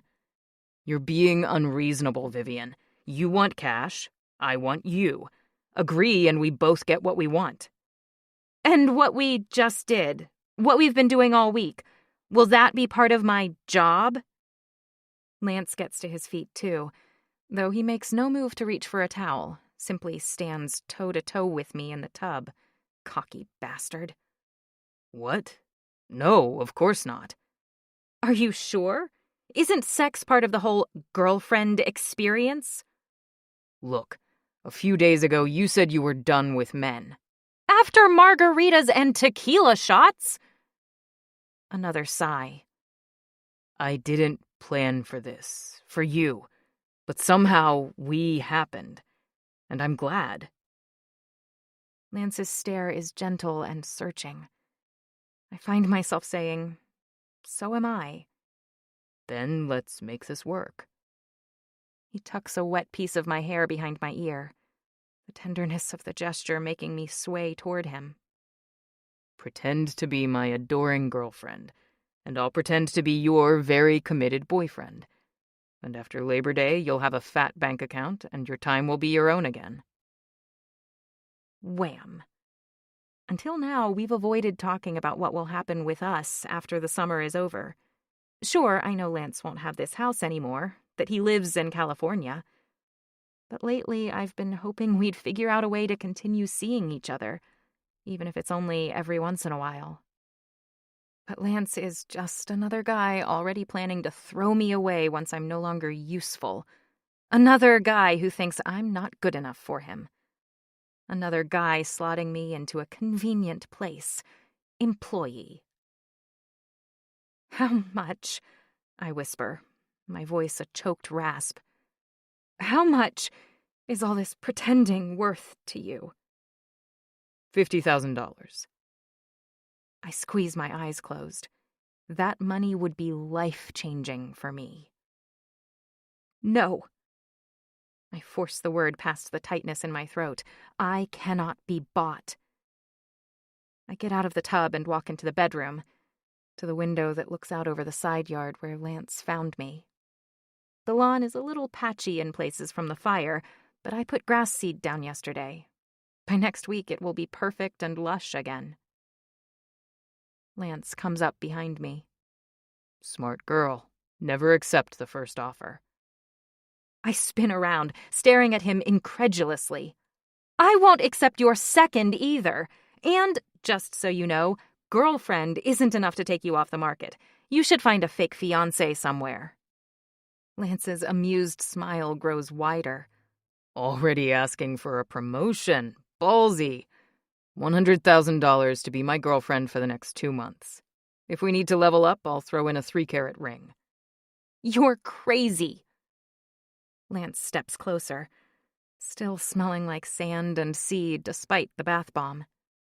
I draw a deep breath, trapping his scent inside my lungs. $100,000, 2 months, and maybe a diamond ring that you can keep once this is all over. Say yes. It's impossible to think with Lance's musky, masculine scent infusing every breath of oxygen I gulp down. I take a step back, trying to clear my head, but I only slam my heel into the wall at my back. The tip of Lance's pointer finger slides up my neck, lifting my chin until I can't help but meet his eyes. I want to blink, to look away, to avoid the temptation swirling within them.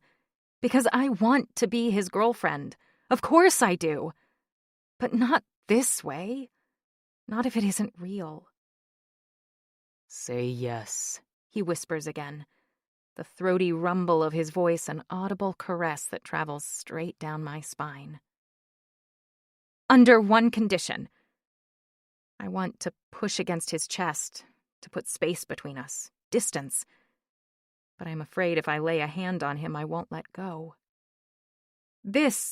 We can't do this. His brows pull together, creating a vertical slash of confusion, like an exclamation point above his nose. Can't do what? I finally sidestep Lance's bulk, sliding my back along the wall until I can take a deep breath without my breasts brushing his chest. This! I gesture at my body, wrapped in only a towel, and his body wrapped in nothing but tanned skin, solid muscle, and a few lingering bubbles. I won't accept a paycheck from you if we're fucking. My throat closes completely before I can get out the word Lance had practically growled in my ear our first day on the beach. There will be no fucking. No sexy times in the pool or the tub or anywhere else. If Lance wants to make this a business relationship, so be it. It's the only way I'll know I haven't sold my soul along with my integrity. So, you want to be my girlfriend for free? A chill that has nothing to do with the air conditioning blowing through the vents sweeps through me, along with a fresh wave of fury at Lance for putting us, in this situation, for ruining something that was real and raw and honest. I snicker. Your fake girlfriend, you mean? No, I'll take your money and I'll earn every penny. But sex will not be one of my services. He turns away from me, walking to the south-facing set of windows and roughing his hands through his hair as he stares out at the churning sea. The last rays of daylight stream into the room, kissing his broad shoulders and tattooed back, and highlighting the firm curves of his ass. You're giving me an ultimatum, is that right? He looks at me over his shoulder, pinning me with a stare. I can either have you on my arm or in my bed. Chapter 23. Lance. Vivienne nibbles at her lower lip for a moment before responding. Every muscle in my body is tense, waiting for her to scream, "Gotcha, just kidding." Except her expression is not at all amused. There's no teasing lilt to her voice, no grin she's trying to hold back. This is not a joke. Yes, that's exactly what I'm saying. I've never paid a woman for sex, and I'm not about to start now. That's not what we would be doing. Maybe not, but that's how it would feel to me. She looks away for a moment before returning her unwavering gaze to mine, her grip tightening on the towel she's clutching like a goddamn lifeline. This is a non-negotiable point, Lance. Take it or leave it. Everything's negotiable. Not this. Why? She shakes her head slowly, a wounded look creeping into her expression. If you don't understand, there's no point explaining it to you. That makes absolutely no sense. Yeah, well, your proposal makes no sense to me. My hand tightens into a fist, and I have to fight the urge to slam it through the window. I need her time. She needs my money. Why can't Vivienne just accept it and enjoy the next 2 months? Networking with the Hamptons set isn't exactly exciting, but it has to be a hell of a lot better than waitressing. Seconds pass, maybe minutes. Vivienne and I are locked in a staring contest, enemy combatants unwilling to back down. It's ironic that we're just a few feet away from the bed we've been fucking in every night for nearly a week. If I agree to Vivienne's condition, those nights will only be a memory. Have it your way. I manage to choke out through gritted teeth, feeling like I'm destroying something great for a temporary triumph. You've got a deal. Fine. Her voice sounds disappointed, but I don't bother turning around to see if her expression matches her response. If Vivienne wanted me the way I want her, she wouldn't have forced this decision on me. Her footsteps land softly as she walks out of the room, but they echo inside my mind like gunshots. Meet me downstairs in half an hour, I call over my shoulder. Since you want this to feel like a job, let's go over my expectations and your responsibilities. Chapter 24. Vivian. I lock myself in the small bedroom at the end of the hall and scrub at my damp skin with the towel. But the plush terry cloth does nothing to strip away the film of filth left behind by Lance's words. My expectations. Your responsibilities. They taunt me now, the collection of consonants and vowels buzzing inside my brain like a pack of angry wasps. If I could, I'd crawl under the covers and pretend like the last few minutes was just a nightmare.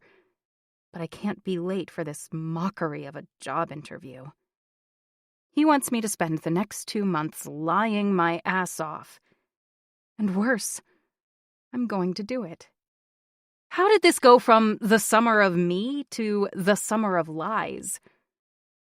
The answer isn't rhetorical. It's obvious. Lance Wells, that's how. He arrived in my life like a seismic event, a deep underground earthquake that shook the ground beneath my feet, leaving cracks and craters in his wake. Although, that's not quite true. Yet, anyway, there is no wake, because Lance isn't gone. And now I'm forced to navigate this awful arrangement beneath his watchful eyes. One misstep and... I have no idea. I really don't. I can only cling to what I know is true. Whether I am screwing Lance or working for him, I'm disposable. But at least our lies will expire too. By Labor Day, I'll have one hell of a nest egg. Enough for rent. Enough to tide me over as I build my client list. I won't have to live with my parents. I won't have to work for another interior designer. When someone says, "Wow, who designed this? I need to hire them," the answer will be Vivian Radcliffe. In 2 months, I'll be free. But for now, I'm a fraud. I can pretend to be Lance's adoring girlfriend, easily, which is precisely why it will be so damn hard. I won't have to pretend that I love the sound of his laugh. I won't have to pretend I want to rip his clothes off every chance I get. I won't have to pretend that the sight of him sends a carbonated cocktail of happiness surging through my veins. Because all of those things are true. They have been since practically the moment we met. Well, maybe not the very first moment. I did think he was a cocky ass for a while. I don't know if I can do this. When I get downstairs, Lance is waiting for me at the kitchen table.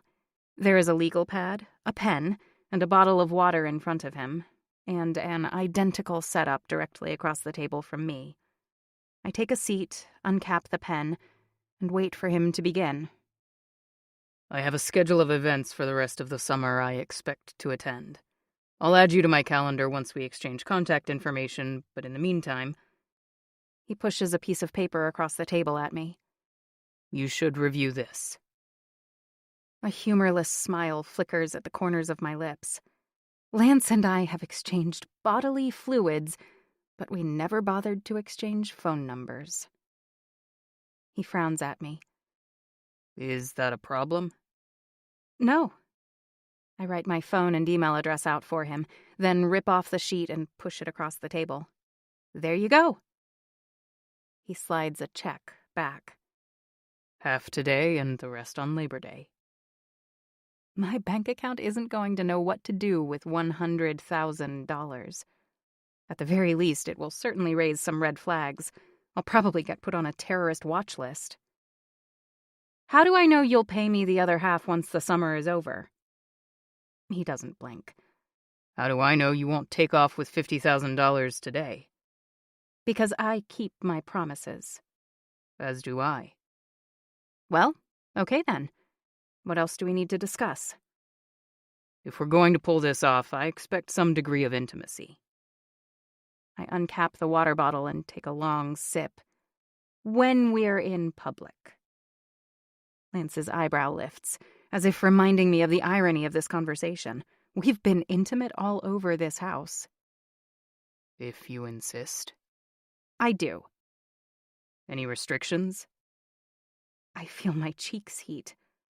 I didn't realize you were so concerned with PDA. I don't anticipate bending you over a table in the middle of Le Bilboquet. I cross my legs and squirm in the chair, trying to alleviate the throbbing in my core. But if we're sitting together, and I curve my hand around your neck or stroke my thumb against your inner thigh, maybe lean in to kiss you. His words land like a whip across my back, each lash a white-hot slice of pain. From now on, when Lance touches me, it will be performance rather than passion, and I hate him for it so damn much. To distract myself, I start reading through the calendar. Beachside barbecues in Sagaponack, Southampton, Sag Harbor, and Water Mill. Dinner parties in East Hampton and Bridgehampton. Cocktails at the Meadow Club. Brunch at the Maidstone Club. Wine tasting at Société du Vin. A clam bake, a fundraiser, 2 yacht cruises, a polo match. You need me at all of these? I've spent enough time around the rich clients of Abbott Interiors to know the dress code. The wardrobe I have here with me isn't going to cut it. And I'm not entirely sure what I left behind at my parents' house will either. Yes. Do you have a conflict? No conflict. Just thinking about what I'll need to buy. Buy? Clothes. What I have here... He eyes my casual outfit. Right. Of course. If you're going to be my girlfriend, you have to look the part. He pulls a credit card out of his wallet and tosses it my way. Go shopping. Buy whatever you need. You are not buying me clothes, I protest. And stop acting like a rich, entitled asshole. You'd rather spend your own money on things you might never wear again? I bristle at the suggestion that I'll never mingle with Hamptons socialites once I'm through with this charade. Screw it, and screw him. I pocket the card. If money is all Lance understands, I'll give him one hell of a lesson. Chapter 25. Lance. 52 days until Labor Day. Vivienne tucks an errant lock of hair behind her ear, glaring at the mountain of shopping bags I'm trying to shove in the minuscule trunk of my car. I'd offer to help, but since it wasn't expressly outlined in my expectations, it's your responsibility. I came with her to make sure she didn't shop at the sale rack, worrying over every purchase. But I needn't have worried. Vivienne had absolutely no problem spending my money. I'm not even sure that Missy ever did as much damage in a single afternoon. I eventually managed to Tetris them all in and slam the trunk shut with a grunt of satisfaction. Duly noted. Where to next, boss? Sarcasm continues to drip from her lips as she slides into the front seat. Though I'm going to go cross-eyed if I have to look at another price tag. I start the ignition. You know what they say. If you have to look, you can't afford it. Well, they would be right. There wasn't a single thing I could afford in that store. I mean, what kind of idiot pays $400 for a t-shirt? That would be me. And if I remember right, I bought you half a dozen of them. Congratulations, you're an idiot 6 times over then. I've been called worse. Why am I not surprised? The banter between us has had an edge to it ever since I asked Vivienne to be my girlfriend. My fake girlfriend, anyway. Which is really too bad. I miss the casual, lighthearted dynamic we used to have. A lot. But I also need this tension between us, this distance. Because until yesterday, I believed that Vivienne actually wanted to be with me, that she was nothing like my ex. But I was wrong. Vivienne needed a paycheck to make room for me in her life. At least now I know exactly where I stand. At the front of the line, thanks to my money. Even if it meant giving up my place in her bed, saying goodbye not just to Vivienne's incredible body, but also to her spontaneous laugh, her teasing retorts. And, for the record, I was only looking at the tags to ensure I was spending obscene amounts of your money. They did have shirts for $350, but I knew you'd want the best for your sweetheart, right, Mr. Moneybags? I bite back a sigh. Are you hungry? Do you want to grab a bite? I guess you want to take me out for a test drive, huh? Where were you thinking? Nick and Tony's? Or maybe Topping Rose? I grimace at the Hamptons hotspots she mentions. Truthfully, I'd been thinking of the glorified shack out near where I grew up that has the best lobster rolls I've ever eaten. How about something a little more casual? Right, I'm not in my uniform yet. Vivienne Radcliffe could wear a paper bag and she'd still look better than anyone else, although I hate the pinched expression I've put on her face. Right. I force myself to agree. So, how do you feel about lobster? I wouldn't expect anything less. We drive in silence for a while, and when we pull up to the dilapidated one-room restaurant with outdoor, self-serve seating that's been here longer than I've been alive, Vivienne looks at me in confusion. You're taking me here? You can thank me later. Best lobster in the Hamptons. Are we still in the Hamptons? Locking the car, I put my key fob in my pocket and extend my hand toward Vivienne. Barely. She hesitates for a moment before taking it reluctantly. It's a little lowbrow for you, isn't it? As a kid, this was fine dining. Not that I could afford it. I would linger near the trash bins, snatching up leftovers before they got tossed. At least until the cook chased me away. You didn't grow up with a silver spoon in your mouth and Hermes loafers on your feet? I bark out a laugh. Hardly. Once we have our lobster rolls, the way they're supposed to be, warm and dripping in garlic and butter, we find an empty picnic table to sit at. The wood is peeling and rough, the legs uneven. With every shift in balance, the table seesaws from one direction to another, sending our beers sliding up and then down. But the view is perfect. Undulating waves ruffle the turquoise surface of the Atlantic Ocean, the setting sun playing peekaboo through the clouds and painting the sky in shades of pink and orange. But it's the sparkle in Vivienne's eyes that captivates me. It's her face I want to engrave into my retinas.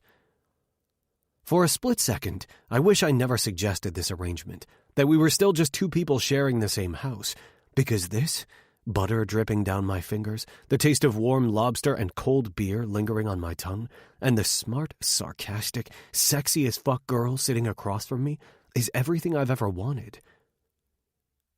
Or at least it would be, if she wanted me too.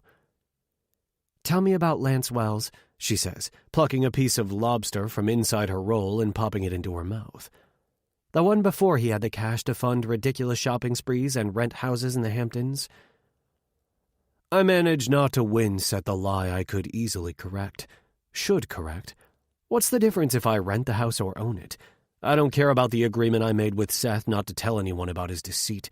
It's my own that I want to hide. Setting the record straight now would mean admitting that I've been lying to Vivienne since the minute I met her. That I used a lie to get her to live with me. That I've been sleazy. Our alliance is tenuous right now, and I can't afford to ruin it. I grew up out here. Well, not here, but close enough. I don't like telling people about my humble roots, preferring to focus attention on the image I've created. A young, successful entrepreneur with the Midas touch.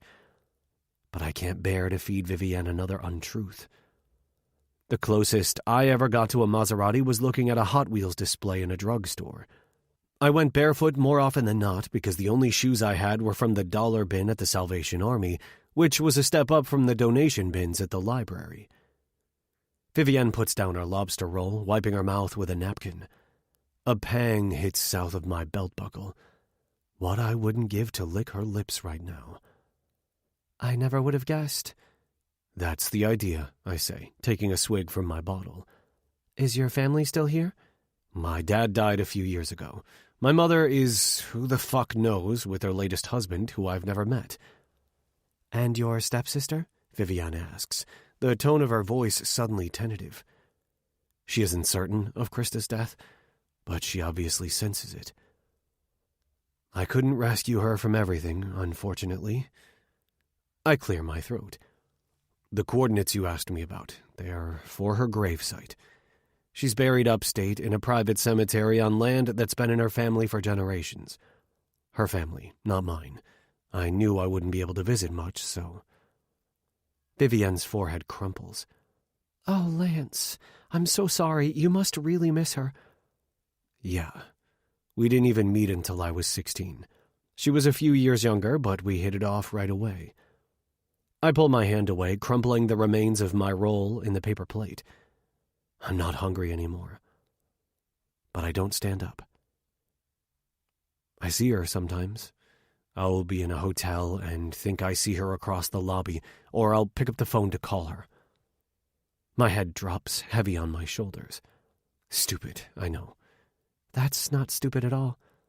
What kind of things do you wish you could talk to her about? Did she speak in alphabet soup too? I look back up, wondering if I've misheard. Alphabet soup?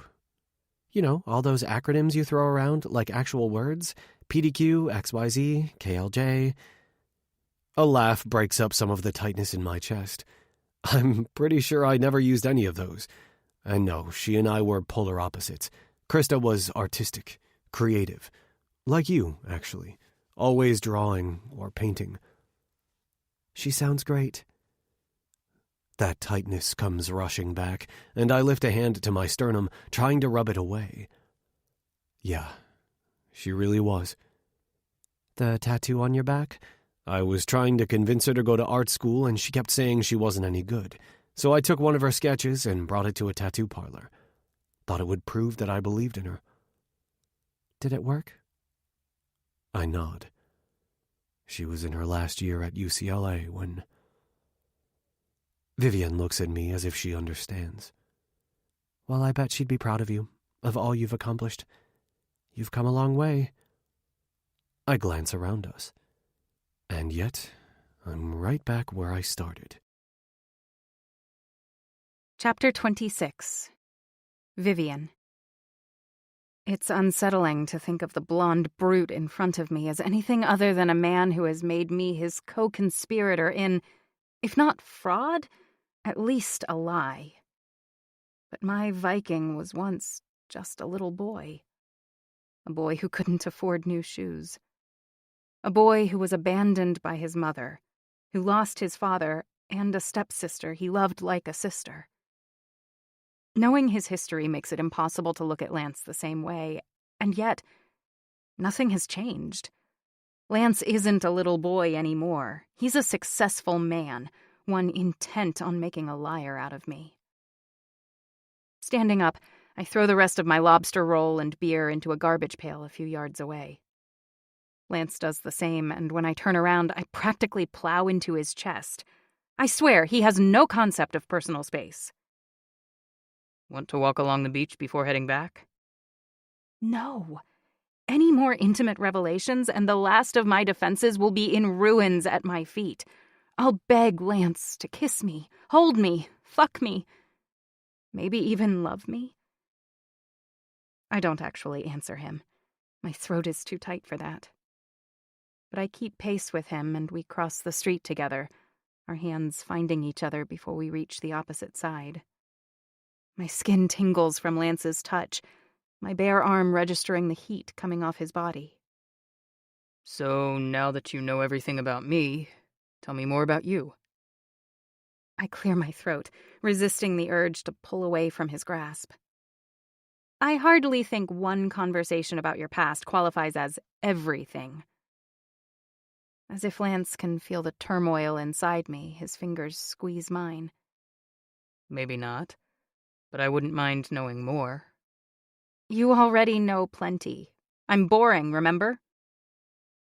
He doesn't say anything for a minute. What would your boyfriend know about you? I sigh, telling myself that this is just a team-building event. And, like it or not, for the rest of the summer, Lance is my teammate. I hate the taste of milk, but I love cheese. I can spend hours painting a canvas, but I'm terrible at painting my own nails.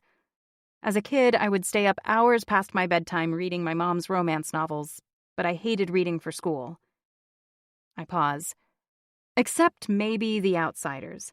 S.E. Hinton made homework feel like a pleasure. Nothing gold can stay, he murmurs. I glance up, pleasantly surprised he remembers the book. Do you think it pisses Susan off that the most memorable line quoted from her book was from a poem written by Robert Frost? Susan, you're on a first-name basis with S.E. Hinton now? I shrug. I've read all her books at least 3 times. I feel like we're friends. He doesn't say anything for a moment, though I catch his grin from the corner of my eye. Maybe, he says, finally answering my question. But if all she included was the quote, no one would have paid it much attention. It's because Susan made the poem relevant that people can still recall it, even years later. Now you're on a first-name basis with her too? He turns the full blaze of his smile on me. Any friend of yours is a friend of mine. I can't help but laugh, thinking about introducing him to Savannah. Be careful what you wish for. His grin fades, as if I've struck a chord, but he rallies. Coffee or wine? Wine. French fries or chocolate? Fries, all day, every day. Pool or beach? Your pool or a public pool? For argument's sake, a private pool. And the beach? Like Jones Beach, where you have to park a mile from the actual beach and lug all your stuff only to hang out with half of Long Island? Or one of the local beaches around here? Let's compare apples to apples. Local beach versus private pool. Pool in the morning, beach in the afternoon. Or vice versa. I like both. But public pools or crowded beaches, no thanks. He raises his eyebrows. Look who's being snobby. Nope, just a girl who used to babysit a lot.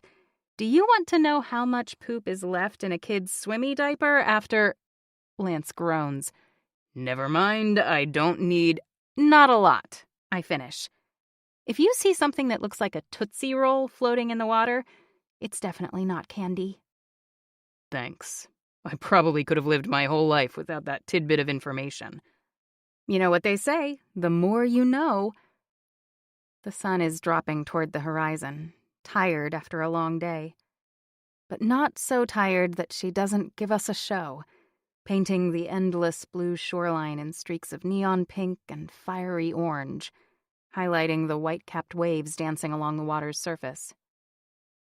Any more this or that questions? No, you've ruined it for me. When I sneak a glance at him, I feel almost guilty for the frown on his face. Plane tickets or road trip? Plane.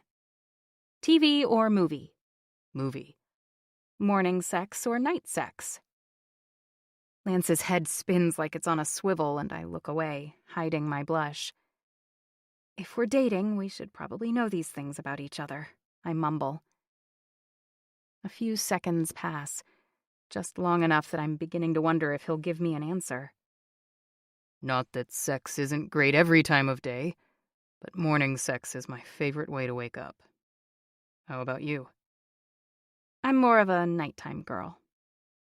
My favorite part about sex, at least with Richard, had been the cuddling afterward. It was the most intimate part of our evenings together. Shower sex or bed sex? My stomach flips a little. Bed. He elbows me gently. What was that? What? The answer you aimed at the sand. It was still an answer, and I'm sure you heard me.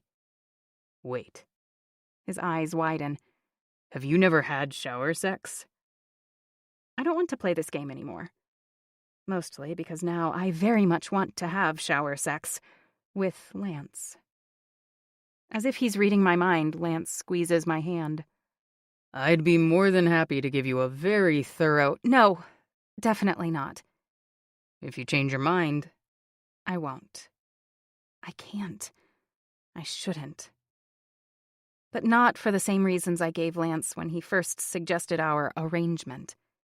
Yesterday, I told him sex was off the table because I didn't want to feel like a liar and a whore for accepting his money. But right now, I'm just as worried about protecting my heart as I am about my self-respect.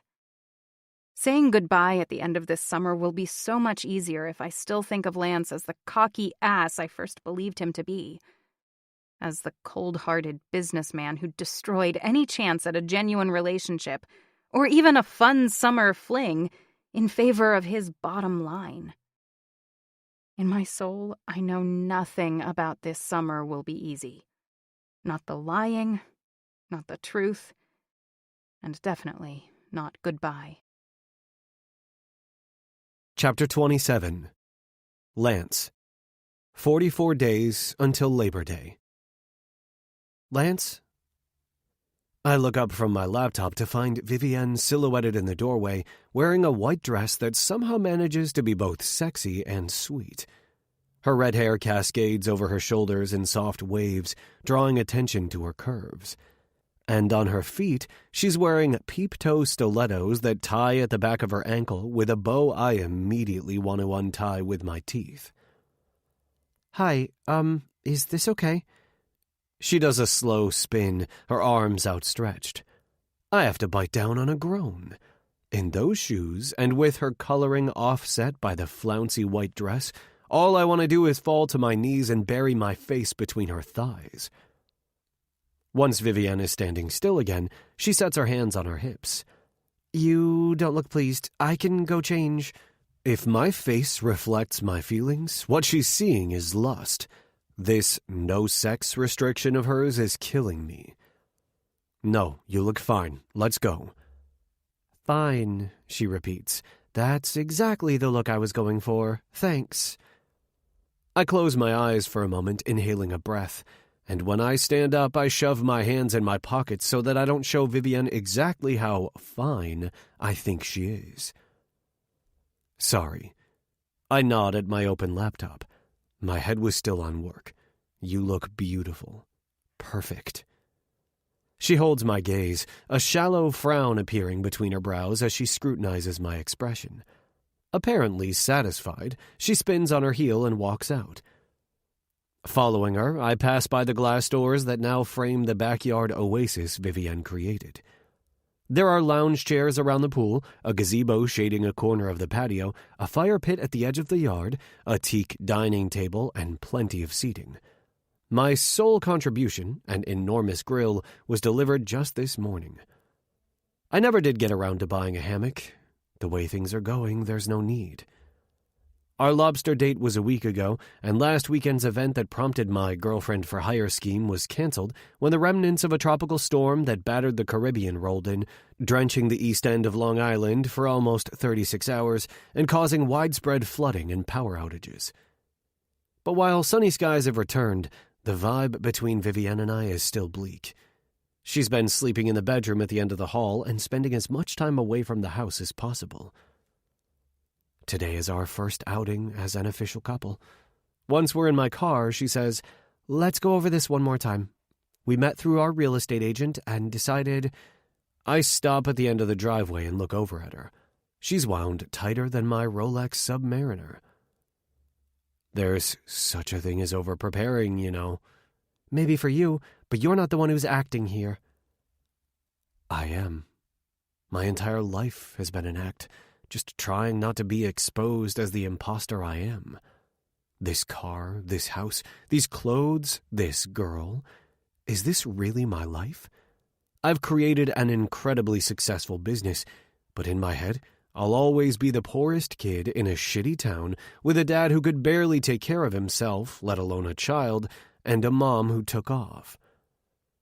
Vivienne has no idea how much acting I do just to get through the day, trying to figure out what the right thing to do is in every situation, the most profitable, the least harmful. I've seen what happens when good people make bad decisions, when they lose focus for a split second and stop paying attention at the exact moment it matters most. They lose their jobs, they leave their kids, they get into the wrong car, and their broken body becomes an exhibit in a murder trial. Look, all you need to do is smile, nod, and look pretty, she finishes. Maybe you should have hired a Barbie doll. I was going to say, have a nice afternoon. Oh. I reach over to squeeze her hand, the tips of my fingers grazing the inside of her sleek thighs. Vivienne jumps, a hissing sound emerging from her throat. I pull back immediately, my jaw clenching. And maybe don't do that when I touch you." She squirms in her seat, looking flustered and a little embarrassed. "You took me by surprise." "I'll be sure to give my girlfriend fair warning next time." "We're not in public yet. I don't have my guard up." Her rebuke lands like a fist in my gut. Vivienne has to steel herself against recoiling at my touch. Pulling off the road at the next intersection, I edge the car onto the grass and run my hands through my hair, massaging the tense muscles at the base of my neck. "You know what? I think this is a mistake. Just say the word and I'll take you back to the house right now." I'd rather feel like a perpetual third wheel among all my friends and have to deal with women like Kitty Kendrick for the entire summer than force myself on Vivienne. Her eyes widen in surprise. "You're giving up. Just like that." "I'll manage." "And what about me? I gave my notice at work for you." "Keep the cash that's already in your account. I'll wire you the rest. The clothes, too, of course. It's all yours." I wait for Vivienne's answer, expecting her to agree. I'm giving her a sweetheart deal worth a shit ton of money for nothing. No strings attached. But that's not what happens. Instead, Vivienne's eyes turn glassy. "That's it?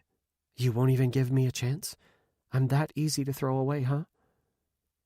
I blink at her, trying to wrap my head around this unexpected reaction.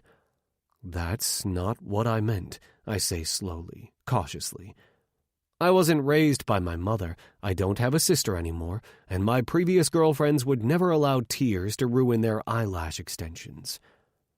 "Oh, really?" She unzips her purse and retrieves a mini pack of tissues, picking unsuccessfully at the plastic wrapper. "Because that's what it seems like." I tug the tissues from her hands, unseal the foil, and hand it back to her. "I don't want to force you into something that makes you uncomfortable." I wait for her to wipe beneath her eyes. Life's too short. "I agreed to help you out this summer, and that's what I'm going to do. I keep my promises."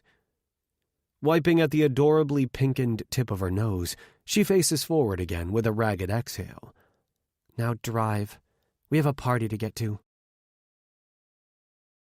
Chapter 28. Lance. Frustration and relief churn inside my gut at Vivienne's refusal to accept my offer. I was trying to do the right thing, the unselfish thing. I didn't mean to insult her or devalue her usefulness to me. Frankly, I don't know what's right anymore, but I certainly can't dwell on it today. This party is being hosted by Jacob Chambers, another potential board member I'd like to speak with. I've actually met him a few times before on the West Coast. He's older and semi-retired, but from what I understand, he enjoys taking on interesting side projects. His pockets are deep, and his influence is wide. We pull up to his address, and I hand my keys to the valet before taking Vivienne's hand. "Ready?" She manages a faint smile. "Nervous?" "Don't be." My other hand glides to the small of her back as we walk inside. It's just a party, cocktails and small talk. "I hate small talk." "Now you tell me." Lowering my voice to a whisper, I incline my head to her ear. Shit, I should have hired a different girlfriend. My teasing has the intended effect. Vivienne's laugh is an amused chime. "Sorry, you're stuck with me for the night." "Longer than that, I hope." "Right, until Labor Day." Our eyes lock for a long moment, breaths stilling. The end of summer suddenly seems very close. When the front door swings open, I think we both jump a little, but for the next hour we mix and mingle. Like the Kendricks barbecue, this one also takes advantage of the outdoor space, and eventually we find ourselves on the patio. A band is playing, and illuminated spheres float on the surface of the pool. I catch Vivienne looking in that direction, and from the way color rises on her cheeks, I know exactly what she's thinking. When the breeze blows a piece of her hair across her face, I give in to the urge to tuck it behind her ear, my fingers lingering on Vivienne's smooth skin as my gut clenches from wishing we were alone right now. Just the two of us, beneath a gorgeous starry sky. No pressure to make small talk with strangers. No need to pretend to be anything we're not. "Lance Wells, right?" I turn toward the man in a pink polo shirt, swallowing my irritation at the interruption. Good to see you again. Vivienne whispers in my ear, something about going to find the powder room. It takes Herculean effort not to chase her as she slips away. My hand tightens around my glass as I make casual conversation. I just want to get a few minutes with Jacob Chambers and then go back to the house with Vivienne. Maybe I can convince her that this arrangement doesn't have to turn us into adversaries, that we can still be whatever we were before. It didn't have a label, and it was fucking great. "Excuse me." The voice at my ear lands with the weight of a sledgehammer. I spin to my left, the guy I was talking to already forgotten. "Missy, this is a surprise." "For you, maybe." There's a flicker of movement in her brow, but it doesn't actually lift. "Who do you think sent you the invitation?" I don't... My voice trails off as I notice the diamond on Missy's finger. "I guess you haven't heard. Jacob and I are engaged." It doesn't surprise me that my ex is marrying a man more than twice her age. Missy is just as driven as I ever was, in her own way. If she wanted to, she could be so much more than a rich man's trophy wife. She's smart and determined, and she was the one I turned to after Krista died, getting me through the worst stages of a grief so all-consuming I thought I would drown in it. But while Krista's death brought us back together, it was also the reason we broke up. Losing the person I loved most in the world and realizing that my millions could do absolutely nothing to bring her back was a wake-up call for me. Until then, I thought money was everything. It represented success and security, two things I grew up craving. The day Krista's casket was lowered into the ground, I realized that money is a tool, nothing more. Money buys houses and cars, food and clothing, not happiness or health or love. Nothing that truly matters can be bought. "Congratulations," I offer dryly. "So," she looks around, "it almost feels like we're back to where we began." "Almost." "But not quite." "No," I admit. "We made it, Lance. We have everything we said we wanted." It would seem so. And yet somehow, having everything isn't quite enough. The polished veneer Missy has worked so hard to create cracks a bit. "Except that we were supposed to have it together." Missy. I don't want to rehash all the reasons we didn't work, all the reasons we will never work. Missy is a valuable commodity in this crowd. Beautiful, ambitious, artfully manipulative. But her stock crashed and burned with me a long time ago. I know, I've moved on, but—" "As have I interrupt before she can finish her sentence. "And where is your lucky future husband?" Her expression regains its icy demeanor in the span of a blink. "You want to talk to Jacob about that charity you started, don't you? God, Lance, didn't you have enough of being poor when you actually were?" "I did, but I'm not anymore. If I can help someone else build a better life for themselves, for their families, that's what I want to do." "How sweet. You care so much about people you've never met, but the one who was there for you, who loved you for years, you dropped like a hot rock the second you sold your company and became a billionaire." "That's not why we broke up, and you know it." We did not break up. You broke up with me, and now, what?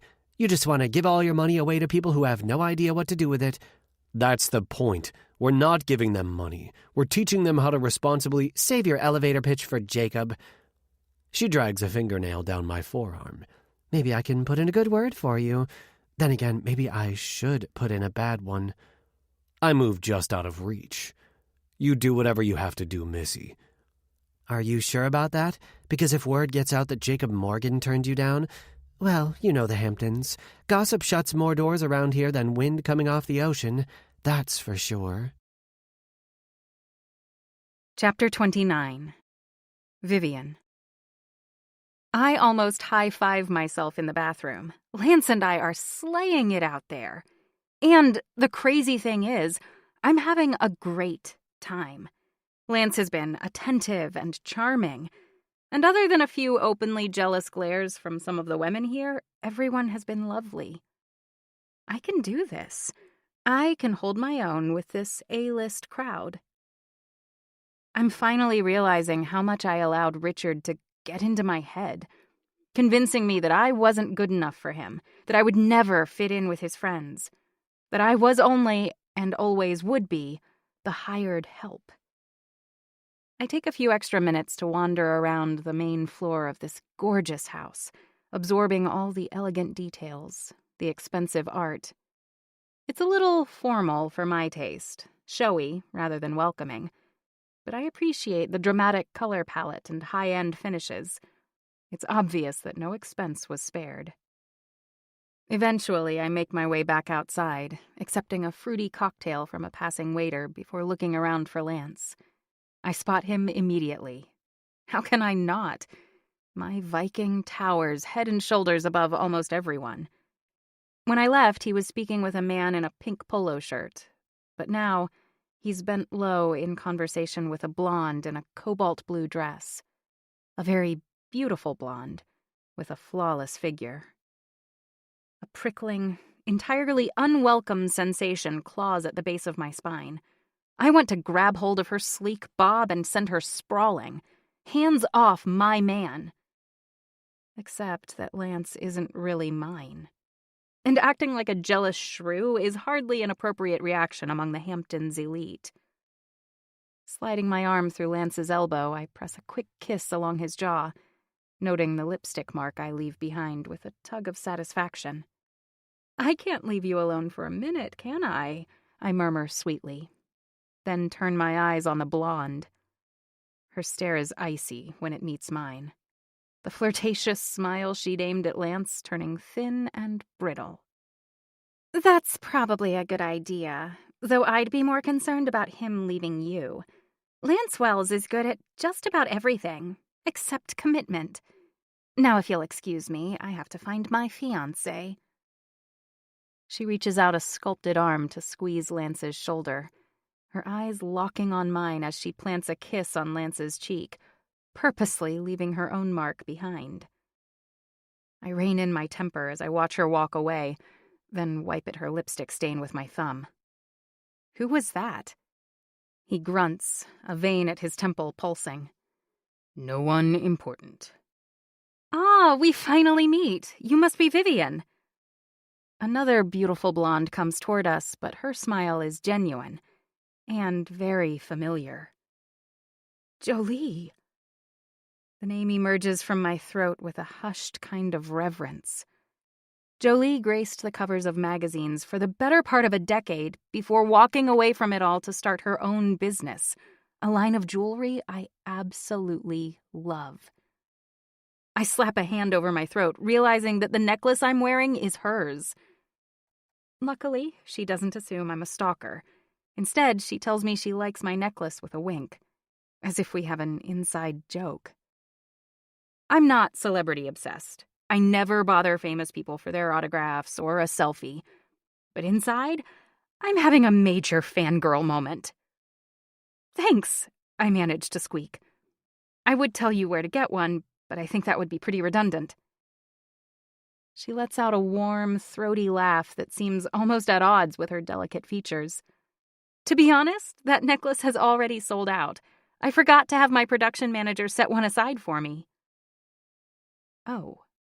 Now I feel awkward. Don't be silly, she rushes to reassure me.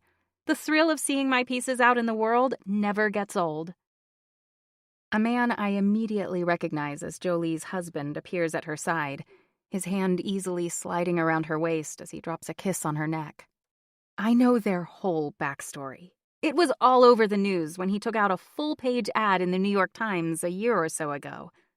But right now, all of that pales in comparison to the electric buzz of their obvious chemistry. Trip Montgomery, he says, extending a hand. Pleasure to meet you. Likewise, he says. Jolie jumps in. So, Lance has told us next to nothing about you. I'm not much of a partygoer these days. Between the business and the new baby and everything, I've been practically a hermit. But please tell me you'll drag Lance with you over to our place. My friend Eva came out with her twins, and she's watching our two right now. We were just on our way out when I spotted you. I look back and forth between Lance and the dazzling couple. He explains, Trip is one of my oldest friends, and my business partner. Oh. I can practically feel Savannah digging an elbow into my ribs. See, Viv, this is why you always Google. Sure. I mean, yes, of course, we'd love to. She clinks the rim of her glass against mine and takes a sip. I just stopped nursing Joey a few weeks ago. I miss it, but the coffee and cocktails are a nice consolation. How is it being a mom again after all this time? Her smile turns dreamy. Honestly, it's heaven on earth. Even with the sleepless nights and diaper blowouts and trying to be everything to an infant, a tween, a husband, and a growing company. I'm exhausted just thinking about it. You certainly have a lot on your plate. Well, there was a time when I wasn't even welcome at the table. She leans her head on her husband's shoulder, currently engaged in a quiet conversation with Lance. I'll take feast over famine any day. How about you? What brought you out east? Besides your boyfriend, of course, she adds with a grin. A flush rises to my cheeks. It feels wrong to lie to Jolie after she's been so open with me. I decide to keep things vague. What's not to love about the sun and the sand, right? She glances at my skin, which tends to burn rather than tan. I can't imagine you're spending all your time just lying on the beach. No, I've been redecorating mostly. Oh, that's right. Lance said you were an interior designer. My second passion. When I was starting to think about ideas for a company, I initially considered designing textiles. Really? That was my area of focus at FIT. I worked for one of the big fabric houses for a year, but it wasn't nearly as creative as I'd expected. She nods sympathetically. And that's when you switched to interiors? Kind of. I joined a successful design firm, but I spent the first year doing mostly grunt work, ordering fabric swatches, checking costs and measurements and inventories, fetching a lot of coffee. I made a rueful face. But eventually it was pretty great. Are you still with them? No. I left my job just before summer. I peer into my cocktail glass before finishing the last of it. I guess I'm not quite sure what the future holds right now. As if sensing my unease, Jolie inclines her head toward Lance. Well, if my roller coaster of a life is any indication, navigating the twists and turns is much better with love in your heart and a supportive man by your side. Lance's chiseled features soften as we share a glance, his casual grin turning intimate. Yes, I breathe softly, unable to look away from him. I can imagine. My heart pounds as Tripp and Jolie say their goodbyes, refusing to follow the script of the role I've agreed to play. What I'm feeling for Lance isn't fake. It's all too real. And so very wrong. Lance has made his intentions quite clear. 1 house, 2 months, countless lies. Love is not part of the equation, and forever isn't even a possibility. Chapter 30. Lance. 38 days until Labor Day. The ball sails past me, and I chase it into the water, soaking the hem of my khakis. Not that I care. This evening has been just about perfect. I have a beer in my hand, a burger in my belly, and Vivienne is just a few feet away. Life is good. I kick the soccer ball down the beach toward Tripp's daughter, Romy, and glance up at the deck of the house where Vivienne and Jolie are sitting and watching us. Joey is on Vivienne's lap, and she waves his chubby baby hands at me. Wham! The ball comes out of nowhere and smacks my head. Romy comes running. Mr. Wells, I'm so sorry. I didn't realize you were looking away. Tripp jogs over, nudging me with his elbow. Not your fault. Mr. Wells here is a little distracted. With any luck, you've knocked some sense into him. A few minutes ago, I told him the truth about Vivienne. His disapproval was obvious, but he couldn't do much more than shake his head. After all, just a few years ago, he was lying to Jolie about his own name. I rub my ear, feeling a redness to my face that has nothing to do with the impact of the soccer ball. I grin at Romy. No harm, no foul. Her laugh is carried away by the ocean breeze as she looks from me to her father. Can I go over to Zoe's house? She said I could feed her bearded dragon. If it's okay with your... Trip hasn't finished answering Romy's question before she runs toward the house, shouts something at Jolie, and then takes off down the beach. I stay silent as Trip's eyes track his daughter until she meets up with another girl, a couple of houses down, and they go inside together. He releases a deep exhale.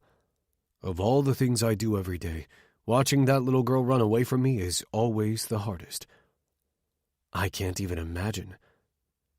Trip and I are about the same age, and yet he has a wife, an almost teenager, and an infant. Maybe you should start, or that's what you'll be doing with Vivienne next month. At my scowl, he lifts his empty beer. Want another one? Sure.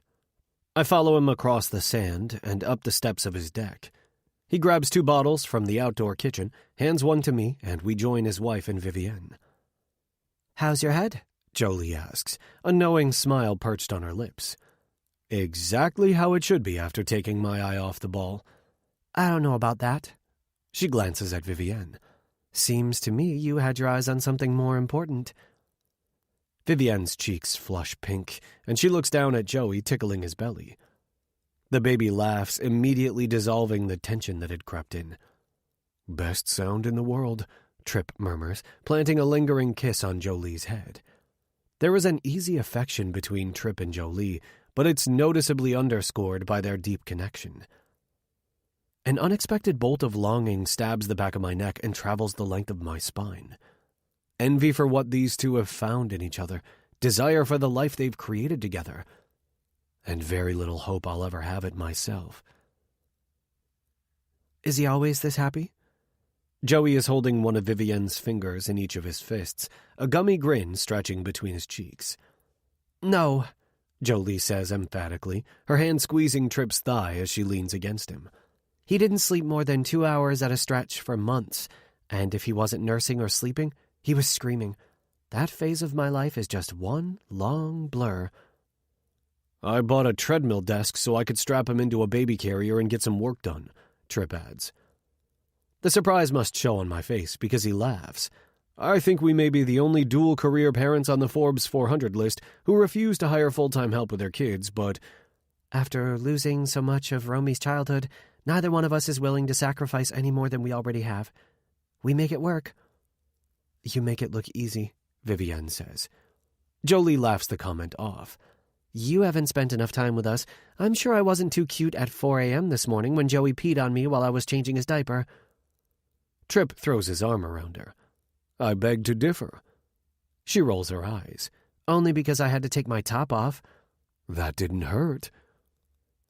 I finish the rest of my beer and put the glass down on the table.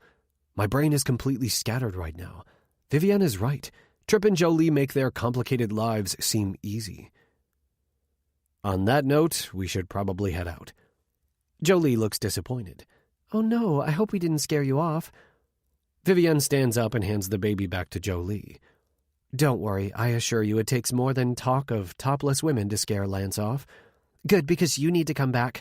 We're planning to renovate the house over the winter, so I've been working with the design team on the plans. They were out here last week taking measurements and things.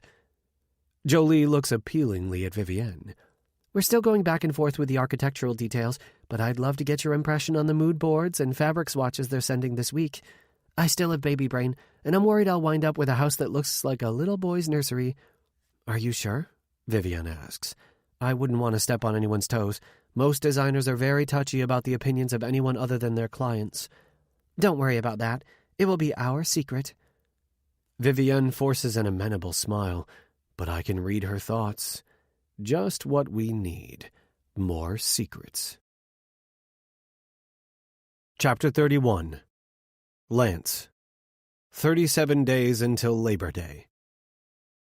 As I slow to a walk after a punishing run along the beach, I strip off my sneakers and shorts and make use of the outdoor shower on the side of the house. After rinsing off the sweat I'd worked up, I decide to cool down with a few laps in the pool. It's impossible not to remember the night I spent with Vivienne here. There are a dozen jets of water arranged along the interior walls of the pool, but every time I swim past one in particular, I swear the pressure hits me like a fire hose. The benefit of a hard workout is a clear head, but I've had little clarity since meeting Vivienne, and absolutely no problem getting hard. 10 laps, 20 laps, 30, 50. I swim until my lungs are working overtime, my brain consumed with each stroke, each breath, each flip turn. When I finally decide I've had enough, instead of hitting the wall, my hands slide over something much softer and smoother. I open my eyes. Vivienne's calves are dangling in the water, her knees at eye level. I don't even think. I'm running on the dregs of adrenaline, and my brain is on autopilot. My hands quickly part her legs and then slide back along the sides of her thighs, my palms curving over her ass and shifting her forward. I'm fucking starving for you, Red. I have just enough self-control to dare a glance at her face. Vivienne's expression is caught somewhere between startled and very, very aroused. Please let me taste you. We shouldn't, she whispers. Nothing else, just this, just my mouth on your pussy. Tell me you don't want it as much as I do. It's not about what I want, it's... Yes, it is. Life is so fucking short, Vivienne, and I've never wanted a woman more than I want you. Each word is a spark thrown at the dry kindling of Vivienne's desire, hoping it will catch fire and build a blaze hot enough to melt the last of her resistance. I don't intend to do anything else, but I need to feel her come apart in my arms, need to hear her sweet little cries of pleasure. I need to know that I didn't completely destroy what we had before turning her into my employee, before my money landed in her account, before all our lies. I see the heat in her gaze as she gives a shallow nod of assent, then leans back on her palms, her head falling back, hair fluttering around her wrists like henna-colored ink. It takes a second to appreciate the little sundress she's wearing. It covers everywhere it's supposed to, and yet manages to have me drooling. I flick the hem toward her waist, revealing a translucent triangle of white lace. Jesus. Sexy and sweet woven together into one tiny piece of fabric. I slide my chin along the inside of Vivienne's thighs, her sharp intake of breath like a lightning rod to my balls. Her sweet scent fills my nose, expanding inside my lungs and rushing straight to my dick. I give in to the need to taste her, pressing my tongue against the lace and swiping up. I licked it, so it's mine. Fuck yes, Vivienne is mine.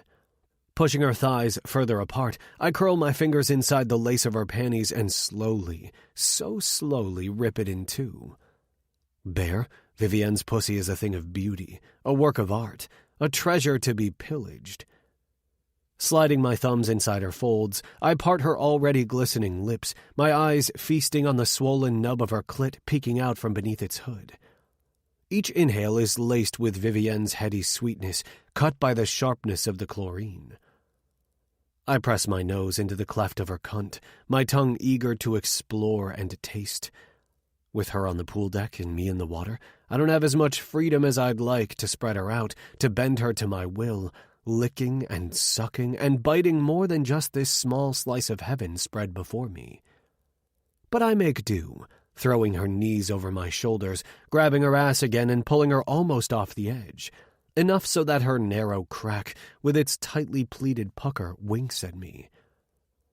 I run my tongue over the silken seam connecting it to her pussy. A growl works its way up from deep in the pit of my stomach, exploding from my throat. I'm hungry for her, so goddamn hungry. Burrowing my face between Vivienne's thighs, I eat her until the proof of her arousal runs down my cheeks and streaks my neck, until my ears ring with her moans and pleas and desperate, desperate cries. The one place I haven't lavished with attention, her clit, is a deep, glistening pink, glinting at me like a fat, overripe grape. My lips finally close around it, sucking it between my teeth with just enough roughness that the pain intensifies the pleasure. Vivienne screams, her hands plowing into my hair and grabbing tufts of it within her fists, yanking hard. Fuck, it feels good. As good as her thighs clamped around my face, as good as her ankles locked behind my neck and pulling me close, then closer, until every sense is filled with Vivienne. Taste, touch, sight, and scent. Even sound, her screams muffled but audible. My arms are wrapped around her, my hands under her ass, squeezing her cheeks. She's grinding her pussy against my mouth, arching her back, lost to everything but me. Lost to the arbitrary restrictions she put in place 2 weeks ago. There's a feeling of victory when she shudders against me. Victory in knowing I've broken down the walls she erected between us. The thrill of possession curls around my ribs as she finally gives into my mouth, sinking into the swirling current of her body's own desires. Claiming her release with a sharp scream, and a moment later a guttural sigh. But it's when she says my name in a decidedly different way, not even a distant cousin to the soft syllable she breathed when I first pulled her against me, that I know I haven't actually broken down that wall between us. Worse, I may have reinforced it. Chapter 32. Vivian. What just happened? I went out to ask Lance if I could borrow his car to meet up with Savannah when... Christ, that was... I don't even know what that was. I mean, I know what it was, but my mind hasn't caught up with my body. Aftershocks are still rolling through me, my bones vibrating inside my skin. I should regret it. After all, I was the one to insist we remain platonic if I were on his payroll. But the way Lance looked at me, desperation and desire burning inside his gaze, ignited something deep inside my soul. This hulk of a man wanting me, needing me, so badly he was willing to beg for a taste. I couldn't resist. I'm falling so damn hard for a man who will break my heart into pieces. But at the moment, and even now, knowing how much pain Lance will cause, I don't regret my decision. It would have hurt more to refuse.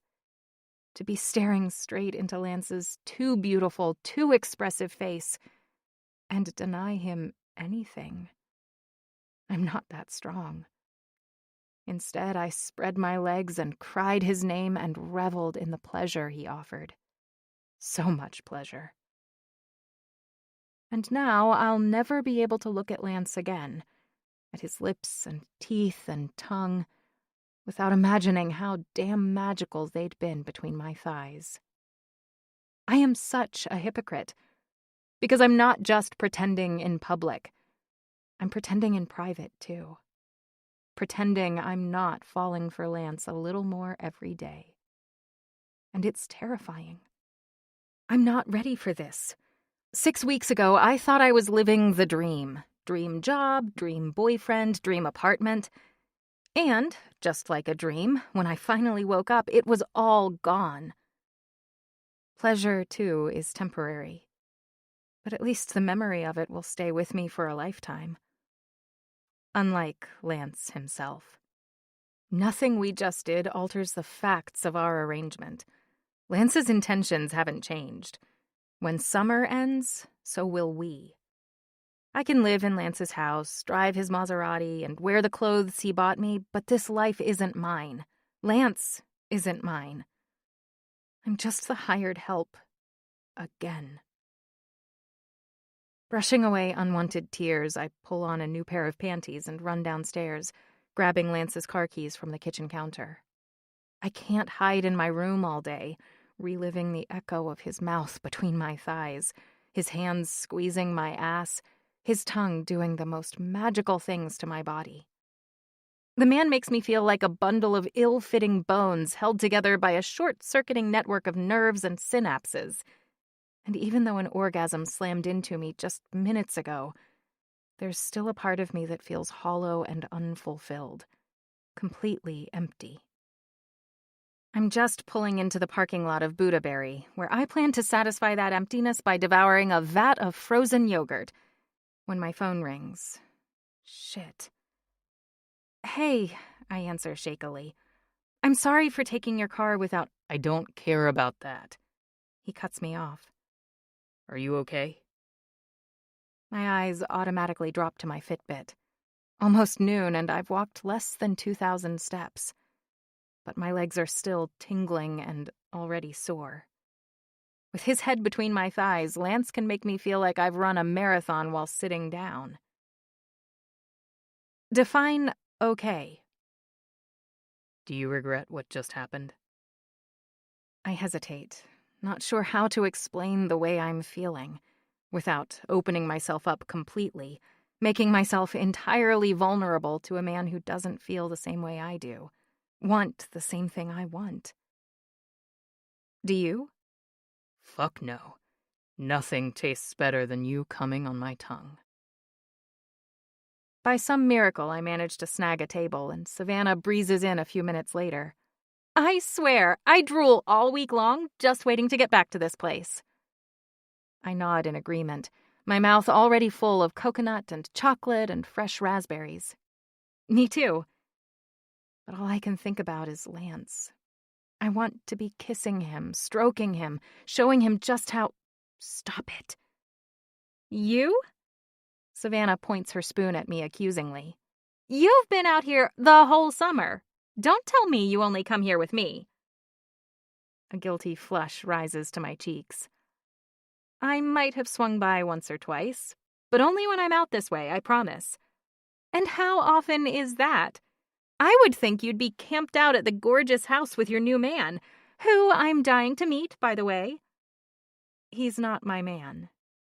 No. Savannah flips her spoon upside down, sucking on it. Uh-oh. She has that look. I brace myself. Not even 3 weeks ago, you couldn't shut up about Lance. You were deliriously happy and having the best sex of your life. But lately, every time I ask about him, you start talking about the hydrangea bush in his garden or some painting you picked out. Stop giving me the runaround. What's going on? I busy myself hunting out the dark chocolate cacao nibs that must have worked their way to the bottom of my cup. Nothing's going on. I'm just trying to keep things professional. Focus on the work. Savannah slides her hand across the table and wraps her fingers around my forearm. Even when you were with Richard and lying to everyone else, you were honest with me. Don't lock me out. Savannah is my best friend, my oldest friend. I can't keep avoiding her questions, and I don't want to. I take a deep breath and come clean. Lance hired me to be his girlfriend. Savannah withdraws her hand and gives me a confused look. Rewind! You're charging him to be his girlfriend? I almost laugh. No, I would have been happy to do it for free. It was his idea. Her eyes widen as I recount Lance's hissy fit when I told him that I needed to work on weekends. They grow even wider when I share the plan he devised, paying me to be his +1 so getting set up would no longer be a negative variable in his perfectly ordered life. And you agreed to it? Not at first, but then... Pretend to be my adoring girlfriend, and I'll pretend to be your very committed boyfriend. And after Labor Day, you'll have a fat bank account, and your time will be your own again. But then, Savannah prods. Then Lance made it clear he has no intention of seeing me after the season is over. No! He really said that? Pretty much. My voice trembles. So if he's basically going to throw me away in a couple of months, I might as well take the money and run, right? How on earth did you manage to find a bigger dick than Dick? I half sob, half laugh, covering my face with my hands. So much bigger. Savannah waits until I pull myself together, or maybe until she can wrap her head around the situation I've gotten myself into. Tell me, what's the going rate for a girlfriend these days? $100,000. Shut up! She pales beneath her bronze tan. Holy fuckballs, Viv! That money can be a down payment on an apartment, or a trip around the world, or a lifetime supply of stilettos, or seed money for a new business. Are you still No! Heads turn and I lower my voice. God, of course not. For a few minutes, Savannah eats her frozen yogurt while I concentrate on ripping my napkin into narrow strips, building a tiny fence between the edge of the table and my paper cup. You know, it wouldn't be the worst thing in the world. I carefully layer another gossamer-thin strip of paper on top of the others. It kinda would. He's not paying you for sex, he's paying you to be available. You said the sex was amazing, right? Why should you have to give it up just because the guy must have seen Pretty Woman a few too many times?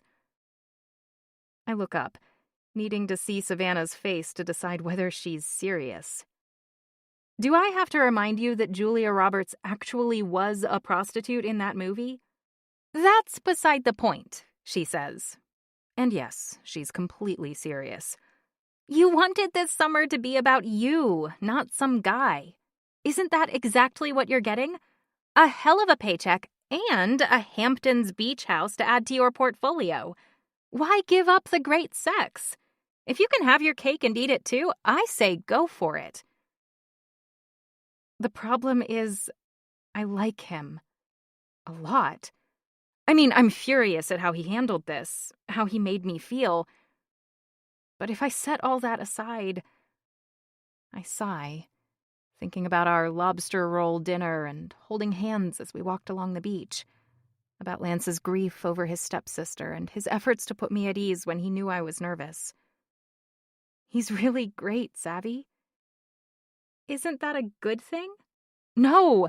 He's made his feelings perfectly clear. My usefulness has an expiration date. If I don't draw a line in the sand and stay firmly on my side of it, I'll be a mess when summer's over. Her expression is fierce as she studies me. How would you be if summer ended now, today? If you never saw Lance again? I blink at her, my stomach churning with regret. You might as well put your whole heart on the line. From the look on your face, it's already his. I clean up the mess I've made and we make our way outside. The salty breeze feels good on overheated skin. Hey, can you give me a ride back to Quag? Sure. I shove my sunglasses over my eyes and aim the key fob at Lance's car. You're shitting me, right?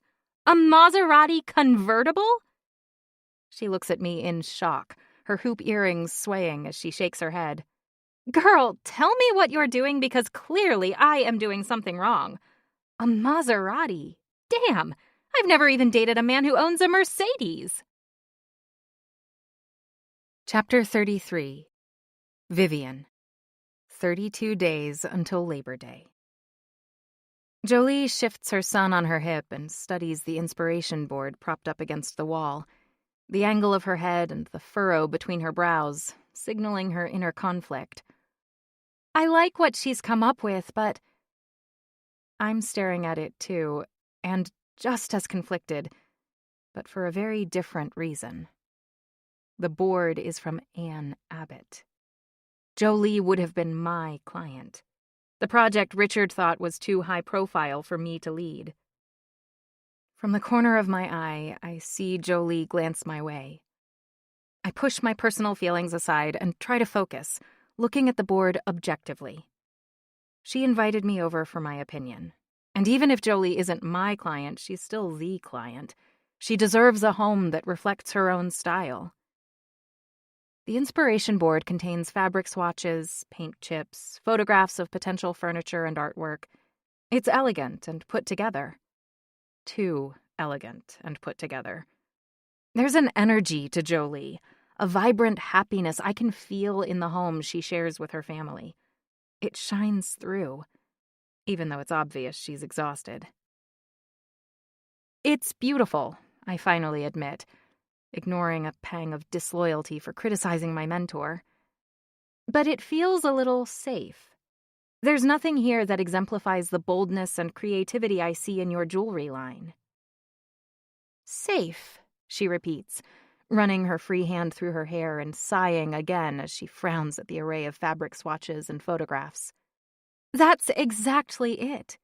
I wish I could spend a day walking through showrooms with her, give her a feel for what I'm looking for, but we're launching a new collection soon, and I just don't have the time. This new collection, did you design it? Jolie beams. I did. It's based on a chain of islands I used to visit frequently back in my modeling days. The water is the most perfect shade of aquamarine. Not blue, not green, but a stunning blend of the two. And the sunsets, you would think a crayon box had melted in the sky. Orange and raspberry and gold. Her voice softens to a husky whisper, her eyes turning wistful. Have you considered showing Anne your collection? Because I don't see a single color you just mentioned on that board. That's a great idea. I hadn't thought of it. Anytime. I tickle the bottom of Joey's bare feet, and he kicks his little legs, releasing a high-pitched cackle. I should be working with Jolie on this project. And I would be if I hadn't let my emotions get in the way. I lost out on a great opportunity because I made decisions with my broken heart rather than my brain. And for that, I have no one to blame but myself. I should probably get out of your hair, let you get back to work. Just because Tripp and Lance are friends doesn't mean that Jolie has to go out of her way to build a rapport with me. I don't want to overstay my welcome. I'm actually waiting on proofs from a photographer, so I'm in a bit of a lull. But I do need to feed this guy. I can put on some coffee, unless you need to rush back to Lance. Nervous laughter builds inside my throat, escaping as I follow Jolie into her kitchen. No need to rush. He probably hasn't even noticed I'm gone. Despite sharing the same house, I've become an expert at avoiding Lance. It's not even hard. During the week, he's mostly glued to his laptop or pacing his office while talking on his phone. I borrow his car to scope out art galleries and estate sales, often taking photographs to document my progress on the house and adding them to my online portfolio and Instagram account. Once Joey is settled into his high chair, Jolie glances at me from below lifted brows. I find that hard to believe. The other night he could barely take his eyes off of you.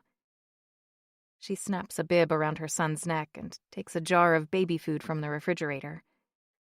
I shift uncomfortably, picking up a ceramic bowl from the counter and inspecting it as I swallow the truth that sits in a gnarled knot at the back of my tongue. That Lance is only putting on a show. Thanks for listening. Before we move ahead, take this peaceful moment to simply be. This free audiobook continues shortly.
pretending to care for me.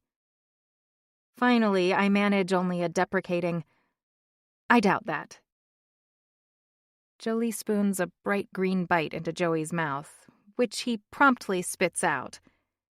For a moment, she merely closes her eyes and releases a heavy exhale. "Anyway, I know it's none of my business, but believe me, that man is seriously smitten." She's wrong. Lance isn't smitten.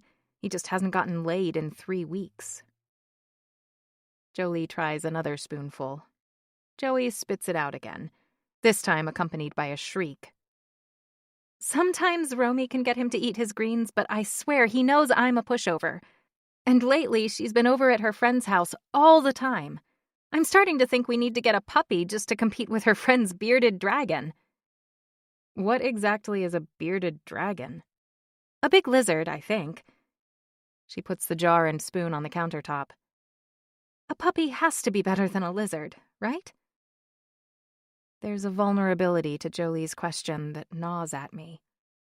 I only know the tabloid version of Jolie and Romy's relationship, but the tangled web of love and insecurity their past has woven is obvious. "Want me to try feeding Joey?" I offer, sidestepping the puppy versus lizard question. "Please." She slides his food toward me with a sigh and walks to the other side of the kitchen, gesturing at a complicated-looking appliance set into the wall. "I need some caffeine. Cappuccino, espresso, coffee. What can I get for you?"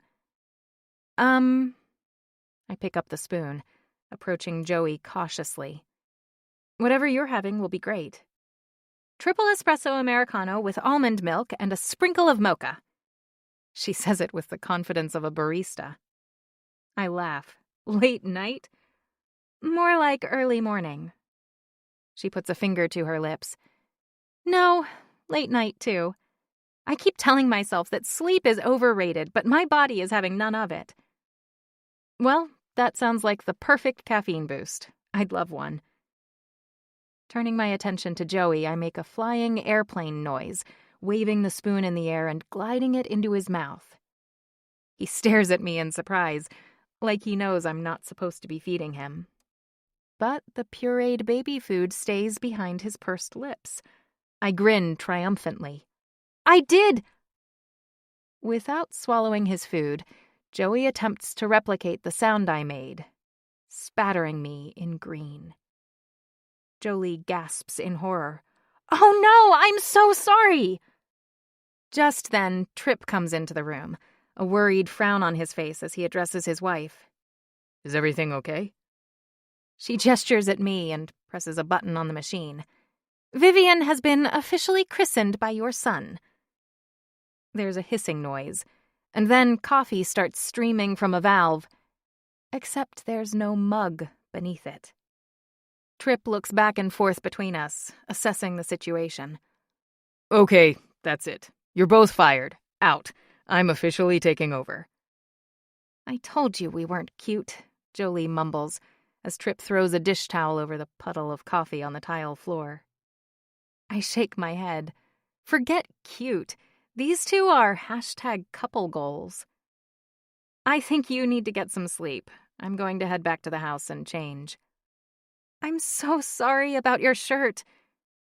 Jolie's expression is a mix of embarrassment and pure exhaustion. "Please, this is nothing," I lie. I'm wearing one of the $400 t-shirts Lance bought for me. But it's still just a t-shirt. Tripp walks to his wife and presses a kiss to her forehead. "You have coffee all over your jeans, and I'm quite sure the world will keep turning." We both glance down, and, sure enough, there is coffee splatter all over her white denim capris. Laughter tumbles from our lips as she walks toward me. "Come on, I'll show you out." I'm halfway out the door when Jolie delivers another bombshell. Chapter 34. Lance. I've been listening for Vivienne's return since she left. As soon as I hear the door open, I'm out of my office. She's covered in what looks like drops of green paint. I thought Jackson Pollock died almost 70 years ago. Very funny, she says, whipping by me and jogging up the stairs. I've been working all day, and I'm tired of my own company. And even though it's obvious Vivienne's been avoiding me, I'm done making it easy for her. So I follow her. What happened to you? Joey doesn't like spinach, she answers, or airplanes.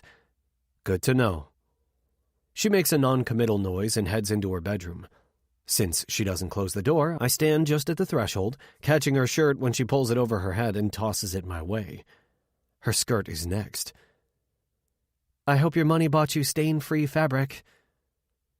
Clad in barely there panties and a bra, she pulls out a dresser drawer and rifles through it.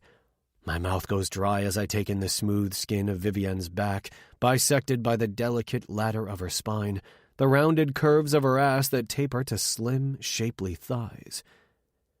Too soon, she steps into a clean pair of shorts and pulls a tank top over her head, but it's one of those tiny ones that dips low in the front and clings to her breasts. I'm still holding her discarded clothes when she grabs them from my hands and brushes past me. Did something else happen? Some reason why you're in a bad mood? Vivienne stomps down the stairs and into the laundry room, agitation surrounding her like a fine mist. Why did you bring me to dinner with your friends?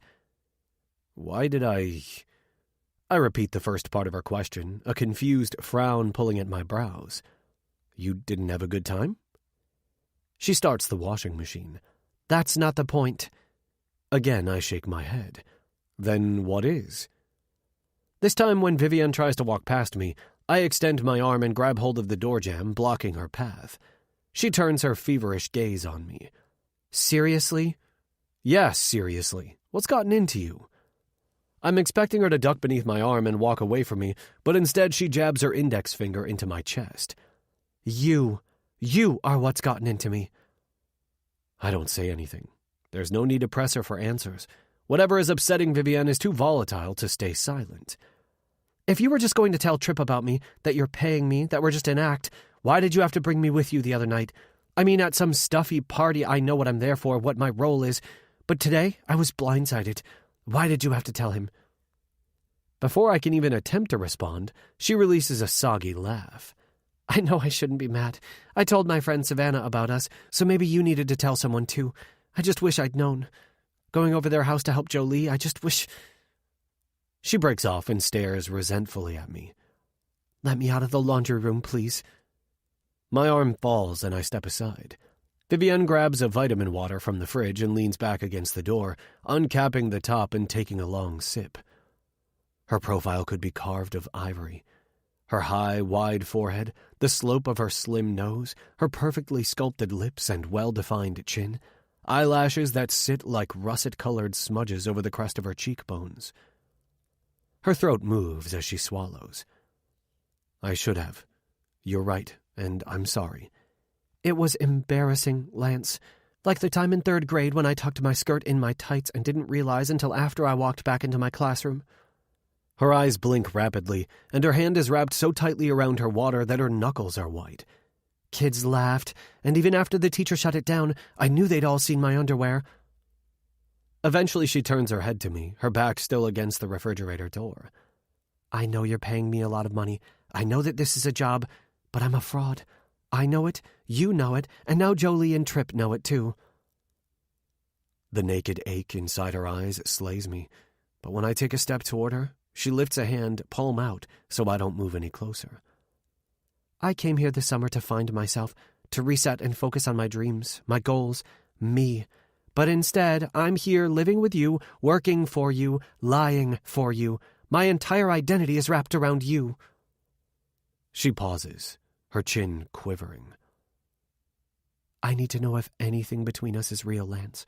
Anything at all. Because I thought we had something, or at least the start of something. But the second you put me on your payroll, the second I became your employee, everything changed. I take a slow step forward, then another, keeping my eyes locked on Vivienne's face. I hate that my self-centered plan has caused her any pain at all. It seemed like a simple idea with no downside. I was wrong. I've created my own catch-22. By paying Vivienne to be with me, I'll never allow myself to be with her. In the back of my mind, I'll always believe she's in it for the money. I didn't force her to accept my offer, but she did. She chose money over me, and she's using it as an excuse to sleep in separate bedrooms, to limit our interaction to public performances only. Nothing gold can stay, and what Vivienne and I once had was pure gold. We can never be a real couple, the kind that lasts. Fake is all we'll ever be. I steel myself to deliver words that need to be said, for both our sakes. What's real is the agreement we made, the money in your bank account. And yeah, the attraction is also real, but real doesn't mean forever. Nothing lasts forever. I'm wrong about that too, because the look in her eyes, the hurt on Vivienne's face, I'll never forget it as long as I live. Chapter 35. Vivienne. 31 days until Labor Day. I don't succumb to unconsciousness until the sun's first rays crawl across the horizon, a tender pink band separating sky from sea. My room is bright when I jerk awake, clutching the duvet to my chest and breathing heavily. At first, I don't know what's woken me up out of a dead sleep, but then I notice my phone buzzing on the nightstand. My head feels like it's stuffed with steel wool, my eyes burning from the sudden intrusion of daylight. I don't even glance at the screen before answering. "Vivienne, finally!" "Mom?" I croak, falling back against the pillows. "Well, who else would it be?" I hear the tap of a teaspoon on porcelain and have an almost visceral yearning for the French press coffee my mother makes every morning. "It's been ages." "I called you last week, but you couldn't talk." "Well, I had the Osterman's daughter's bridal shower. Do you remember her, sweetheart?" "Which one? There were a few of them." "The middle girl is getting married first. And the oldest, I think she was in your grade, didn't even come. Can you believe that? Her own sister is getting married, and she wasn't at the shower." "Jacqueline. Last I heard No, Kristen is the bride." "Right, but Jacqueline, the older sister, the one my age, I think she's a marine biologist. She spends most of the year on a boat in the ocean, studying shark migration patterns or something. We weren't really friends in school, but we follow each other on Instagram, and her photos are amazing." "Are you implying that what Jacqueline is doing is more important than celebrating her sister's upcoming wedding?" "Yes." "It's probably just not that easy for her to get off work. I'm sure she'll be there for the wedding." My mom huffs. "I should hope so. The most wonderful day in a woman's life. She should have her family around to support her." "There's more to life than marriage, Mom." There better be, because my prospects in that area are looking pretty bleak. And besides, most people don't exactly stay true to their vows. The silence on the other end of the line is deafening. My mother and I have never discussed what I saw when I worked for her the summer before I left for college. For a while, she was the go-to caterer for events held at an old mansion that cost a fortune to rent, but didn't have on-staff chefs. It was popular for weddings, sweet 16 birthday parties, bar and bat mitzvahs, and corporate events. Events where my mom could make more in a night than my father made in his bi-monthly paycheck. The mansion was run by a man named Paul, who couldn't get enough of my mother. And the feeling seemed mutual. She was all smiles around him, laughing and flirting. I even noticed him following her into the garage, where there was a second refrigerator. He closed the door, and when she eventually came out, her hair was all mussed, her lipstick smeared, and her clothes disheveled. I didn't want to think that my mother was cheating on my father, but it was clear that something happened between her and Paul. And toward the end of the summer, just before I left, I overheard an argument between my parents that left no room for doubt. I couldn't hear everything, just words and phrases that plunked into my conscience like pebbles, the ripples forever disturbing the placid surface. "I should kill him." "No, he's not worth it." Did Vivian see? Of course not.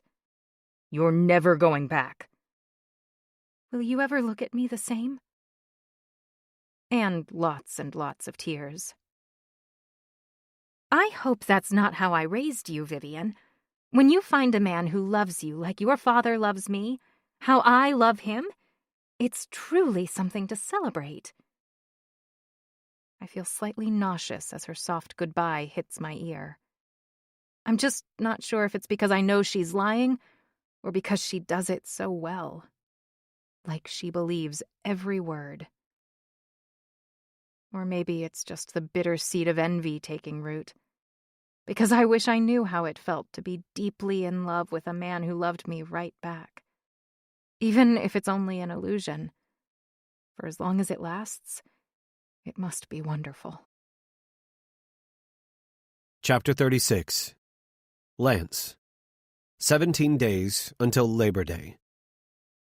The blare of trumpets breaks my concentration, reminding me that I still haven't gotten around to replacing the bell. I make a mental note to ask Vivienne if it's something she can take care of. God knows she's done just about everything else in the house. Hung paintings, changed the hardware in the kitchen, swapped out doorknobs, installed blinds when I happened to mention that the glare on my computer screen in the mornings sometimes made it hard to read. When I asked her to turn the house from the shoddy state it was in when I first arrived into something better, I really didn't think much of it. It was a task to make Vivienne feel useful, to give her something to do so she wouldn't leave. Moving back here after being gone so long, and without a bustling corporate office to spend most of my days, I found the idea of Vivienne staying here with me pleasant and convenient. But somewhere along the way, Vivienne turned this house into a home. Every time I turn around, she's bringing something into the house. Not just random shit she thinks looks good. No, Vivienne has a way of asking me the most casual, innocuous questions. Favorite authors, memorable places I've traveled, what got me interested in cybersecurity, and somehow manifesting my answers physically. She found an artist out in Montauk that creates sculptures using discarded computers and electronic components. She etched Risk Taker's mission statement onto a piece of driftwood and hung it behind my desk. Leather-bound copies of my favorite books sit on my bookshelves. She's left her stamp and mine in every room. My calendar taunts me on a daily basis. Soon I'll be back in California in a big, sterile house that has places to eat and sleep and fuck and work, but not an ounce of personality.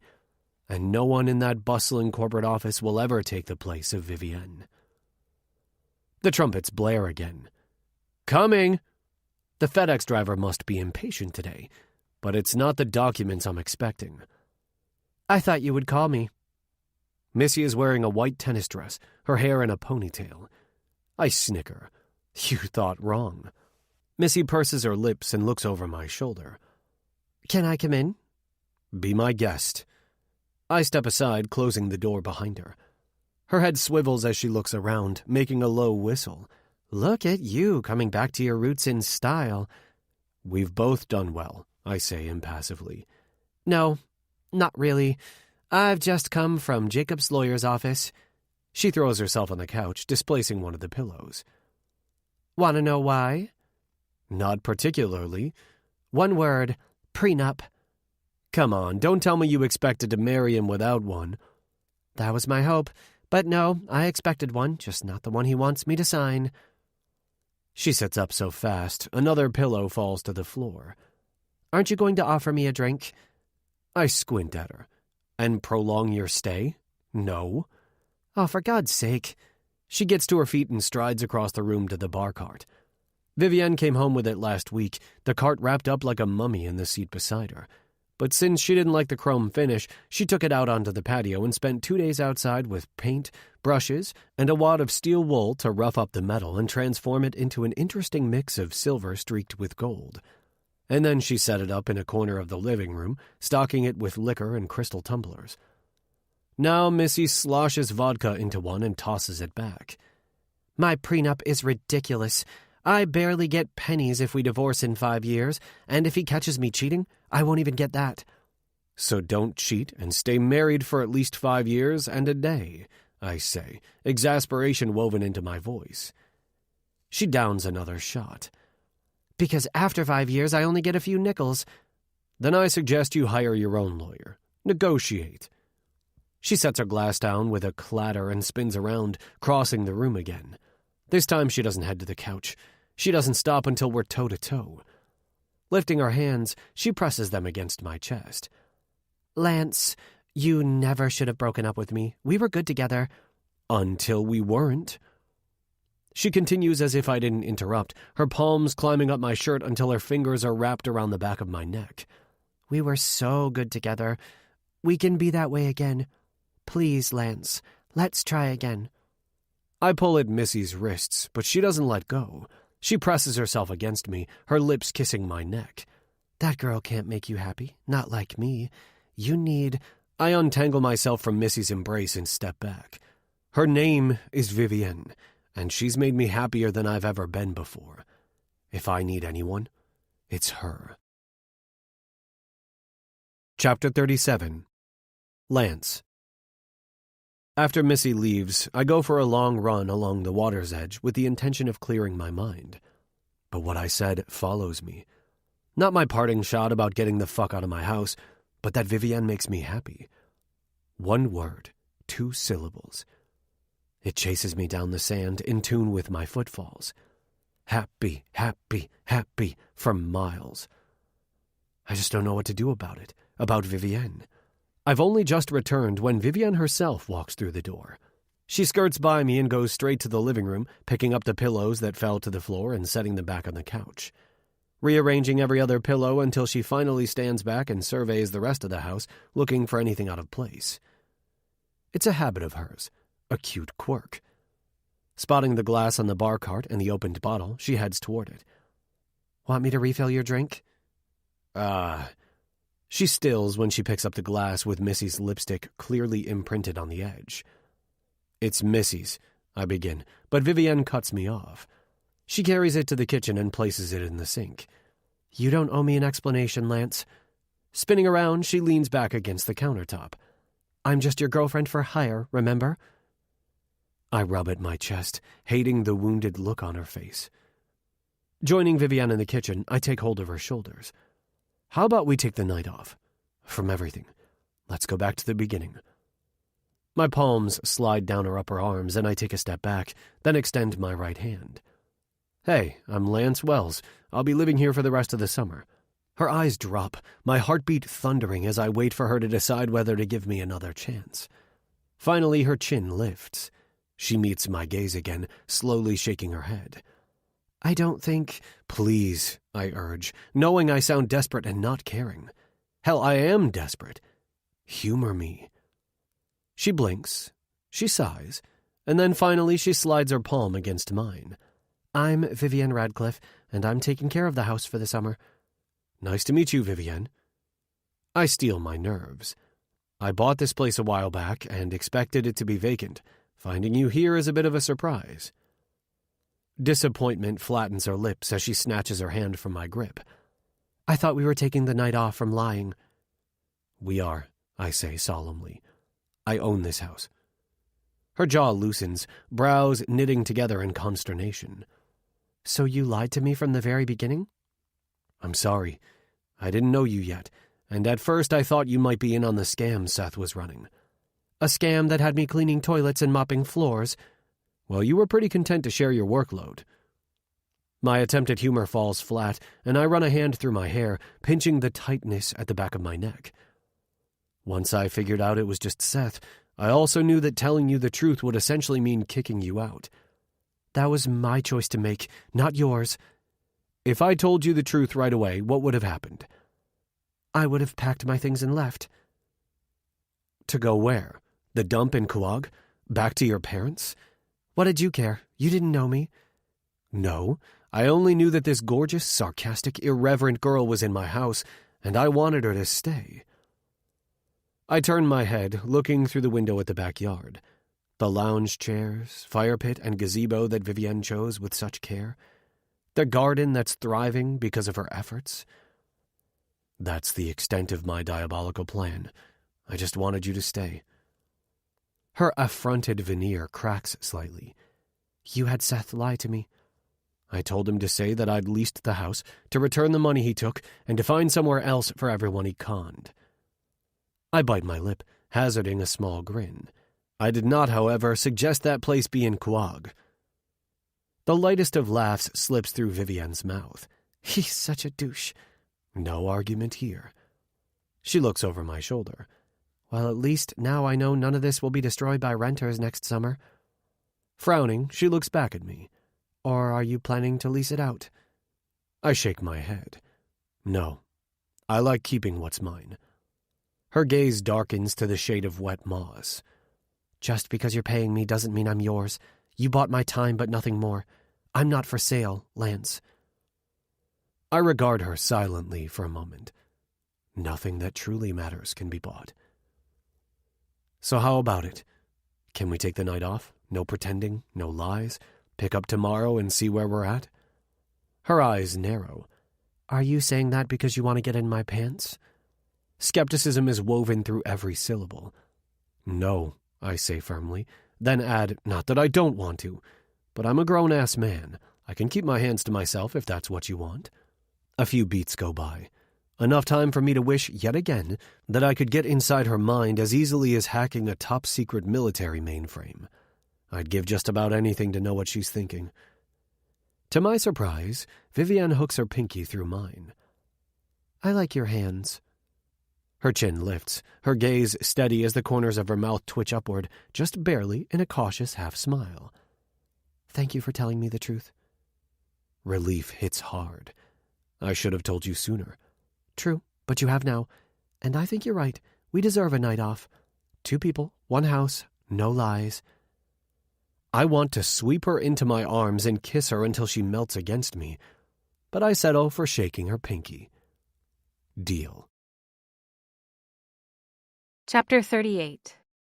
Vivian. I don't know what this deal makes us right now, but the thought of a temporary truce, setting aside our lies and my frustration for a night, is irresistible. I'm not completely without misgivings. The more time we spend together means more chances to succumb to Lance's charm. I might capitulate in the face of it, give in to the tempting pulse of energy between us. Consequences be damned. It's worth the risk. And I'm emotionally exhausted. A night off is exactly what I need. Exactly what we both need. I know just how we should spend it, too.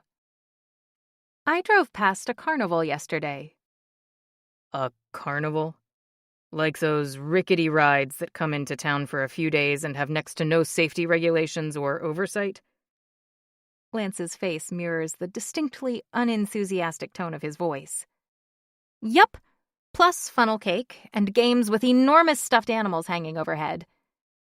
As an only child, my parents never took me to carnivals or fairs, their reluctance stemming from the same concerns Lance just mentioned. And maybe because I'd never gone, I still romanticize them. You want me to win you one of those stuffed animals, don't you? I'm practically bouncing on the toes of my feet. A unicorn, if they have it. He extends an arm toward the garage door. Okay, let's go. I float into Lance's convertible and give him directions to the fair.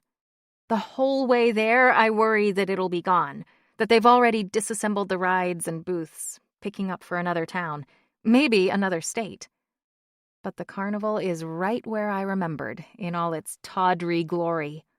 I clap my hands together as I exit the car, a wide grin splitting my face in two. Lance throws his arm around my waist as we walk up to the window of the rusty trailer, where we both get fitted with laminated neon bracelets, allowing us unlimited rides until closing. These aren't the kind of rides you'll find at Disney or Six Flags, or even much smaller amusement parks. But Lance doesn't complain as I drag him from the Tilt-A-Whirl to the Scrambler to the Orbiter. There isn't a Ferris wheel, but we walk through the funhouse holding hands and making faces at each other in the distorted mirrors. When something jumps out at me before we exit, I scream and vault into Lance's arms. He carries me out the exit and leans against the exterior wall, holding me against his chest until my heart is racing for a reason that has nothing to do with the funhouse. "Lance," I whisper, looking up at his face. His smile is slow and intimate, meant just for me. "Worth the price of admission right there," he mumbles, touching his forehead to mine, the tips of our noses brushing against each other. Our mouths are less than an inch apart, his breath a warm caress across my lips. Seconds pass as I wait for Lance to kiss me, yearning for the press of his mouth, the slide of his tongue, the heated urgency of his touch. As if he can read my thoughts, he says, "Tonight is all about you, Red. You're gonna have to kiss me if that's what you want." "Is it what you want?" His gruff chuckle is more of a groan. "More than my next breath." My heart shimmies inside the cage of my ribs, feeling too full, too heavy, to be contained by mere bones. But don't do it unless you're ready to leave. Once you let me kiss you again, I won't want to stop. And if I do it right, neither will you. When it comes to kissing, Lance does everything right. I close my eyes for a moment, tempted to go back to the house, or even just the car, kissing more than Lance's mouth. But I resist, pulling my forehead away from his and looking into his eyes. I'm not ready to leave yet, to go back to the way things were. As badly as I want to kiss Lance right now, I want this time together, feeling like a real couple, even more. Let's not leave just yet. There's a flicker of disappointment inside those intense, whiskey-colored orbs, just before Lance loosens his hold, and I slide down the hard plane of his chest, my knees wobbling slightly as I find my footing. His sooty black lashes blink, and when he opens them again, he's wearing a genuine smile. "Then we'll stay." It's not quite night yet, the sky a deep, radiant indigo that still holds on to some of the sun's warmth. But the carnival lights, bright yellows and reds and whites and blues, lend a festive vibe to the air. We go on a ride shaped like a pirate ship, sitting in the very back row together. Just as it's about to start, a slew of teenagers run up the platform, 3 sliding into our row. Lance wraps his arm around my waist as we make room for them. "You okay?" he asks, concern for me stamped across his chiseled features. I don't trust myself to answer. My throat is too tight. I nod instead, because I am very okay. And this man by my side, riding creaky, rusty rides just because I want to, whose hungry stares make me feel like what's between us will never expire, is very real. A buzzer sounds, the lap bar descends, and with a mechanical groan the ship begins to move, my Viking by my side. Back and forth we go, rising gradually higher with each pass of the platform until I feel myself lifting off the seat as we hit the highest point of each side, just as far as the bar will allow. It's a brief reprieve from gravity. And for a few moments, I'm as light as air, weightless. My stomach cartwheels at the unfamiliar sensation, my hair lifting off my shoulders, a giggle vaulting through my curved lips. Lance and I turn to look at each other, his smile broad and beaming. When was the last time I had this much fun with anyone? I don't have to think about it. The answer is precisely the 23rd of never. And I don't want the ride to end. But like all things, it does. Just like our temporary truce will end, like the summer will end. And we'll end too. The labored noises of the ship sound as disappointed as I feel. Lance takes my hand as the lap bar rises, helping me onto the platform, his palms cinched at the jut of my hip as we follow the crowd to the exit. "What next?" My eyes sweep the carnival for our next ride, snagging on one game that stands out from the rest. Or, more accurately, the prizes arranged around it. Following the trajectory of my stare, Lance chuckles. Come on, let's go win you a unicorn. Chapter 39. Lance. Just because I find these traveling carnivals to be tacky and unsafe doesn't mean I haven't been to my fair share of them. Growing up, it was practically a rite of passage to take your girl to whatever shit-ass fair pulled into town and win her a prize. And since I didn't have endless amounts of cash to spend on trial and error, I approached it like I did everything else. Meticulous research. Most games are rigged, making it difficult but not impossible to win. In the milk can toss, the opening is made smaller by welding a concave piece of steel to the rim, reducing it to just 1/16 of an inch larger than the softball. Archery games are played using rifles with misaligned sights. Basketball hoops are oval rather than round, but the configuration of the booth prevents players from viewing their altered shape from the side. Almost all games can be won if you know how to correct for the con, and it just so happens that the game Vivienne is staring at, the High Striker, is one of the easiest to win, unless it's rigged so that no one wins. Think you're strong enough to get your girl a prize? The carny standing beside a tower brandishes a heavy mallet. I pull a bill out of my pocket. If you prove to me it can be done. If the carny can't ring the bell, the game is rigged so that no one can. But if he does, I know I can.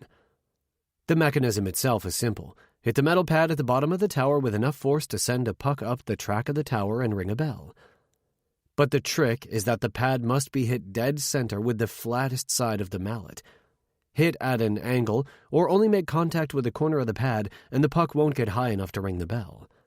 He pockets my money and grins, exposing a handful of nicotine-stained teeth standing like crooked tombstones inside his mouth. Sure thing. I move to the side of the game's base, keeping my eyes on the metal pad. The carny swings and makes contact, sending the puck up the tower. After the bell rings, he hands the mallet to me. There you go, win the lady a prize.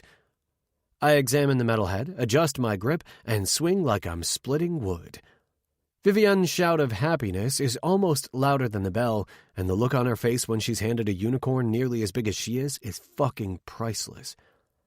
Thank you, she yells, bouncing on her tiptoes to kiss me. It's meant to be one of those quick pecks, but I grab both her and the unicorn in my arms, extending our kiss until the carny shouts, Who wants a kiss like that from their lady? Step right up, $5 a try. I reluctantly let her down, sending a scowl toward the man and leading a laughing Vivienne away. What's next? I look around at the line of stalls. Maybe a tiger to go with your unicorn? She shakes her head. No, I'm good with just the one. How about funnel cake or cotton candy? That's it, I joke, feeling a wave of indigestion coming on. No fried Oreos or blooming onions? She shakes her head. Nope, I'm a simple girl. Despite the blaring music and ringing bells and squealing children, Vivienne's statement resounds inside my ears. She's right. There is a refreshing pureness to Vivienne that I haven't quite appreciated until now. She isn't swayed by the glamorous parties I've brought her to or the expensive clothes I bought for her. The only indication that she cares about money at all was when she was nervous to drive my car or concerned that I was spending too much on furniture for a house I didn't own. Rather than shop at expensive art galleries in Southampton, Vivienne seeks out unknown artists just starting out in their careers, buying from them directly and highlighting their work on her social media accounts. When she buys food, it's always from a local farmer's market or family-owned storefront rather than a corporate grocery chain. And tonight, at this crappy carnival, she's the happiest and most relaxed I've ever seen her. After I buy our snacks, we look for a place to sit, but the few picnic tables are filthy. We're done with rides and games, right? At her nod, I begin walking toward the nearly empty parking lot. Handing Vivienne her enormous swath of pink and blue cotton candy, I squeeze the stuffed animal into the back seat before sliding onto the hood and pulling her along with me, her ass nestled between my thighs, her back to my chest. Comfy? I murmur into her hair, which is a wind-blown riot of red that feels like silk against my neck. Yes. She pulls off a corner of the funnel cake and brings it up to my mouth, confectioner sugar blowing off the top in a white mist. I take the bite with my teeth, holding on to her slim wrist to lick the sugar off her fingertips. So damn sweet, I murmur. Vivienne's only reply is a sharp intake of breath, followed by an almost inaudible moan. Together we eat the funnel cake, her feeding me feeding her. The taste of her fingers is better than the fried dough, and the feel of her tongue licking my fingers is, well, downright exquisite. By the time we've moved on to the cotton candy, I only want one thing in my mouth, Vivienne. But I'm sticking to my metaphorical guns. I won't have her looking at me with tears of accusation swimming in her eyes. Tonight has been fucking amazing, and if all I get to do is suck on Vivienne's fingers, I'm good with that, and my dick will just have to get over himself. Waving what's left of the cotton candy, Vivienne says, "I can't eat another bite." Me neither. She looks over her shoulder at me, questioning. No? I nip playfully at the side of her neck, licking at her skin. Not food, anyway. Her eyes heat, those lips of hers coated in sugar like a candied apple and slightly parted. I move closer and she doesn't back away, but I meant what I said about her having to kiss me. I merely glide my tongue along her lips, tracing the curves, tasting her amplified sweetness. And then I pull back, grinning. Delicious. Chapter 40. Vivienne. True to his word, Lance didn't kiss me. No, he licked me. Jesus, take the wheel. And then drive us to the beach house so Lance and I can make out in the back like teenagers. I'm not sure how I managed not to lunge at him, but somehow I hold myself in check, at least while Lance takes the unfinished cotton candy from my hand and tosses it, along with the funnel cake plate, into a nearby trash bin. Ready to go? I offer a shaky nod and some semblance of a smile, despite not feeling ready at all. Every time I look at the pool, I remember what we've done in it. Every glance at the trees edging his property, and I see the hammock that's no longer there. Passing the door to the master bedroom, especially knowing Lance still sleeps there every night, has me drowning in an avalanche of lust. If all I felt for Lance was lust, I could handle it. But lust is just a fraction of what is surging through my veins. The snippets I've seen of Lance when his guard is down and he's being open and vulnerable, over margaritas and tequila shots, eating lobster rolls and walking along the beach, and now, tonight at this carnival, makes it impossible not to want more from Lance than just sex. But I don't just want more. I want everything. The fairy tale. The happily ever after ending. The love story worthy of a romance novel. Want. It's a shiny, ephemeral thing that surges through my bloodstream, weaving through my red and white blood cells like ribbons of gold. It lightens the blue veins visible on the inside of my wrists, brightens the tan I've earned during my weeks of summer sun. I'm swollen with it. It shimmers inside my lungs with every breath, buzzes inside my brain like a drug, slides down my throat with every swallow. The problem with want is that there's no logic to it, no elegant solution or explicit plan. Because want isn't just a shiny gold ribbon, it's also the toddler chasing after that ribbon. Will she catch it? Will she trip over it? Will she throw a tantrum because it evades her grasp? The emotion is both powerful and paralyzing, motivating and malignant.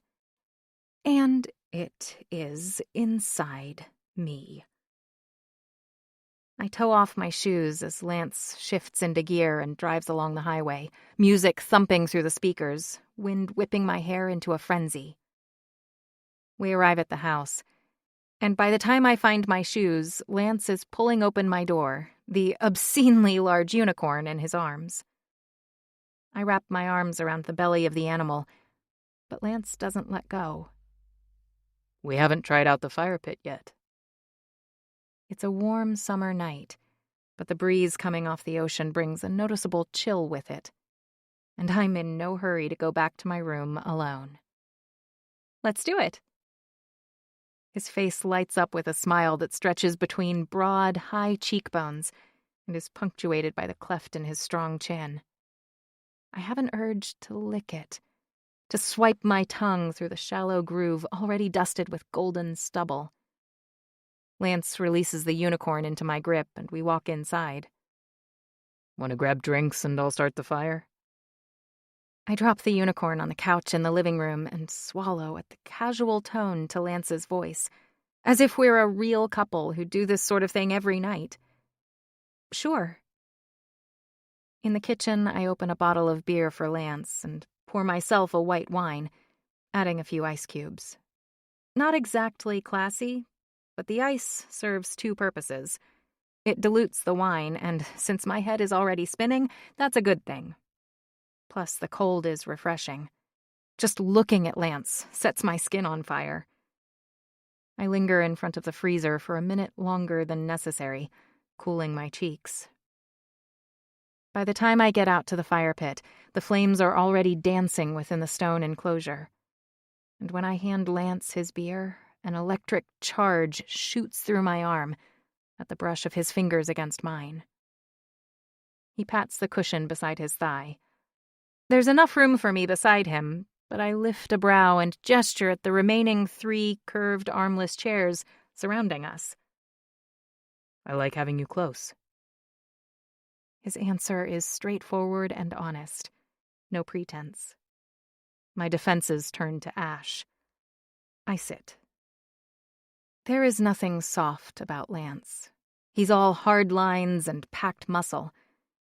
But when his arm slips around my shoulders, pulling me close, his thumb sweeps along my neck in a gentle motion. I rest my cheek against his chest, curling my hands around my wine glass and staring up at the stars. Tell me a story. What kind of story? He asks. Anything, really. There's something about sitting around a fire looking up at the stars that makes me think we should be toasting marshmallows and telling stories. But since I'm stuffed full of sugar and cake, I'll just take the story. A few beats of silence pass between us before Lance's deep voice joins the crackle of the fire. Once upon a time, there was a boy who climbed onto the roof of his family's house every night, just so he could stare up at these same stars. You climbed onto the roof? Not me, a boy. Well, until he decided to take his chances on a rainy night and fell off. Then the boy was stuck inside with a broken leg for the next 2 months. And after that, did the boy ever climb out on the roof again? Almost every night, he says on an exhale, his heart rate steady and sonorous beneath my ear. Why?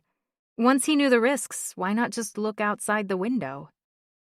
Because on the roof, he was closer to the stars. His voice quiets. And on the roof, he was out of reach, far above everything he had to see in the light of day. The unopened, unpaid bills covering the kitchen table, most with final notice stamped somewhere. The boy's father just left them there. So every afternoon he did his homework on a steadily rising pile of bills. And did the boy grow up to be like his father? No, he's nothing like his father. He knows how to focus, how to work hard. He's successful. Is he happy? Sometimes. He looks at me, a flicker of something I can't quite read in his expression. Or maybe a question I don't understand. Now it's your turn. I consider my options. I can choose something silly, something light, each word an obvious effort to rebuild the wall between us. Or I can follow Lance's lead, revealing a part of myself that actually means something, and do my part to knock down that wall even more. Once upon a time, there was a girl, I begin my story just as Lance had, who went to work with her mother. Until then, she thought she had the perfect family. But that night, she found out it was all a lie. I thought you said your life was boring. Not me, a girl. She saw her mother with another man. What did the girl do? Nothing. But at night, she would sit by the window of her bedroom and stare out at the stars, wishing she was anywhere else. Then she went to college and never came back. Not for longer than a night or two, anyway. It was too hard to feel sick to her stomach every time she looked into her mother's face, every time she saw her parents pretending like they were in love. With Lance's story sitting heavily on my heart, and my own spewing from my mouth like a sewage pump, I'm struck by how much toxic waste we've been carrying around inside ourselves. They're still married? Still married, still pretending. He knows about the affair, too. She told him, and he forgave her. The ice clinks in my glass when I take the last sip, and Lance glances down at me. Have you? I shake my head slowly, not giving voice to the answer that sits like lead inside my mouth. No. I should probably get inside. I stand to go, and he reaches for my wrist, encircling it with his long fingers. I don't want tonight to end. There's such vulnerability inside his gaze, and the wall I've been trying to keep between us is a pile of rubble. Escaping to the safety and solitude of my room is a tempting option. Safe. But it's no contest against the mystery that swirls inside Lance's eyes. A mystery I'm compelled to explore despite the risks. Or maybe even because of them. Me neither. He stands too, his wide shoulders and muscular neck at eye level, until I tip my head to take in the entirety of his face. Don't go back to your room. Stay with me. My eyelashes flutter as I push myself to be completely honest. Tonight has been perfect. If I go back to your room, we both know what will happen. And I'd hate for anything to overshadow. My voice trails off as I struggle to explain. I want to keep the memory of our night untainted and frozen in time, like a scene from a snow globe. I promise I won't let that happen. But don't make me go to bed alone, without you in my arms. Not tonight. Chapter 41. Lance. Vivienne crawls across the mattress and slips beneath the sheets, her hair spread across the pillow like crimson brushstrokes on a white canvas. I grasp my shirt from the back of my neck and pull it over my head. Her eyes unlock from mine, hungrily devouring my chest. They follow my hands as I unclasp the button of my jeans and tug at the fly, pushing the denim from my thighs into the floor. I prefer to sleep naked, but if it means keeping Vivienne in my bed, the boxer briefs will stay on. But there's no disguising the bulge inside them. She finally drags her eyes back to my face. In the darkened room, they glow with an unbanked fire that heats the blood inside my veins to unsafe levels. Would it be too much to ask for a goodnight kiss? My cock swells even thicker as I lift a corner of the blanket and slip beside Vivienne. I think I can manage that. Vivienne gives a slow blink, and I can practically hear the wheels turning inside her head, wondering if I'll be able to stop at just one kiss. But she knows I can, because I have. And that's when I realize Vivienne isn't concerned about me. She's worried that she won't be able to stop herself from asking for more. But even if she does, even if she begs for it, it will be just her pussy talking. If I give in, even the brightest bits of the memories we made tonight will be tarnished once the haze of passion leaves Vivienne's mind. With my resolve fortified, I slide one arm in the space between Vivienne's neck and the pillow, my other hand curving over her waist to splay across the narrow expanse of her back, pulling her body against mine. Vivienne's gasp steals my breath. I close the remaining distance between our mouths, slanting my lips over hers and sliding my tongue along the crease, seeking entrance. She gives in with a soft sigh as I slide my fingers through the hair at the nape of her neck, tracing the shape of her scalp and gathering a mound of silken strands into my fist. I deepen our kiss with a growl, sliding a knee between Vivienne's legs and feeling her buck against my thigh. Vivienne's hands aren't idle. One slides up my chest, her nails piercing the skin along the rise of my shoulder.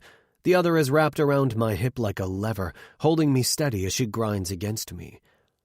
Our mouths mate, our hands explore, each of our breaths beg for more. More, more, more. There's something about this kiss that's different from any of the others we've shared, just as there's something about this night that is different from those that have come before it. How could there not be after what we shared around the fire pit? Before tonight, I thought I knew almost everything about Vivienne. What she likes for lunch and the tunes she hums while making it. That she prefers to drink her first cup of coffee outside and likes to read romance novels while sitting on the steps of the pool. The hotter the day, the deeper this step. And she has an unhealthy addiction to tracking her steps, that damn Fitbit always on her wrist. I've seen what she can do to an empty space and a blank page, and that it's impossible for her to walk into a room without changing it somehow. Straightening a painting, fluffing a pillow, wiping down a counter. Tonight I learned that Vivienne has seen betrayal at its most intimate level, just as I have. Her hurt runs as deeply as mine. She knows what it is to love someone you can barely look at, to lose respect for a person you once admired. And I learned that sharing the deepest parts of my soul, my hopes and fears and most fervent desires, doesn't make me weak.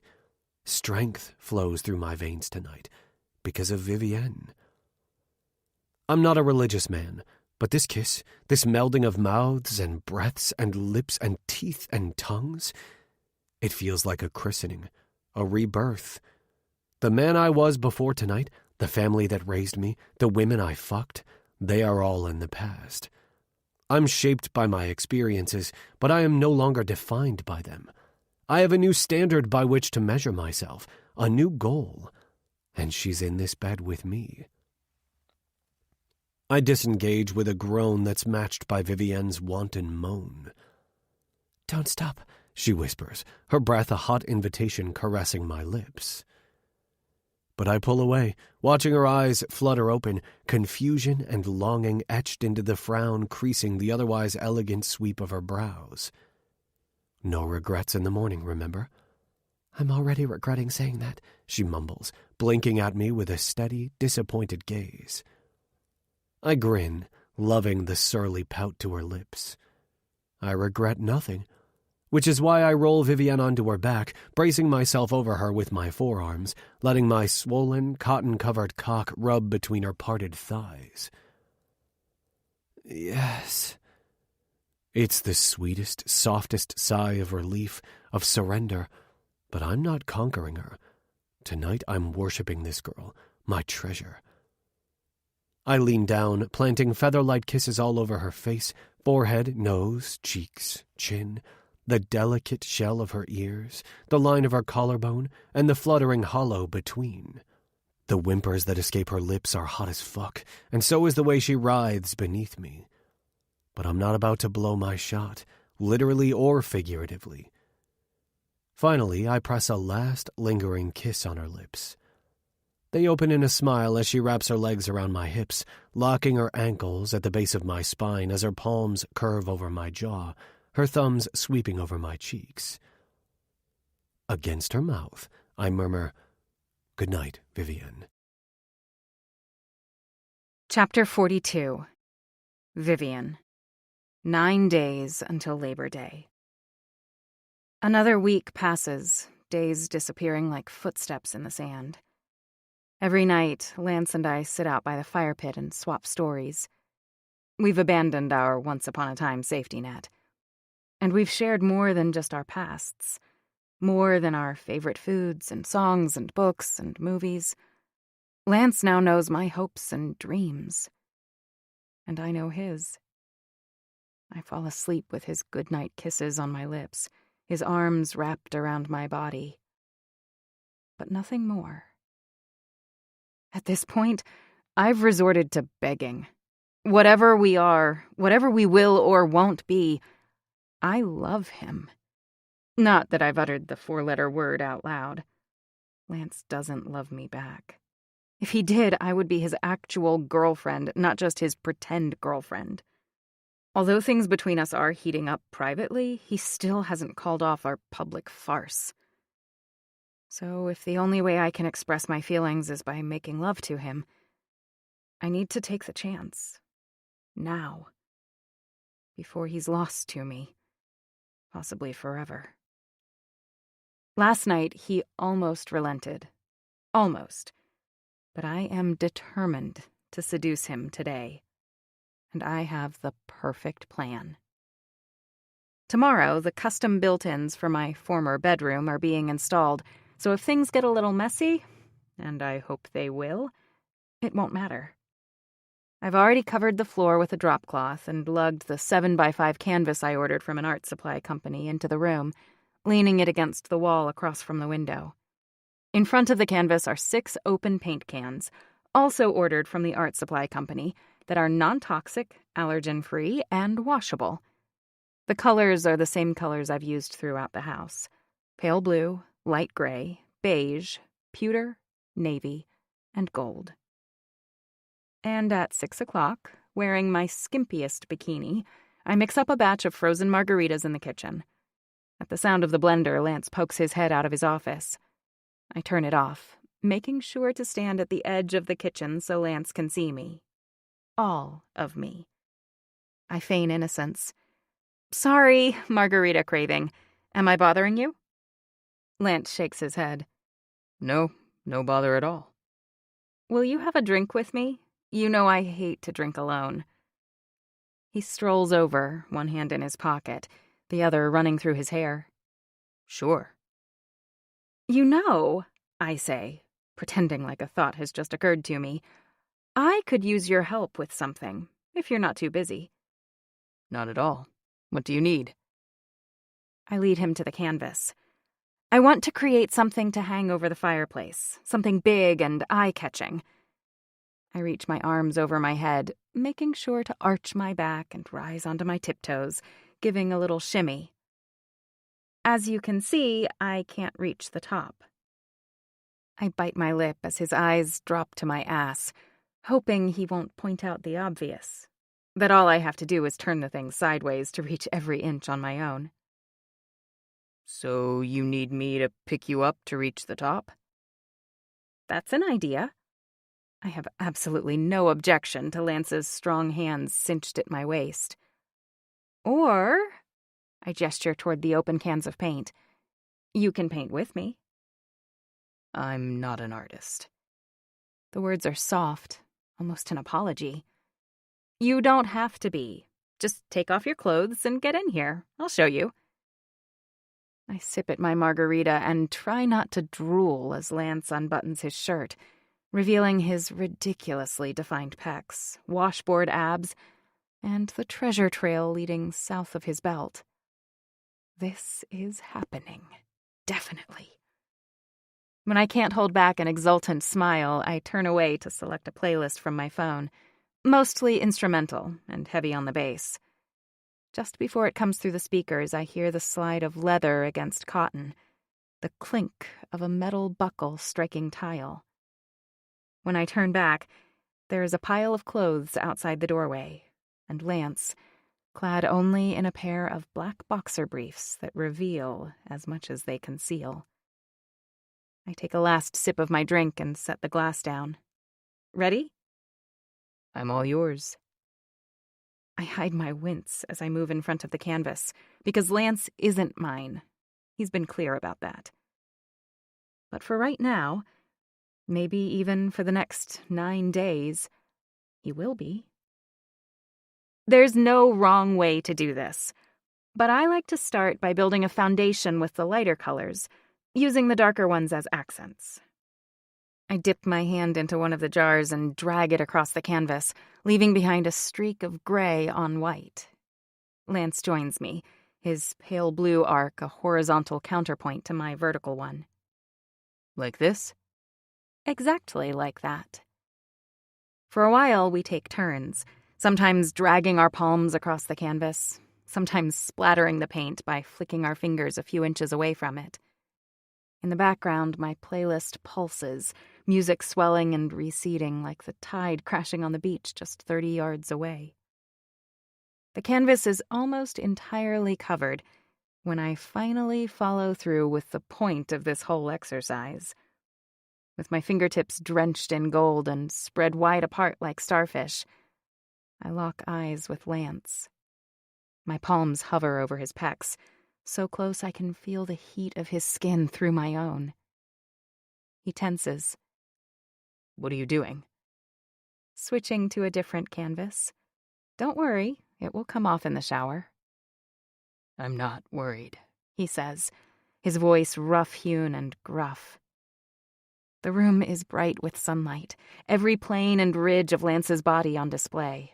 It really isn't fair that he is so delicious. I lick my lips and slowly run my fingers over his chest, marking the grooves between his muscles. So many muscles. My heart aches as I trace the tattooed latitude and longitude coordinates that cut over his ribs, marking his stepsister's gravesite. Lance is a man who loves deeply. Maybe, one day, he'll even love me. I get more paint. Navy this time. I add stripes to his cheekbones and down his arms. I circle his belly button and skim his thighs. And then I wait. Come on, play with me. The pulse at Lance's temple thrums. I can paint you? I nod, barely able to swallow. He dips one hand in blue, the other in gold. He starts at my neck, the warm paint covering my skin like a gossamer thin film of the finest, softest satin. His thumbs sweep across my racing pulse just beneath my jaw, then down my collarbone, over the rise of my breasts, and lower, stopping at my navel, his palms halting where my waist flares to my hips. More paint, more body parts. Everywhere he touches, he leaves his mark behind. We are standing so close. A little breathless, I tilt my head back to take in the whole of his face. The bronze scruff dusting a jawline carved of granite. The dramatic cheekbones, shadowed by long lashes. The high forehead and strong nose and cleft chin. His eyes, though, are molten pools of intensity, locking onto mine in an electrified clash that singes the very fibers of my soul.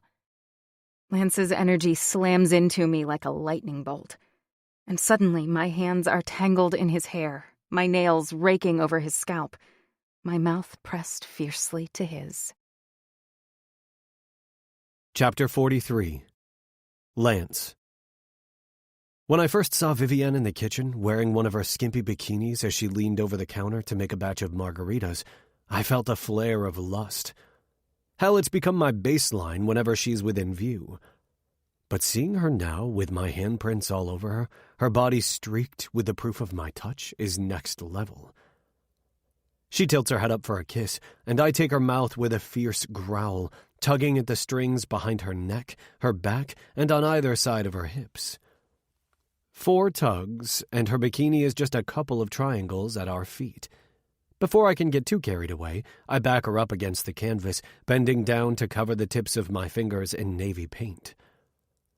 Arms over your head. She complies, and I trace the outline of her body on the canvas. I'm not sure what will happen after Labor Day. It no longer seems like a finish line, more like a milestone, one I can't quite see past yet. For now, all I know for sure is that I want, at the very least, more than just a memory. Of this, of her, of us. The future is a question mark, but I can't think about it now. I pull Vivienne into my arms, her legs hooking over my hips, ankles locked behind me. I carry her to the narrow wall across from the door, using leverage to hold her against it as I slide my boxers down my legs. My cock springs free, hard and thick and aching. "Don't make me wait anymore," she begs. "I can't wait." You don't have to. I can't wait any longer either. It's been weeks since we've had sex. Weeks of jerking off in the shower to memories of her, believing they were all I'd ever have. Though this past week was the worst, and the best, because Vivienne was back in my bed every night. Her goodnight kisses, an open invitation, her head on my chest, hair falling over my neck, our legs intertwined. And still I didn't give in to temptation. And there has never been a woman more tempting than Vivienne. But now Vivienne is in my arms again, needy and naked. Her face is beautiful, but it's what shines from her eyes that has me spellbound. Strength and determination and vulnerability. And this kiss is no good night kiss. It's rough and hungry, vengeful and searching. This girl has torn down every one of my defenses like they were never there at all. She's burning so hot, the heat of her pussy hitting me even before I drag my pulsing crown through her. That's when I realize, fuck. I drop my forehead onto her shoulder with a growl. I don't have any protection. I don't care, she answers immediately, an edge of desperation to her voice. I'm on the pill. I'm totally clean. I jerk my head to look at her. Are you sure? I've never had sex without a condom, ever. But the thought of taking Vivienne bare with nothing between us? 100%. I swallow the rest of her answer, unable to wait even a second longer. Lifting Vivienne's hips, I position her directly over my cock and let gravity do the rest. Vivienne cries out as I slam into her wet heat, taking me deeper than I've ever been. Fuck. After that, I operate purely on instinct, pulling out and thrusting back in, hitting her from an angle that makes her claw at my back, bite at my neck, and make noises I've never heard her make before. We're two animals in heat, attacking each other with a ferocity I didn't know humans were capable of. I press my hand to the base of her throat, the delicate tendons giving way beneath the pressure of my grip. I want to control everything, even Vivienne's access to air. Her eyes go wide, arousal edged in fear.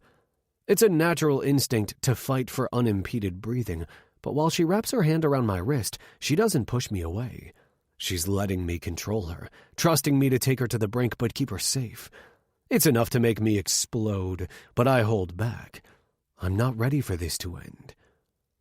I release her throat, allowing her one gulp of oxygen before covering her mouth with my own, penetrating her mouth with my tongue as I shove my cock back inside of her, using my body to hold her in place while my hands seek her breasts, rolling and pinching her nipples as she moans and squirms.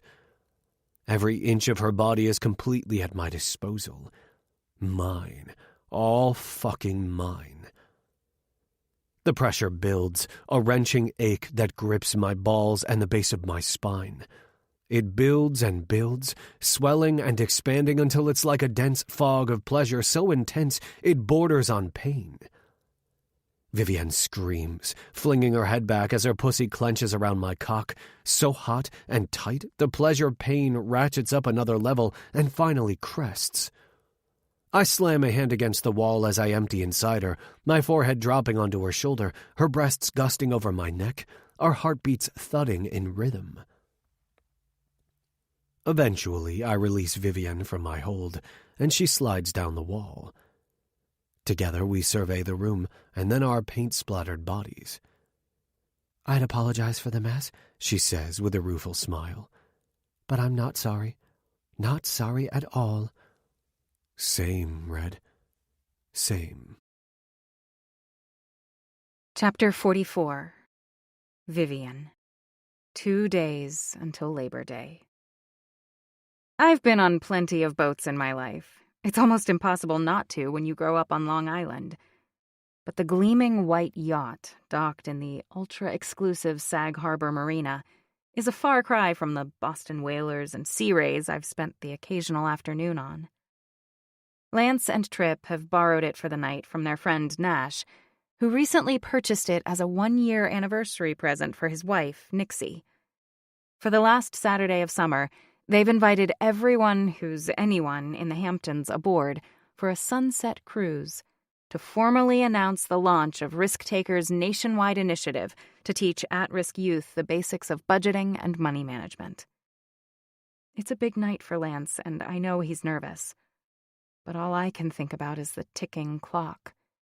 We're down to the final 48 hours. In just 2 days, summer will be over. And so will we. Lance and I arrive first, except for the small army of crew and catering staff. He pulls me to the top deck, all the way to the front of the yacht. The bow. Or is it the stern? Are we having a Jack and Rose moment? I ask, as he positions me in front of him, looking out over the bay and to the ocean beyond. A moment is all I want, though. Jack and Rose had an epic love, but not a romance. Their love story wasn't a love story at all. It was a tragedy. Lance gives me one of his broad, cocky, Viking-esque smiles, and my knees go weak as his strong arms encircle my waist, holding me tightly, like he might never let go. Hope skitters over my frayed nerves. The past week has been incredible. Our night painting the canvas, and each other, served its intended purpose. Not only do I smile every time I look at the art we made together, a bold statement piece that hangs proudly over the fireplace, but even better, Lance and I have had sex in every way, in every room, and plenty outside, too. Each morning I wake up feeling closer to him than the day before, but still, he hasn't brought up our impending deadline. He hasn't admitted to any real feelings for me. Sometimes I wonder if Lance is waiting for me to blink first, but I already did. The afternoon I returned from Jolie's house steaming mad and very hurt. I didn't like his answer then, and I won't put myself in a position to hear it again. Once burned, twice shy. If Lance has had a change of heart, he needs to speak up. You look gorgeous tonight, he murmurs now, his chin coming to rest on top of my head, his thumbs sweeping over the structured waist of my strapless, emerald green dress. I blink into the wind, feeling a blush rising up my cheeks. You've already told me that. He did. When I came downstairs in my bare feet, a pair of wedge sandals dangling from my fingers. He'd watched, his eyes darkening to ochre as I sat down on the couch and tied the laces around my ankles. I may have drawn out the action, letting the hem ride up my thighs further than necessary, spreading my legs just enough that he couldn't help but dare a glance up my skirt. Well, it bears repeating. I release a contented sigh. So, is there anyone in particular you want to schmooze with tonight? I feel the rumble of his chuckle against my spine. I don't schmooze. Now it's my turn to laugh. You do so, and you do it pretty well, by the way. He looks out over the water, and for a moment, I can feel the spiraling anxiety of the boy he used to be.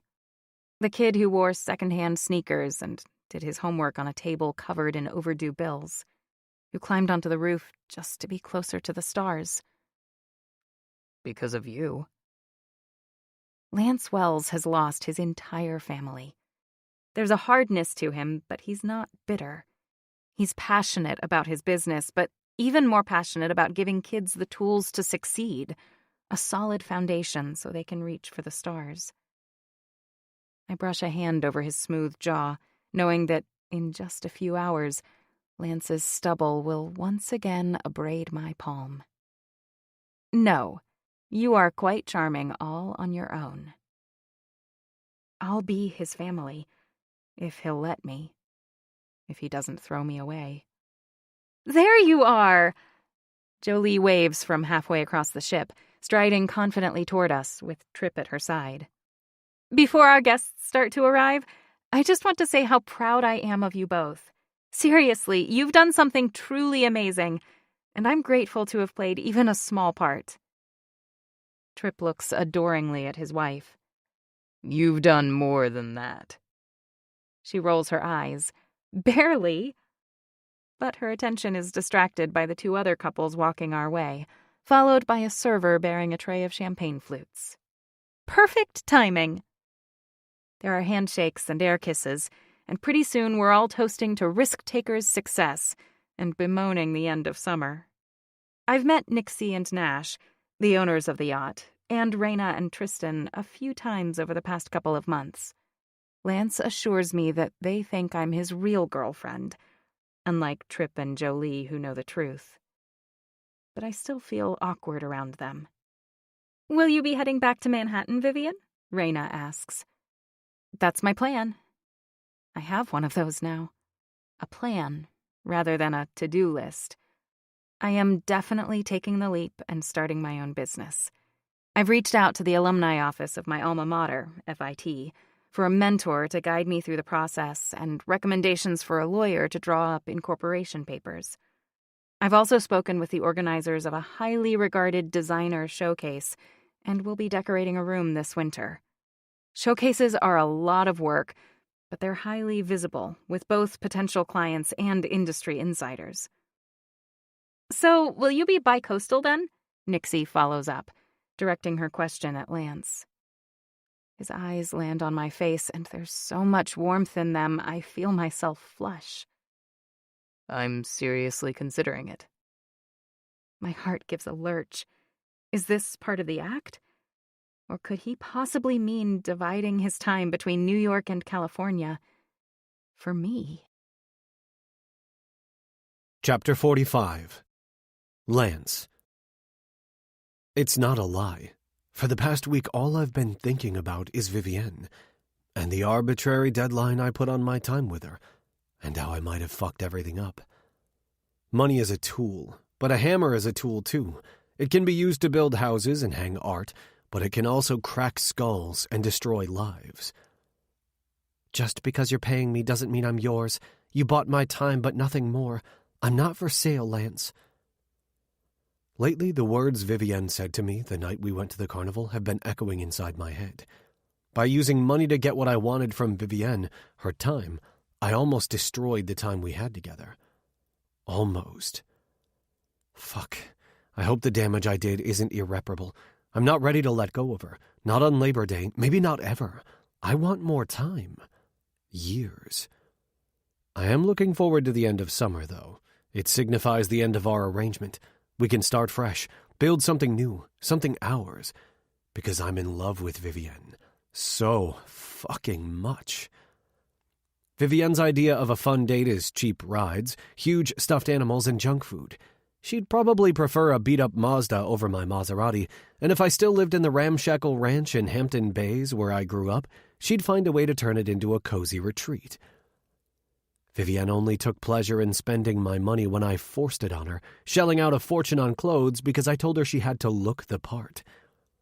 I've been so goddamn blind. Thank God the yacht pulls away from the dock, or I might have been tempted to drag Vivienne away and let Tristan handle the glad-handing.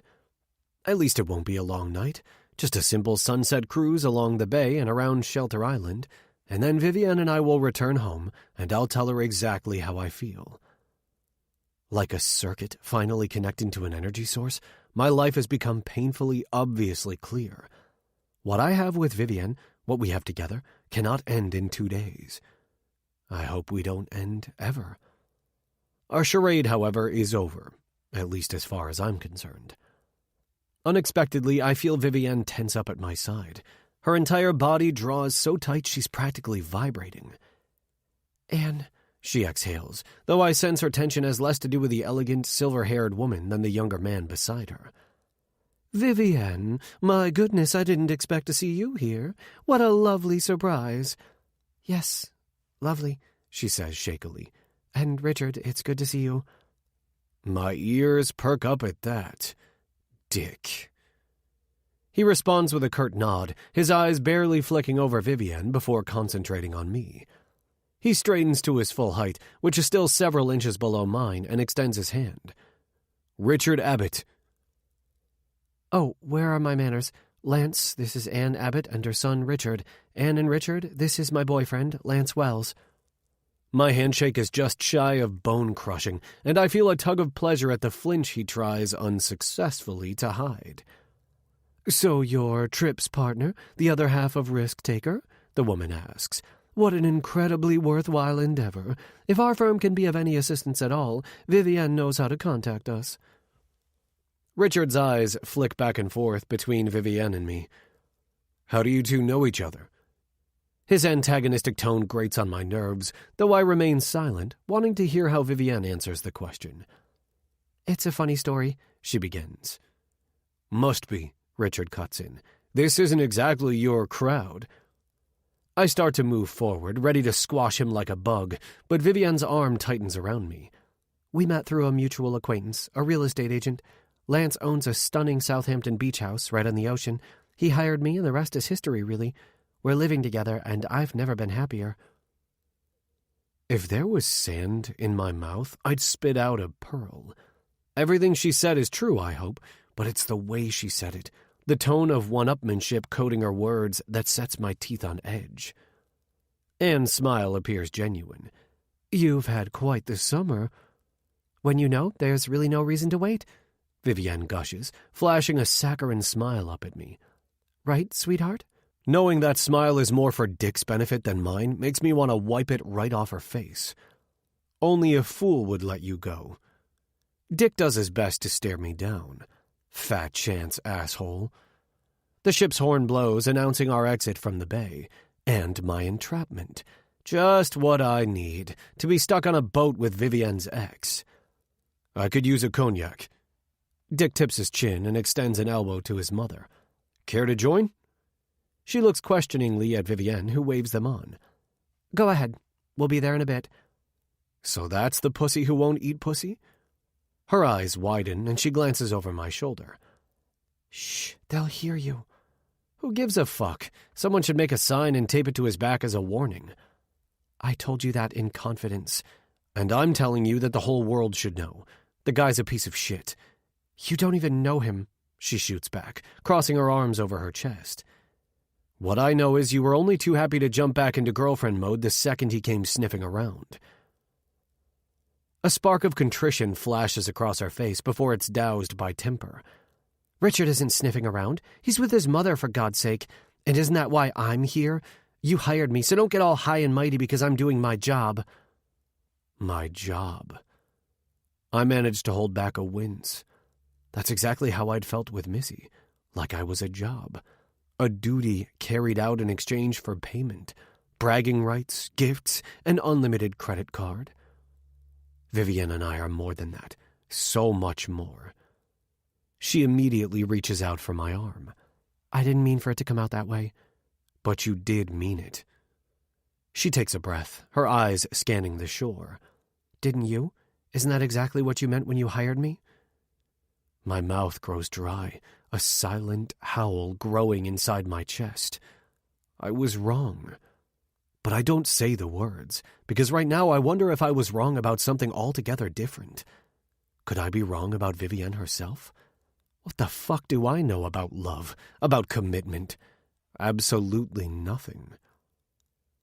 All of our time together, all of our talks around the dinner table and the fire pit and in bed. What if none of it matters? Yeah, I say. That's what I meant. Chapter 46. Vivienne. How are you, Vivienne? Anne's eyes are kind when they find me half an hour later, tucked into a quiet corner of the spacious interior cabin, sipping a Long Island iced tea. I ordered it in a fit of pique after walking away from Lance. But I don't really want to drown my sorrows in a noxious blend of alcohol. I want to run back up there and throw myself into his arms, kiss him until everything makes sense again. I want to go back to the carnival, back to Lance's house, back to his bed.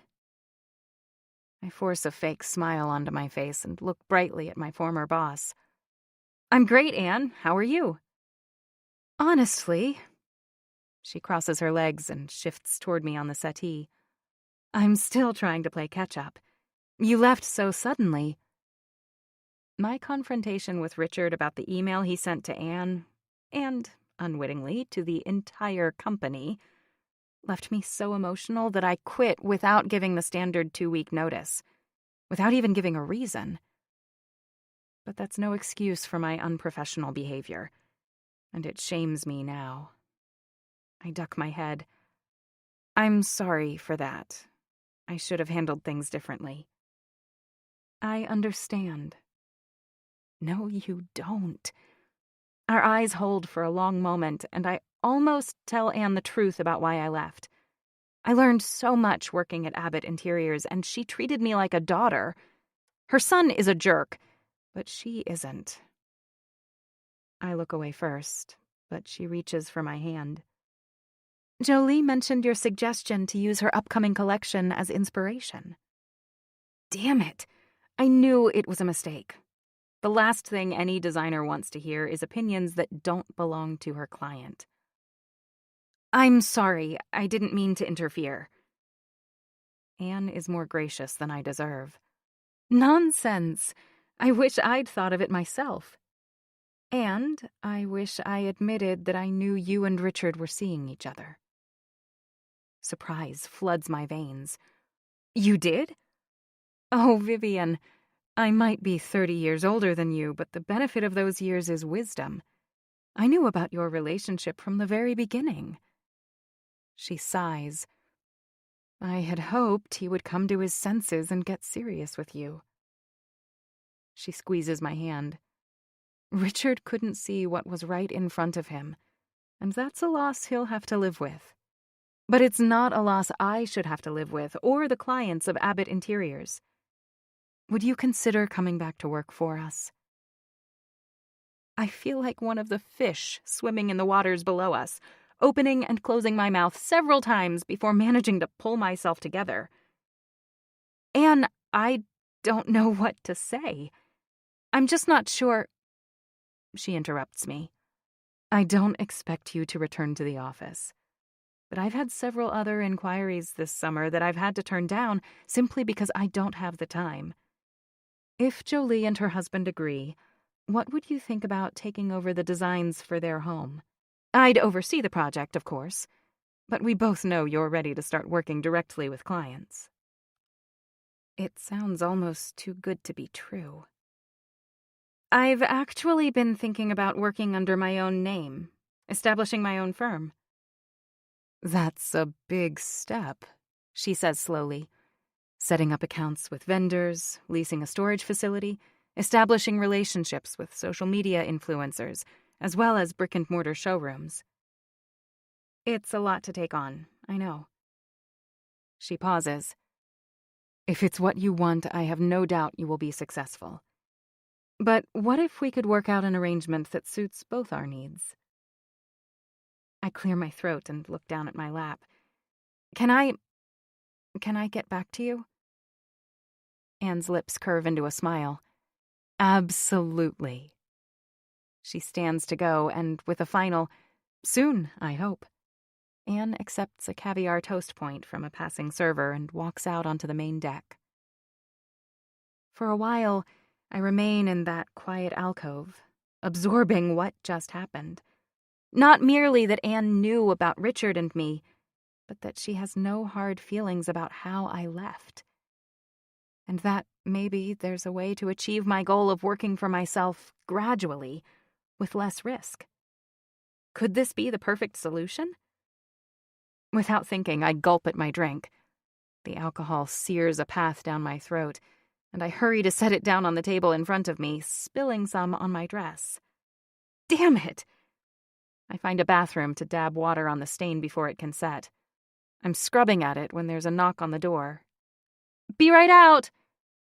Feeling rushed, I give it a last swipe with a towel and rinse my hands in the sink. Another knock. Geez, there has to be more than one bathroom on a ship this big. Coming, I grit, as cheerily as I can manage, drying my hands and yanking on the door. Richard barrels his way inside, shutting the door behind him and caging me against the sink. Richard, what the hell? Me? His breath is a humid gust along my jaw. What are you doing, Vivian? I push against his chest. I'm leaving. My push only gets me a couple of inches, and Richard still blocks the only exit. We were fucking a couple of months ago, and now you're living with Lance Wells? Is this some kind of joke? Or are you that desperate you're whoring yourself out to anyone with... I lift my hand up to slap him, but he catches my wrist before I make contact. Pushing his face just inches from mine, he finishes his sentence. Anyone with $1 to their name. Let me go! I make the demand through clenched teeth. Suddenly, Richard's expression changes, becoming sly and calculating. Or maybe... His hand slides down my dress. Maybe you planned this. You knew I'd be here. You wanted to make me jealous. I didn't, though I probably should have. Tripp and Jolie were as involved with the guest list as Lance. Of course Jolie would invite Anne and Eric Abbott to their party. Sometimes they attend social events together. But Eric has always been more comfortable with his blueprints than with people. More often than not, Anne takes Richard as her +1. Once his fingers curl around the hem of my dress, I have no choice. There's no way I'm getting out of here by asking nicely. Screw him! Richard doesn't deserve nice from me ever again. I lean into his body, steadying myself for maximum impact. And then I swing my knee up into his groin. This time he doesn't anticipate my movement, and I watch as his face distorts in shock, then pain. Richard's hoarse, guttural groan echoes inside the bathroom as he crumples to the ground, clutching his balls. "Bitch!" he spits out, glaring at me through eyes glittering with malice. "Dick!" I don't even attempt to hide my grin. God, that felt good. Consider that a belated thank you. Your email was the best thing that could have happened to me. Chapter 47. Lance. Tripp finds me on the top deck. You planning on sulking up here until we get back to the dock? He extends one of the glasses in his hands in my direction, and I take a bracing sip. Scotch. I'm not sulking. What would you call it, then? Thinking. About Vivienne? No, the theory of relativity, I deadpan. He shrugs and settles his elbows on the railing beside me. Einstein's theory of space and time. I guess that makes sense. As things stand now, you and Vivienne don't have much time left to share the same space. I grunt. Tell me something I don't know. Okay, how about this? Grow a set of fucking balls and be the goddamn gravity that keeps her with you. If Tripp was anyone else, he'd be overboard right now. But I merely squint at the horizon, at the fine line delineating sea and sky. It looks so close, like I could swim there, but it's just a trick. No matter how far I swim, the horizon will always be just out of reach, unattainable. I'm just a job to Vivienne. Whatever I thought we were, I was wrong. If I'm expecting sympathy, I don't get it. Tripp laughs.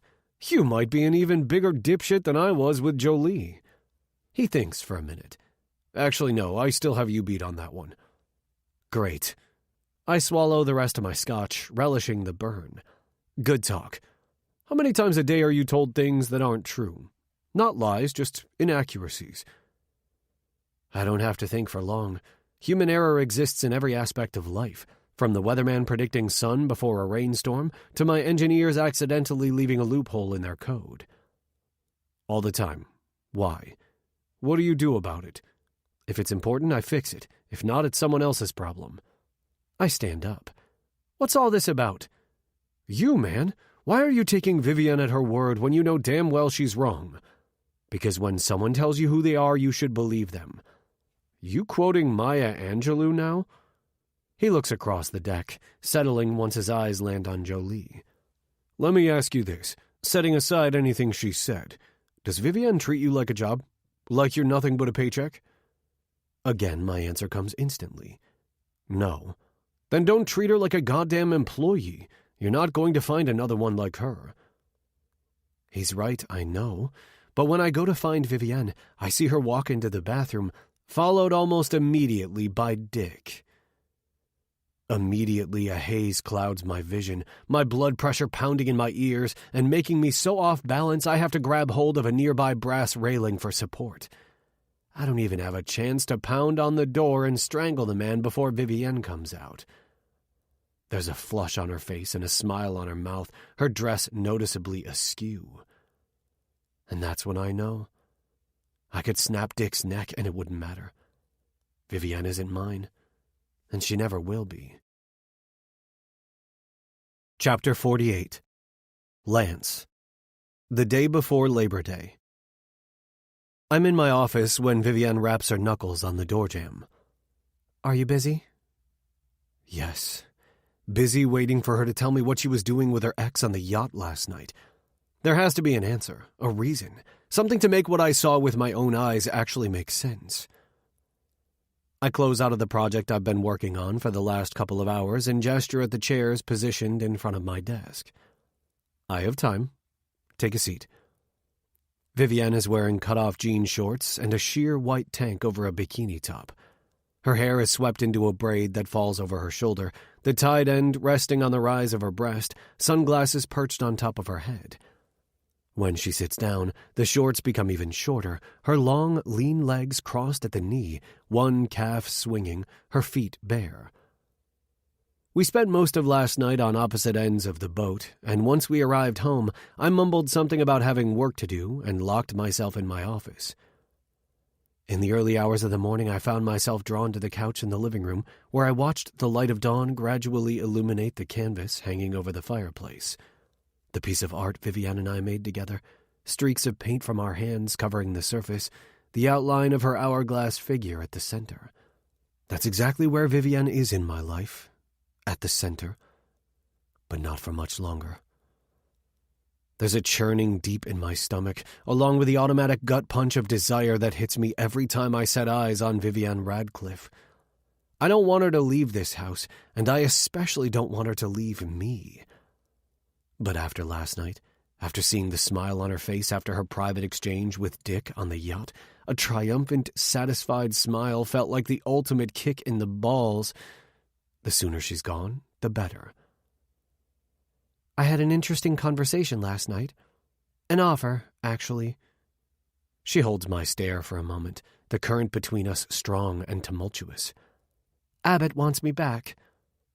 Of course. That piece of shit probably got down on his knees and begged Vivienne to come back to him. They have 2 years of history. She and I have, 2 months? You're going? I'm thinking about it. It's all I need to hear. I pull the check I wrote this morning out of the top drawer of my desk. Here is the balance of what I owe you. I don't have an event tonight, and since tomorrow is Labor Day, we might as well terminate our arrangement right now. Her jaw hinges open. What? But I thought that I'd keep you here any longer than necessary? No, there's no need for that. I stand up stiffly, every part of my brain and body rebelling against the words I'm forcing up my throat and out of my mouth. Go back to Abbott, Vivienne. Thank you for your services. Thank you for your services, she repeats dumbly. That's all you have to say to me? After everything we... As far as I'm concerned, that check says it all. Your job is done. Chapter 49. Lance. 41 days after Labor Day. I knew I was making the biggest mistake of my life before I walked out the door, but I did it anyway.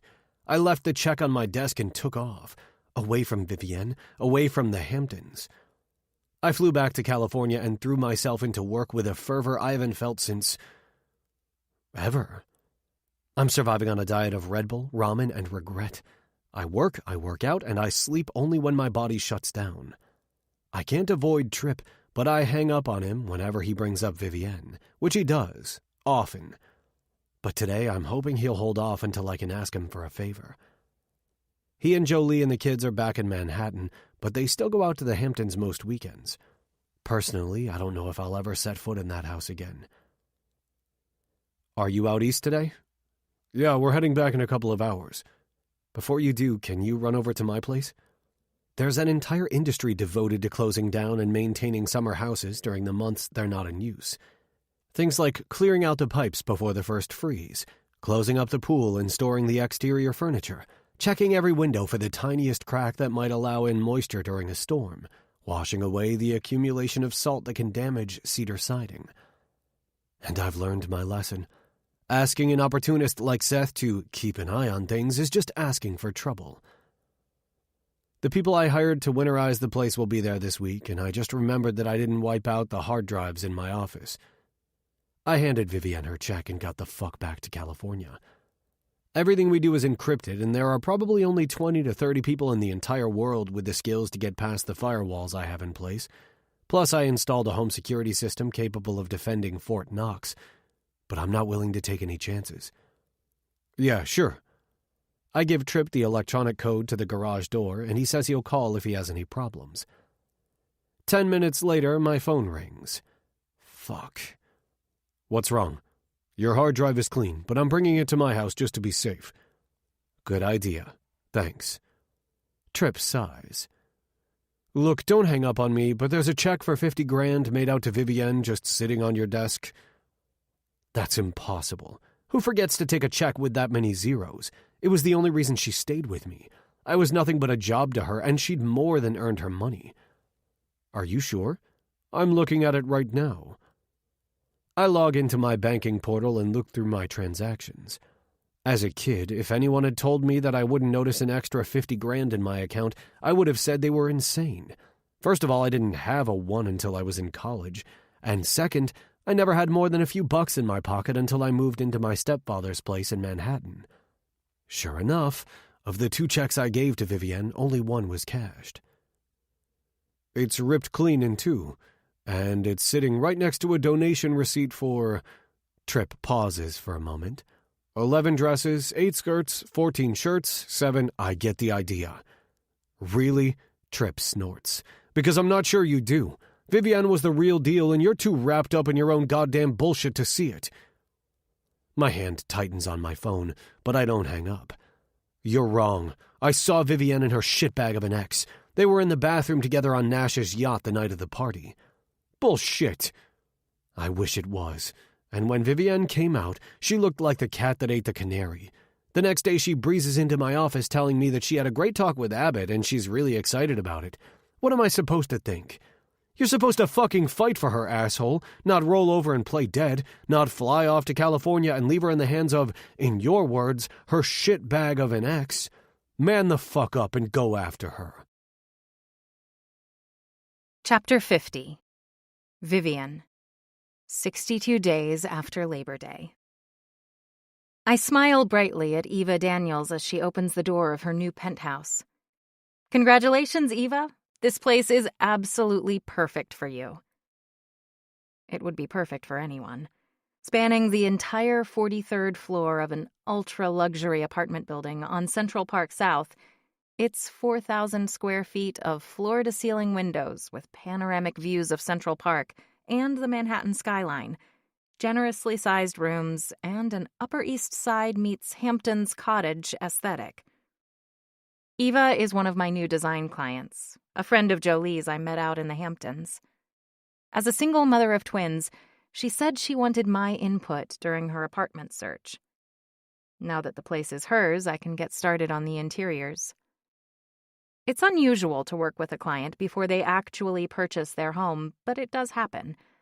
Some people want to get a designer's eye before making their decision. You can change just about everything in a condo, but things like sun exposure, plumbing, and heating vents, and weight-bearing walls are difficult or impossible to alter. "Are you sure that this is the one you would have chosen for yourself?" she asks. Throughout the process, Eva was particularly interested in my opinion, which surprised me because she's clearly a smart, confident woman. Jolie told me that Eva was absolutely instrumental in the success of her business. We toured at least a dozen units all over the city, and her questions were endless. Which one feels like it could truly be a home? Which view is your favorite? What location do you like the best? I always answered honestly, but I kept having to explain that it's not my apartment. She should choose what most suited her, not me. But it was nice to dream. Absolutely. I walk into the empty living room, my head arched back as I take in the high ceilings, thick molding, and double-paned windows. I'm back in Manhattan again, in a studio apartment, not much bigger than the tiny bedroom I initially claimed in Southampton. It's not luxurious, but it's clean, affordable, by Manhattan standards, and all mine. Affordable being the most important. I never did cash the check Lance gave me the day he told me my services were no longer needed. That I was no longer needed. I didn't even leave his house until the Tuesday after Labor Day, because I thought he would come back. I thought he would come to his senses, that he'd realize he was making the biggest mistake of his life. But he didn't. I don't want Lance's money. I don't want his clothes either. I donated them all to one of my favorite charities, Dress for Success, and left Lance the donation receipt in case he wanted to claim the write-off for his taxes. I wish I could afford to give Lance back the first $50,000 too. But I did the next best thing. I had the lawyer I hired to incorporate my business, Vivian Radcliffe Interiors, draft a contract making it a loan, payable over 5 years with standard interest. The contract is in my purse, and I plan to swing by FedEx later today. So it will be a long, long time, i.e. never, before I'll live in a place like this myself. And that's just fine. I left the Hamptons and my broken heart behind me. And I turned down Ann Abbott's offer.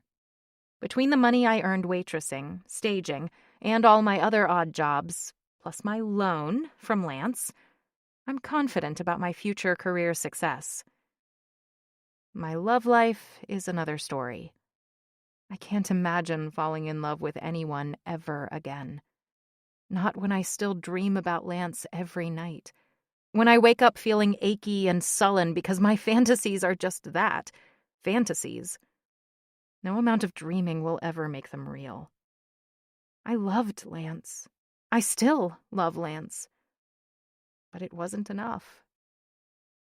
Let's spend a few minutes just walking around the space together, I call over my shoulder, forcing a cheerful tone. I'd love to get your initial impressions. Make note of anything you'd like me to work into the design. For instance, in this room, what is your eye naturally drawn to? You.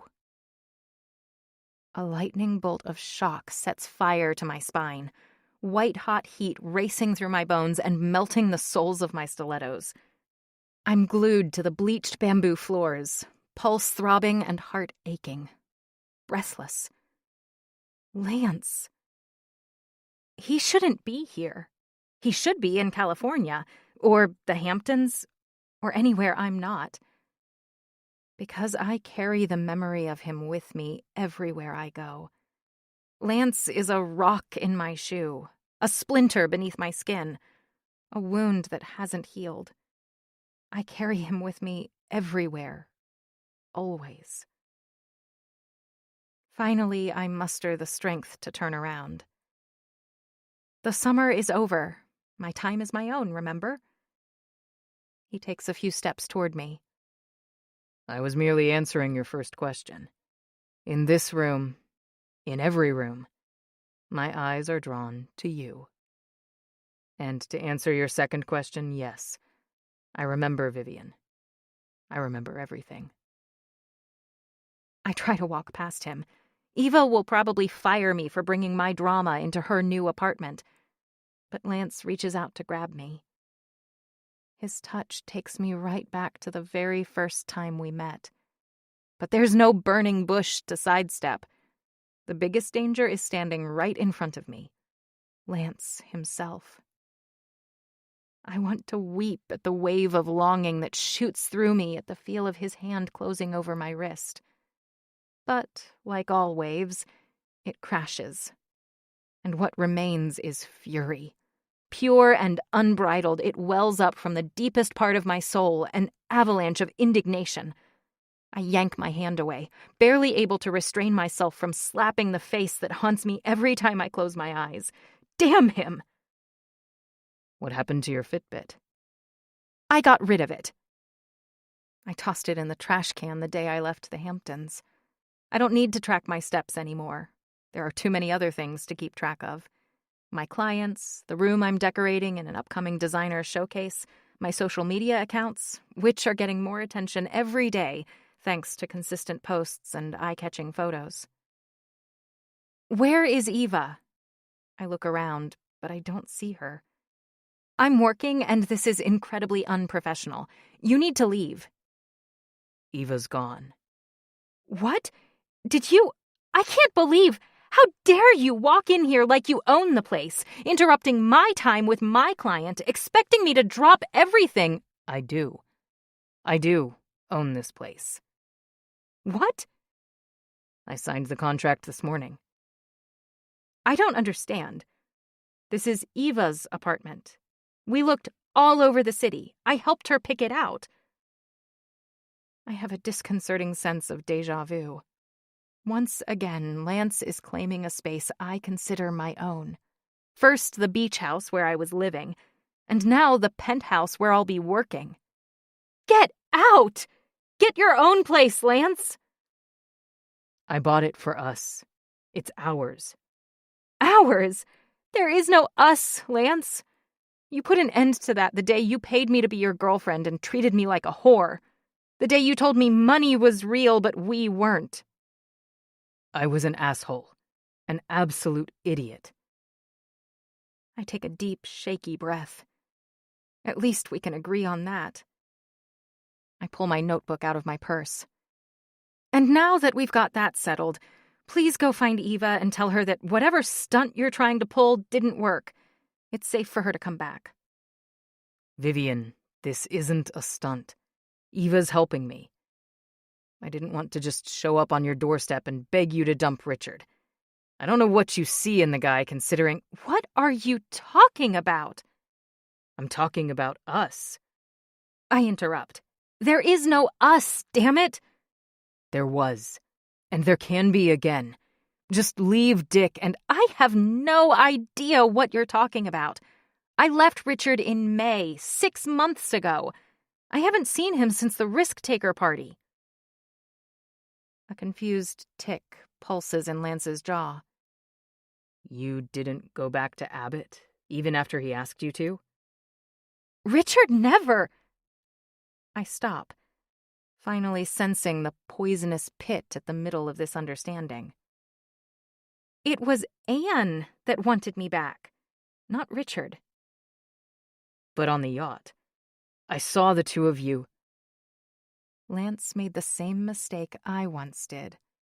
A mistake I only recently uncovered during the week I spent at my parents' house between leaving Southampton and returning to Manhattan. My mother and I finally had a heart-to-heart talk that was years overdue. It turns out the affair I thought happened never did. Her boss tried, following her into the garage to hit on her, but she rebuffed his advances and quit. What Lance saw, his interpretation of it, was the same as mine, and just as wrong. Richard showed his true colors yet again, and I stood up for myself. Believe me, after what I did to him, I'm sure he never wants to see me again, and the feeling is mutual. Lance looks away, running his hands through his hair and closing his eyes as a look of anguish pinches his features.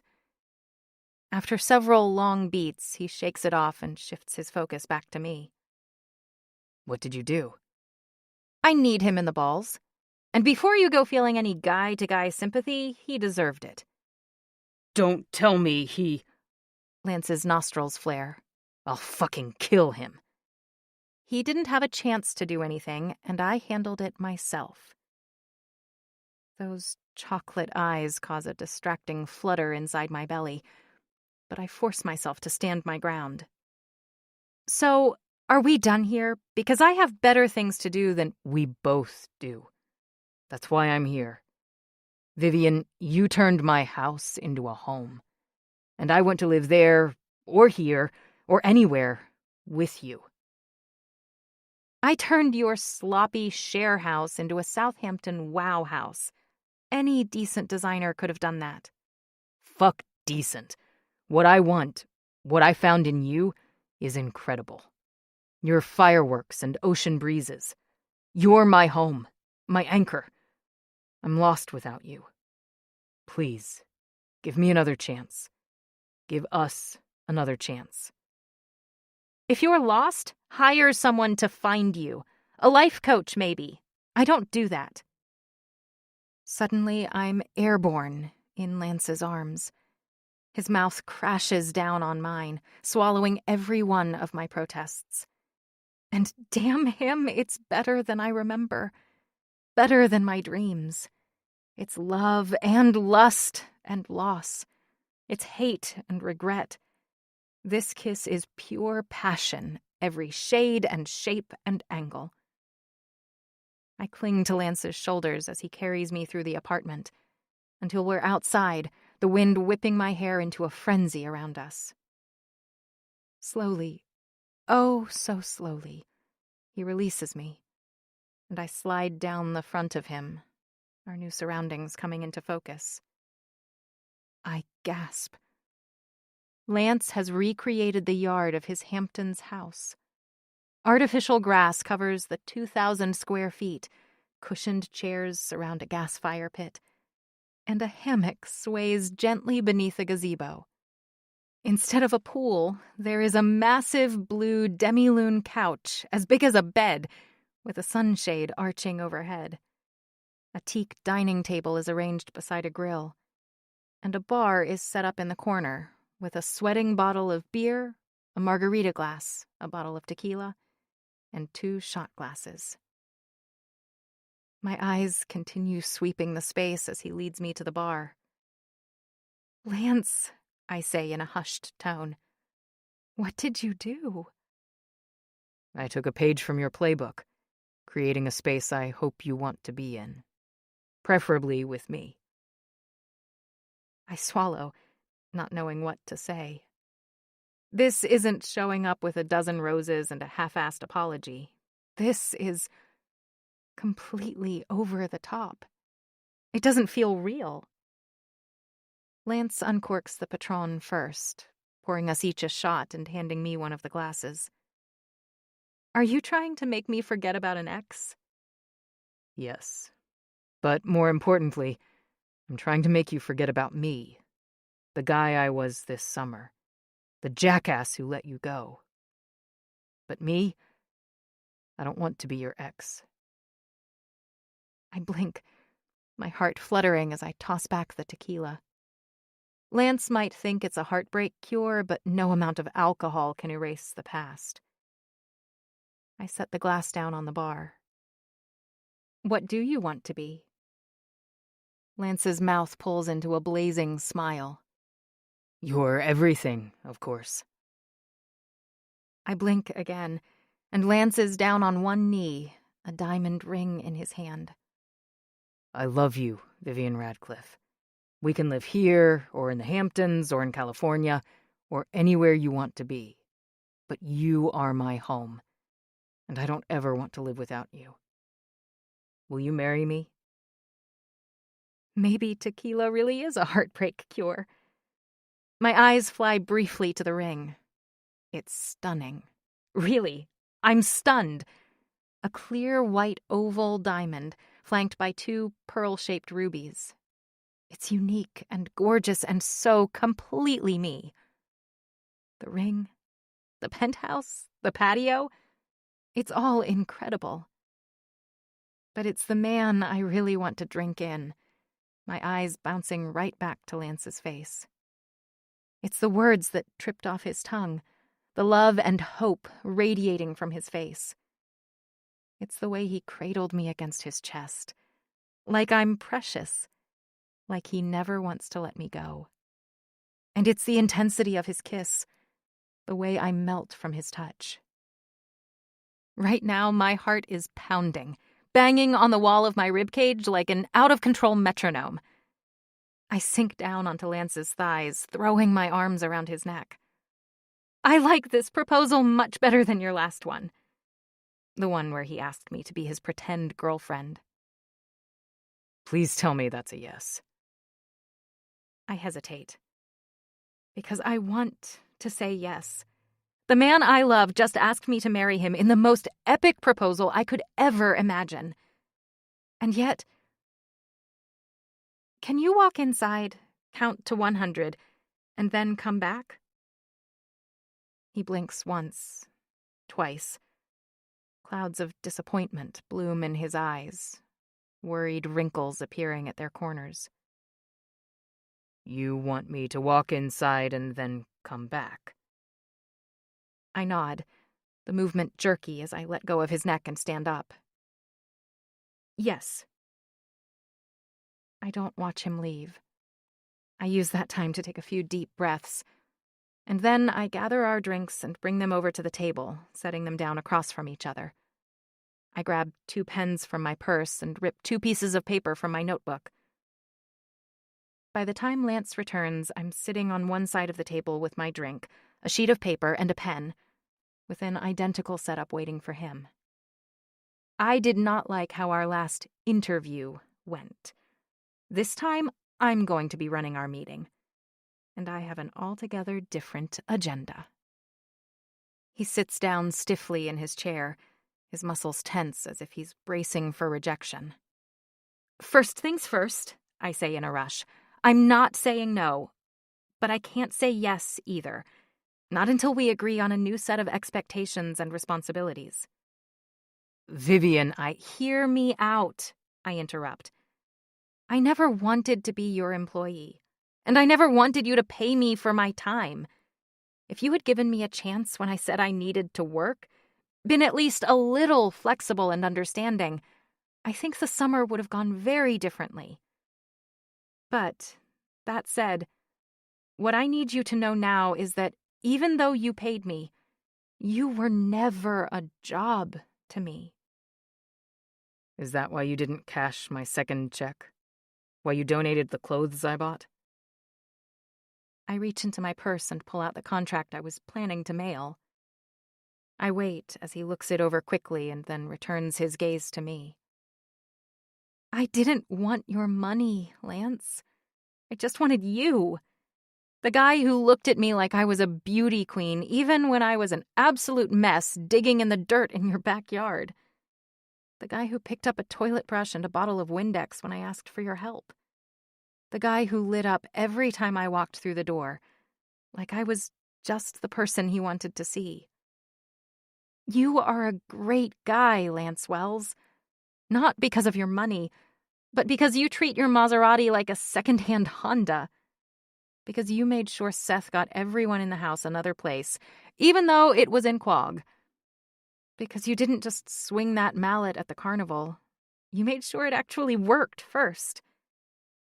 As far as expectations and responsibilities go, I expect to be treated like your equal, not the hired help. I expect honest and open lines of communication.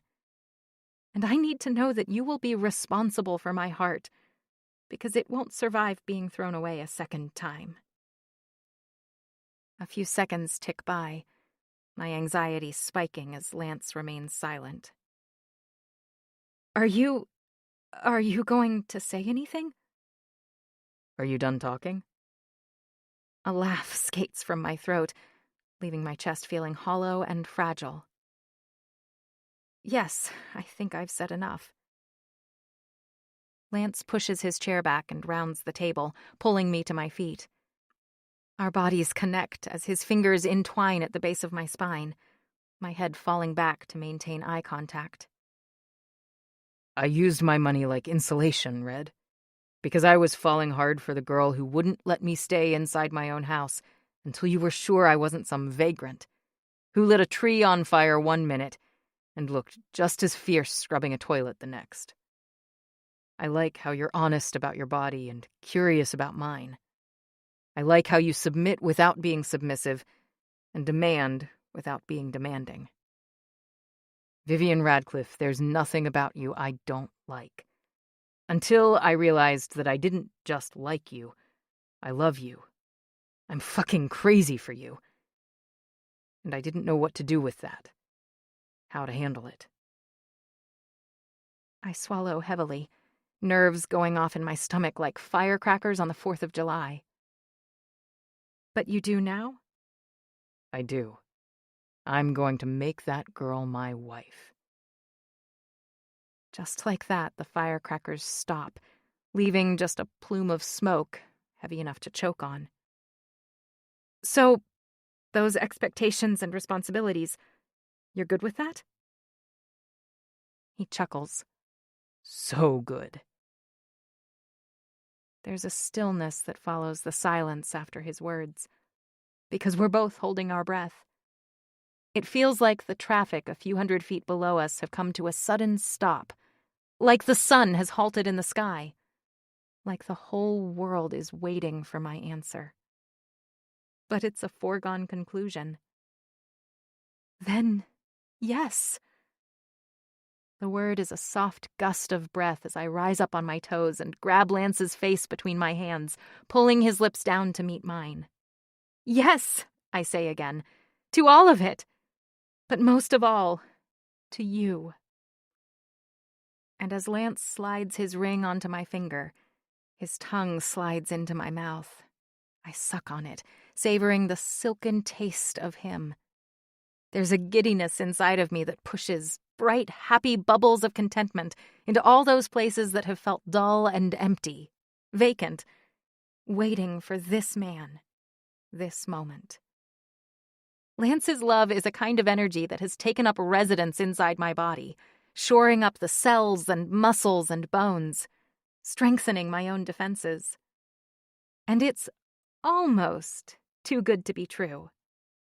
But it is true. This man is mine. This life is mine. And I am his. Epilogue 1.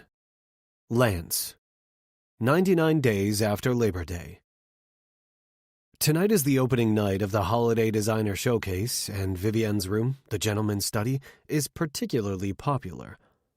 I still don't know how my fiancée takes a plain-looking box of a room and infuses it with life, but she's done it yet again. Christmas carols play from hidden speakers, a Christmas tree glistens with hand-blown glass ornaments, and the furniture is cozy and welcoming. And a self-serve, make-your-own eggnog bar is set up in the corner, stocked with a variety of syrups and spices, along with a tray piled high with gingerbread cookies and peppermint bark. All of our friends have stopped by to show their support at some point tonight, and I'm so proud of Vivienne I'm practically bursting with it. As is Savannah, who arrived a few minutes ago, and Vivienne's parents, who were the first ones to walk through the door. It's impossible not to love Vivienne, impossible not to want to be near her. Eva catches sight of what I'm sure must be a love-drunk look on my face. I've been wearing a lot of those lately, and rolls her eyes. "You owe me," she says, doctoring her eggnog with cinnamon and taking a sip. "You're not kidding," I admit, my gaze firmly on the other side of the room where Vivienne is talking to a woman who, from the looks of it, is about to become her newest client. I owe Eva a debt no amount of money could ever pay. I needed her help to win back the love of my life after an epic fuck-up. Vivienne Radcliffe is priceless. She nudges me with an elbow to my ribs. "Of course, I'm kidding, though," she positions herself so she's standing in my shadow. "If you can hide me from Jolie, I'll consider us even." I pull my eyes away from Vivienne to glance at Eva. Is she on another matchmaking kick? Is she ever? Do you know she suggested I go on a date with Holt? I mean, the guy lives out of a suitcase, jet-setting from one hotel to another. How exactly would me and my 2 kids ever fit into his life? I smirk. It could be worse. She could try setting you up with Bryce. Her eyes grow wide with horror.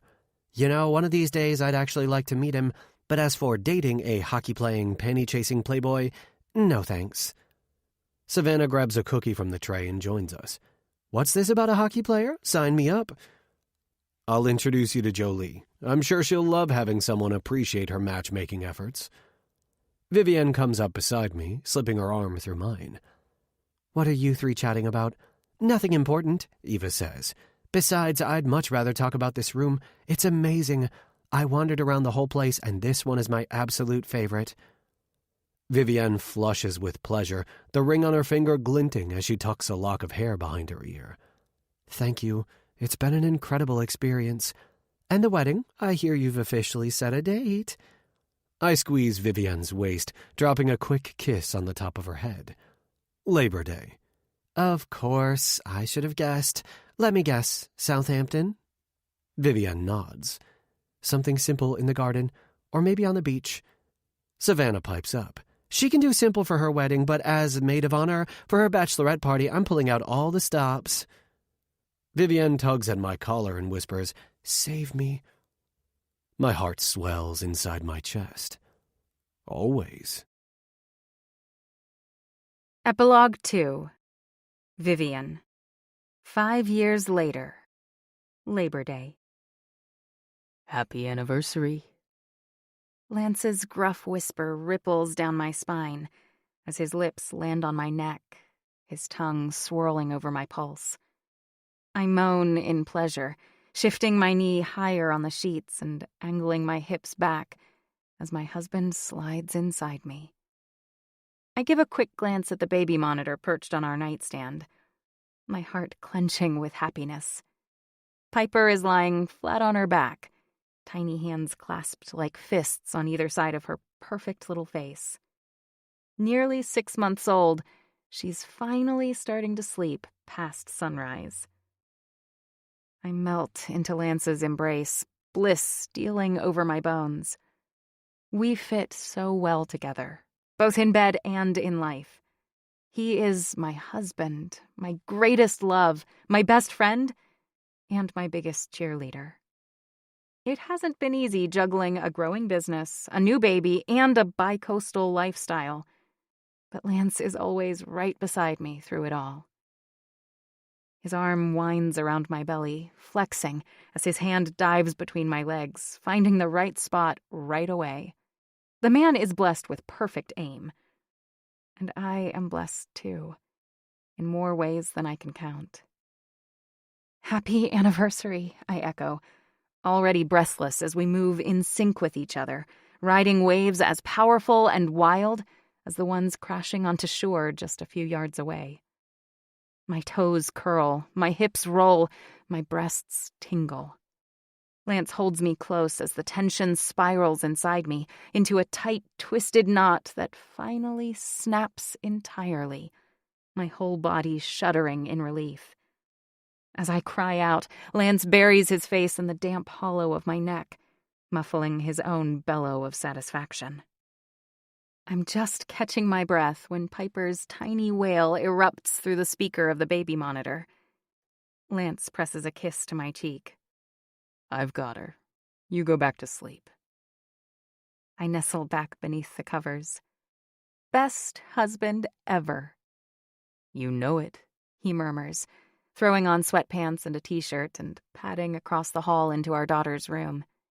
Her cry immediately becomes a great cackling laugh as Lance blows raspberries on her belly. He's right, I do. I definitely do. This concludes Hamptons Heartbreak by Tara Leigh, narrated by Isabel Ruther and Tim Page. Copyright 2021 by Tara Leigh. This unabridged audiobook is published by arrangement with Bookends, LLC, and was produced in the year 2023 by Tantor Media Incorporated, a division of Recorded Books, which holds the copyright thereto. Please visit tantor.com for more information on our growing library of unabridged audiobooks.